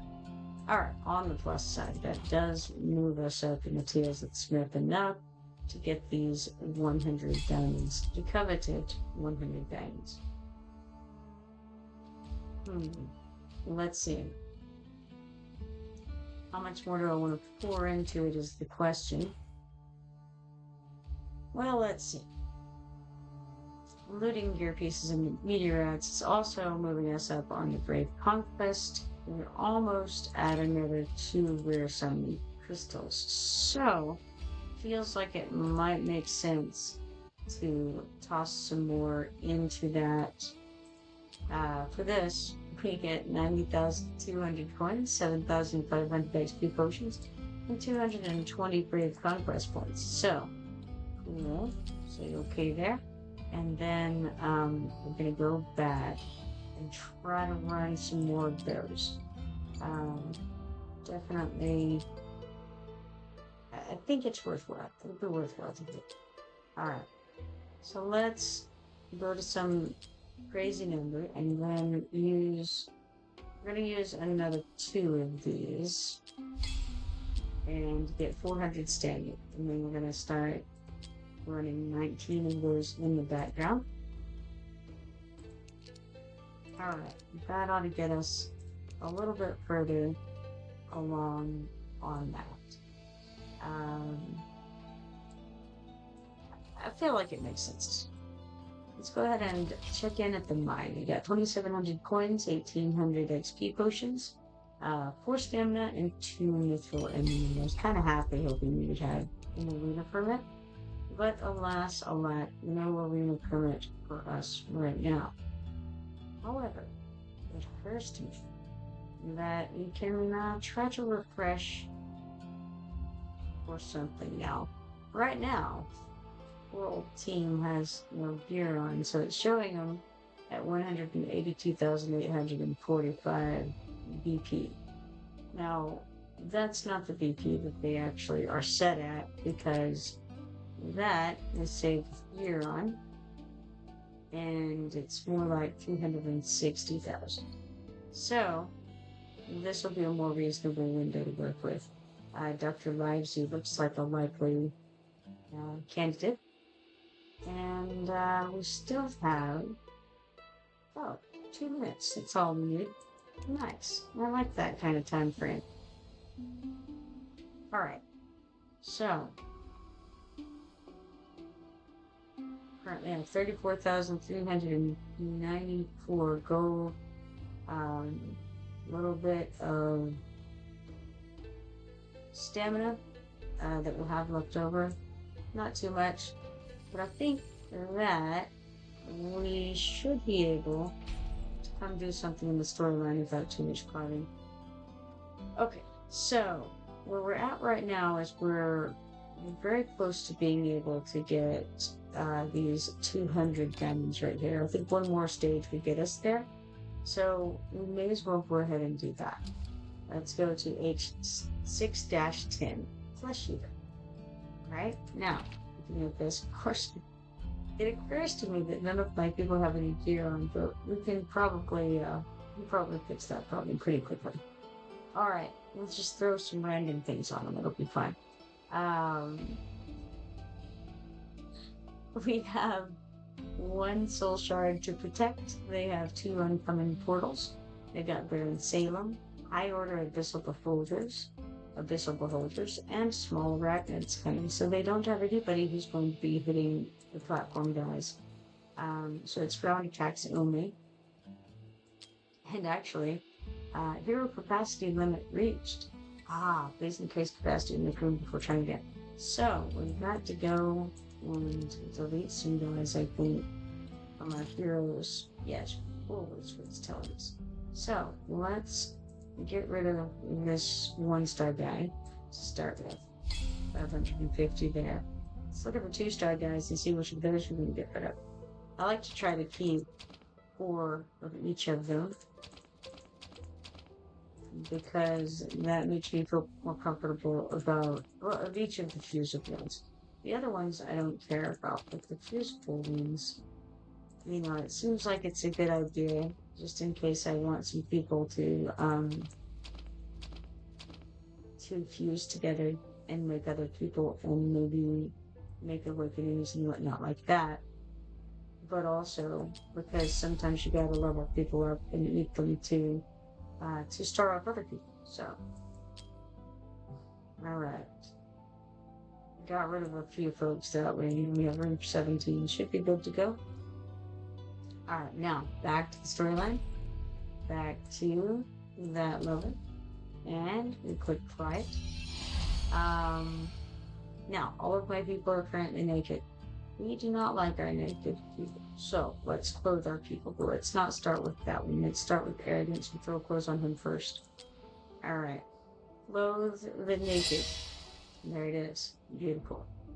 He is now at his normal BP. Excellent. After clothing him, I think then we'll clothe Cetrum. Why not? He can be next. Actually, I can just do it from this window. I didn't even have to go back over there. At least not yet. Let's clothe these folks.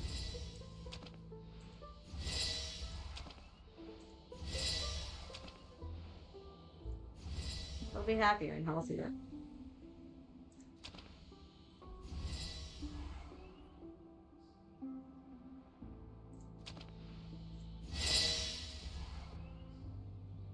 I wonder who else I have within that set.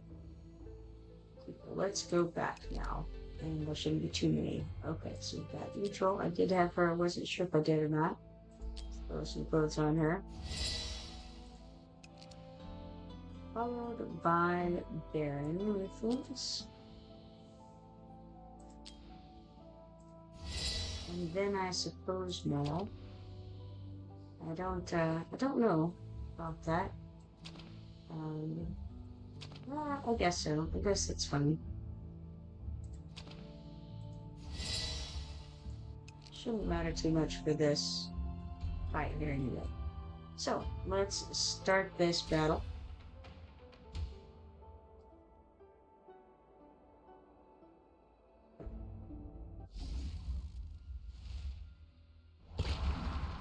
Alright, we got some folks going that direction. Oh yes, okay.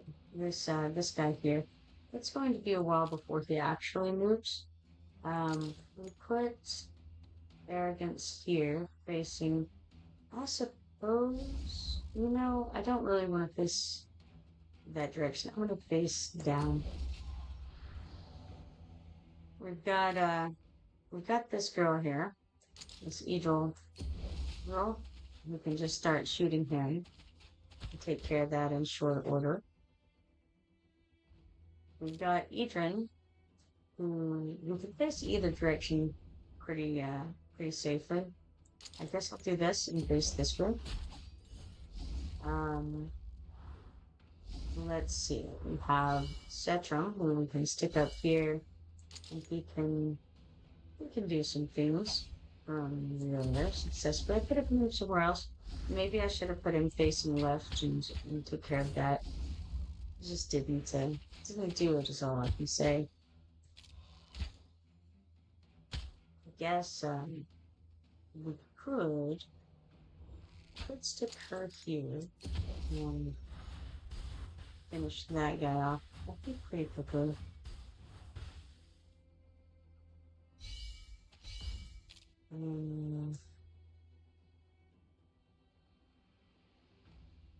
Really, we could just go ahead and block off the entrance and keeping them burning down that way, and throw them all this way, and Gao-Chan make it all go a little bit faster.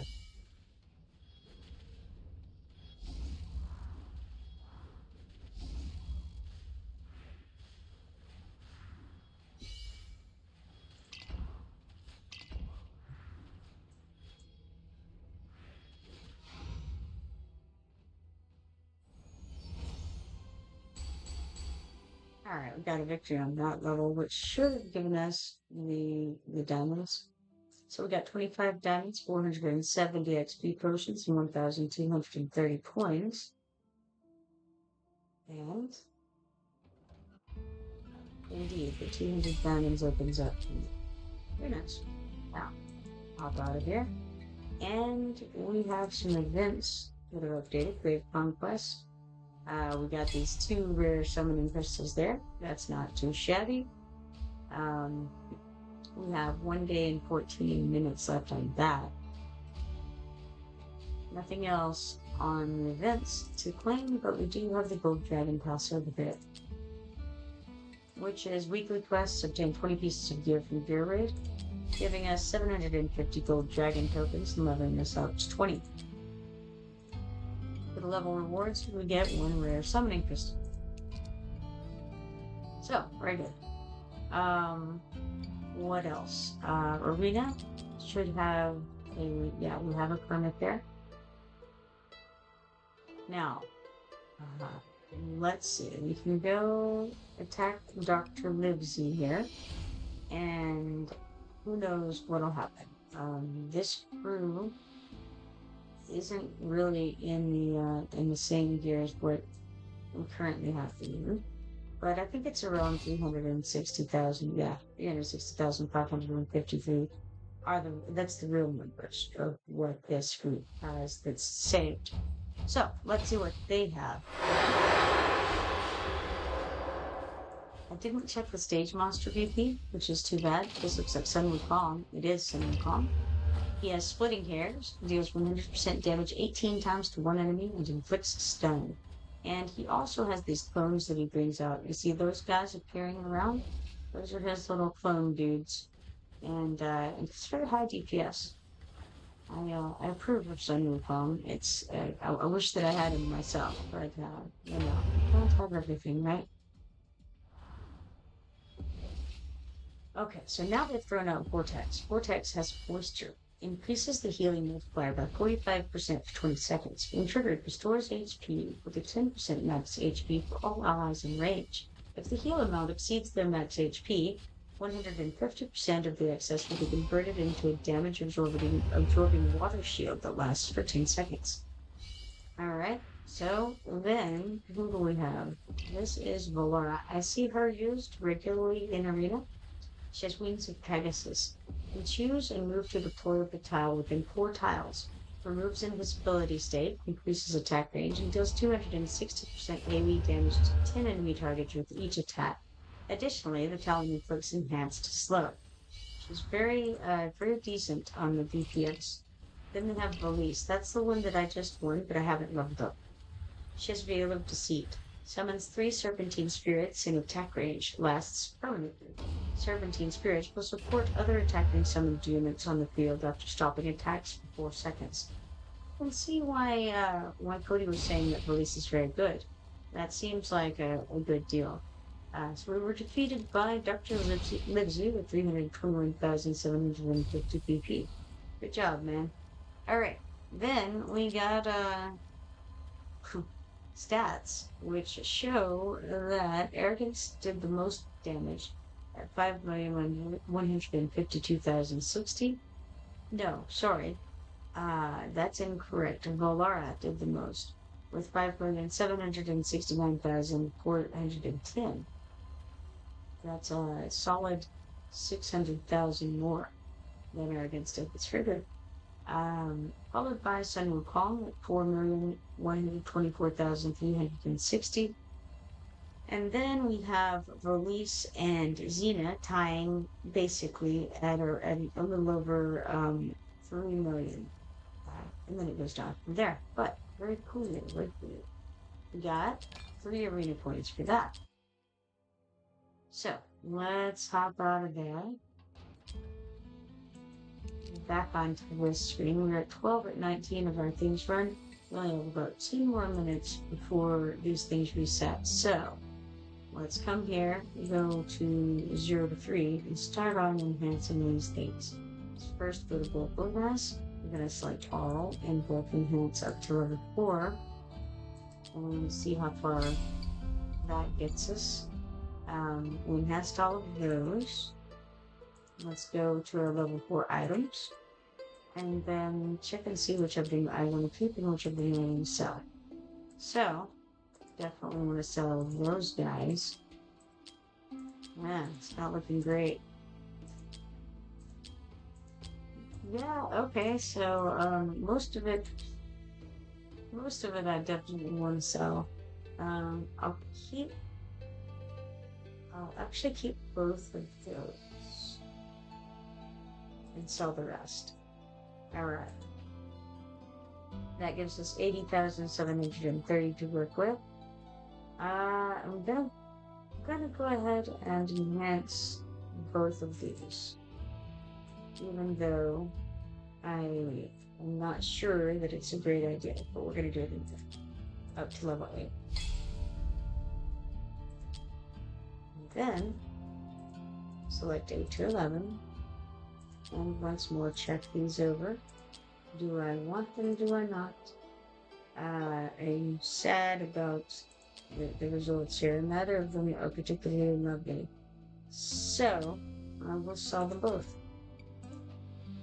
Alright, 21,420 gold from that.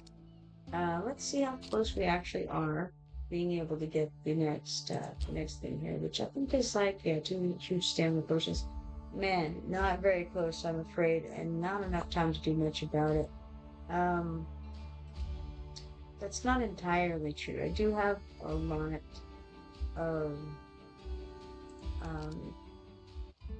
of things that I could do. I have a bunch of quick clears, and I also have a bunch of huge stamina potions. So I suppose I could do that, and maybe, I don't know, do I want to? Let's go back over here and stare at it again for a moment. Alright. We would get 2 huge stamina potions by doing it. We would also, depending on how far it got us, Um, okay, let's do it. Let's do this. Let's go first. To consume the 2 huge stamina potions.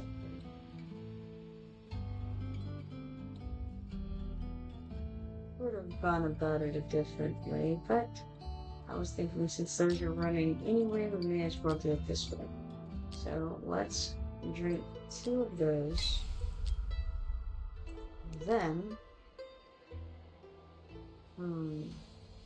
I suppose the way to do this easiest would be to end this, and then we got 126,200 coins, 10,500 XP potions, a couple pieces of gear, 320 Brave Conquest points, and 10 small arachnid demon soldier shards. Alright, let's click OK here. And then we're gonna go to raids. Not promotion raid, wrong thing. Gear raid. Select gear raid 1. And then go to stage 18. We're gonna do quick clears. And we're gonna do max.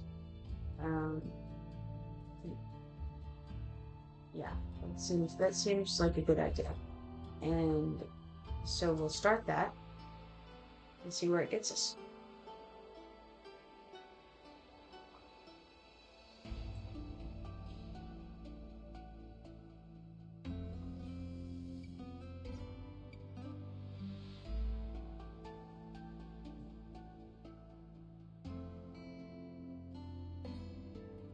Alright, there's all 20 of those done. Let's click OK. We ended up getting 500 Brave Conquest points, 180,400 gold, 15,120 Hero XP potions, and a good variety of food. Alright, we close this. We still have a little left, so let's auto fight in the background the 3 more times that are available to us. And then hop back over here to our storage. We're going to go to here and then do the same kind of thing. Start with the 0 to 3. Bulk organize. We're going to bulk enhance all of this stuff up to level 4. And then let's see here. Then we have to go select. We'll take off the 0 to 3, go to 4 to 7. And then see what of this I might want to get rid of, and what of it I might want to keep.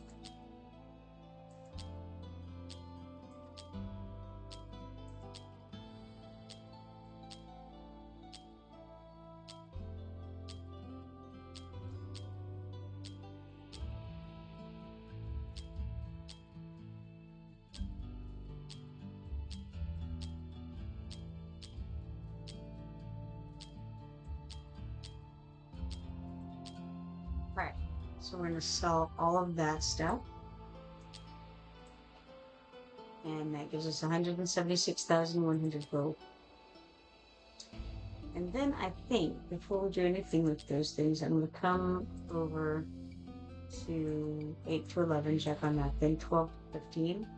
And I only want to see this stuff. And the reason is, because I'm going to check and see if I have anything that's right at the edge. So if it's at 15, like this, and things that are at 13, it makes sense to me if I go to bulk organize and do this down here to try to enhance these things, perhaps.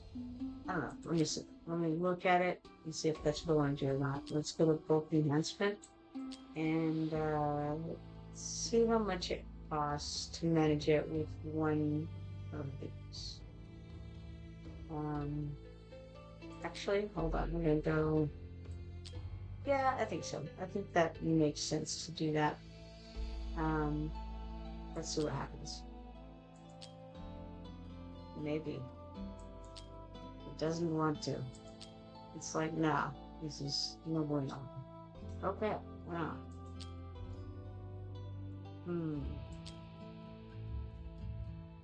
Why does it not?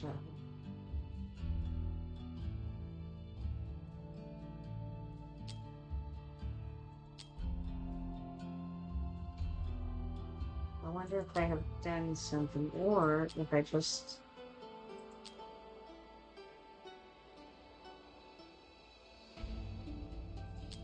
try this.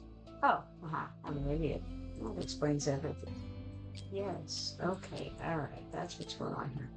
Alright, I did not select the button method. Didn't select the gear that time. Select level 16. Alright, so we have 519,000. It took 25,000 to get that up to 16 through 50. That's not too bad. Okay. Cool. Background fights are complete. Alright, well then, let us go back to what we were doing previous, which is going to 03, and let's enhance this thing up to level 4. And then, almost out of time here, so 4 to 7, let's put, it's a tough thing, honestly, we are so low on time.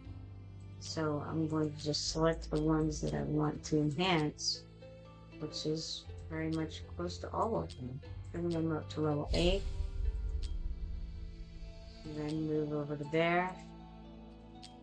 And see if we want to do that again on these, which we do on 2 of them. So let's go to level 12 with those. Almost out of time here. I'm on 12, 15. I know there was some down here at the bottom that we want to try to get up. Ideally, these 3 first. So, both nets, those. And we managed to enhance 2 of them. That's not too bad. Now, did we make it to anything? I think we did. Alright, great. We made those 2 huge stamina potions back, at the very least.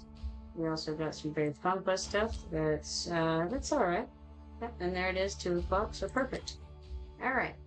So, we do get to claim these 5 legendary skill crystal shards. Nice. Canvas and Bloom has something.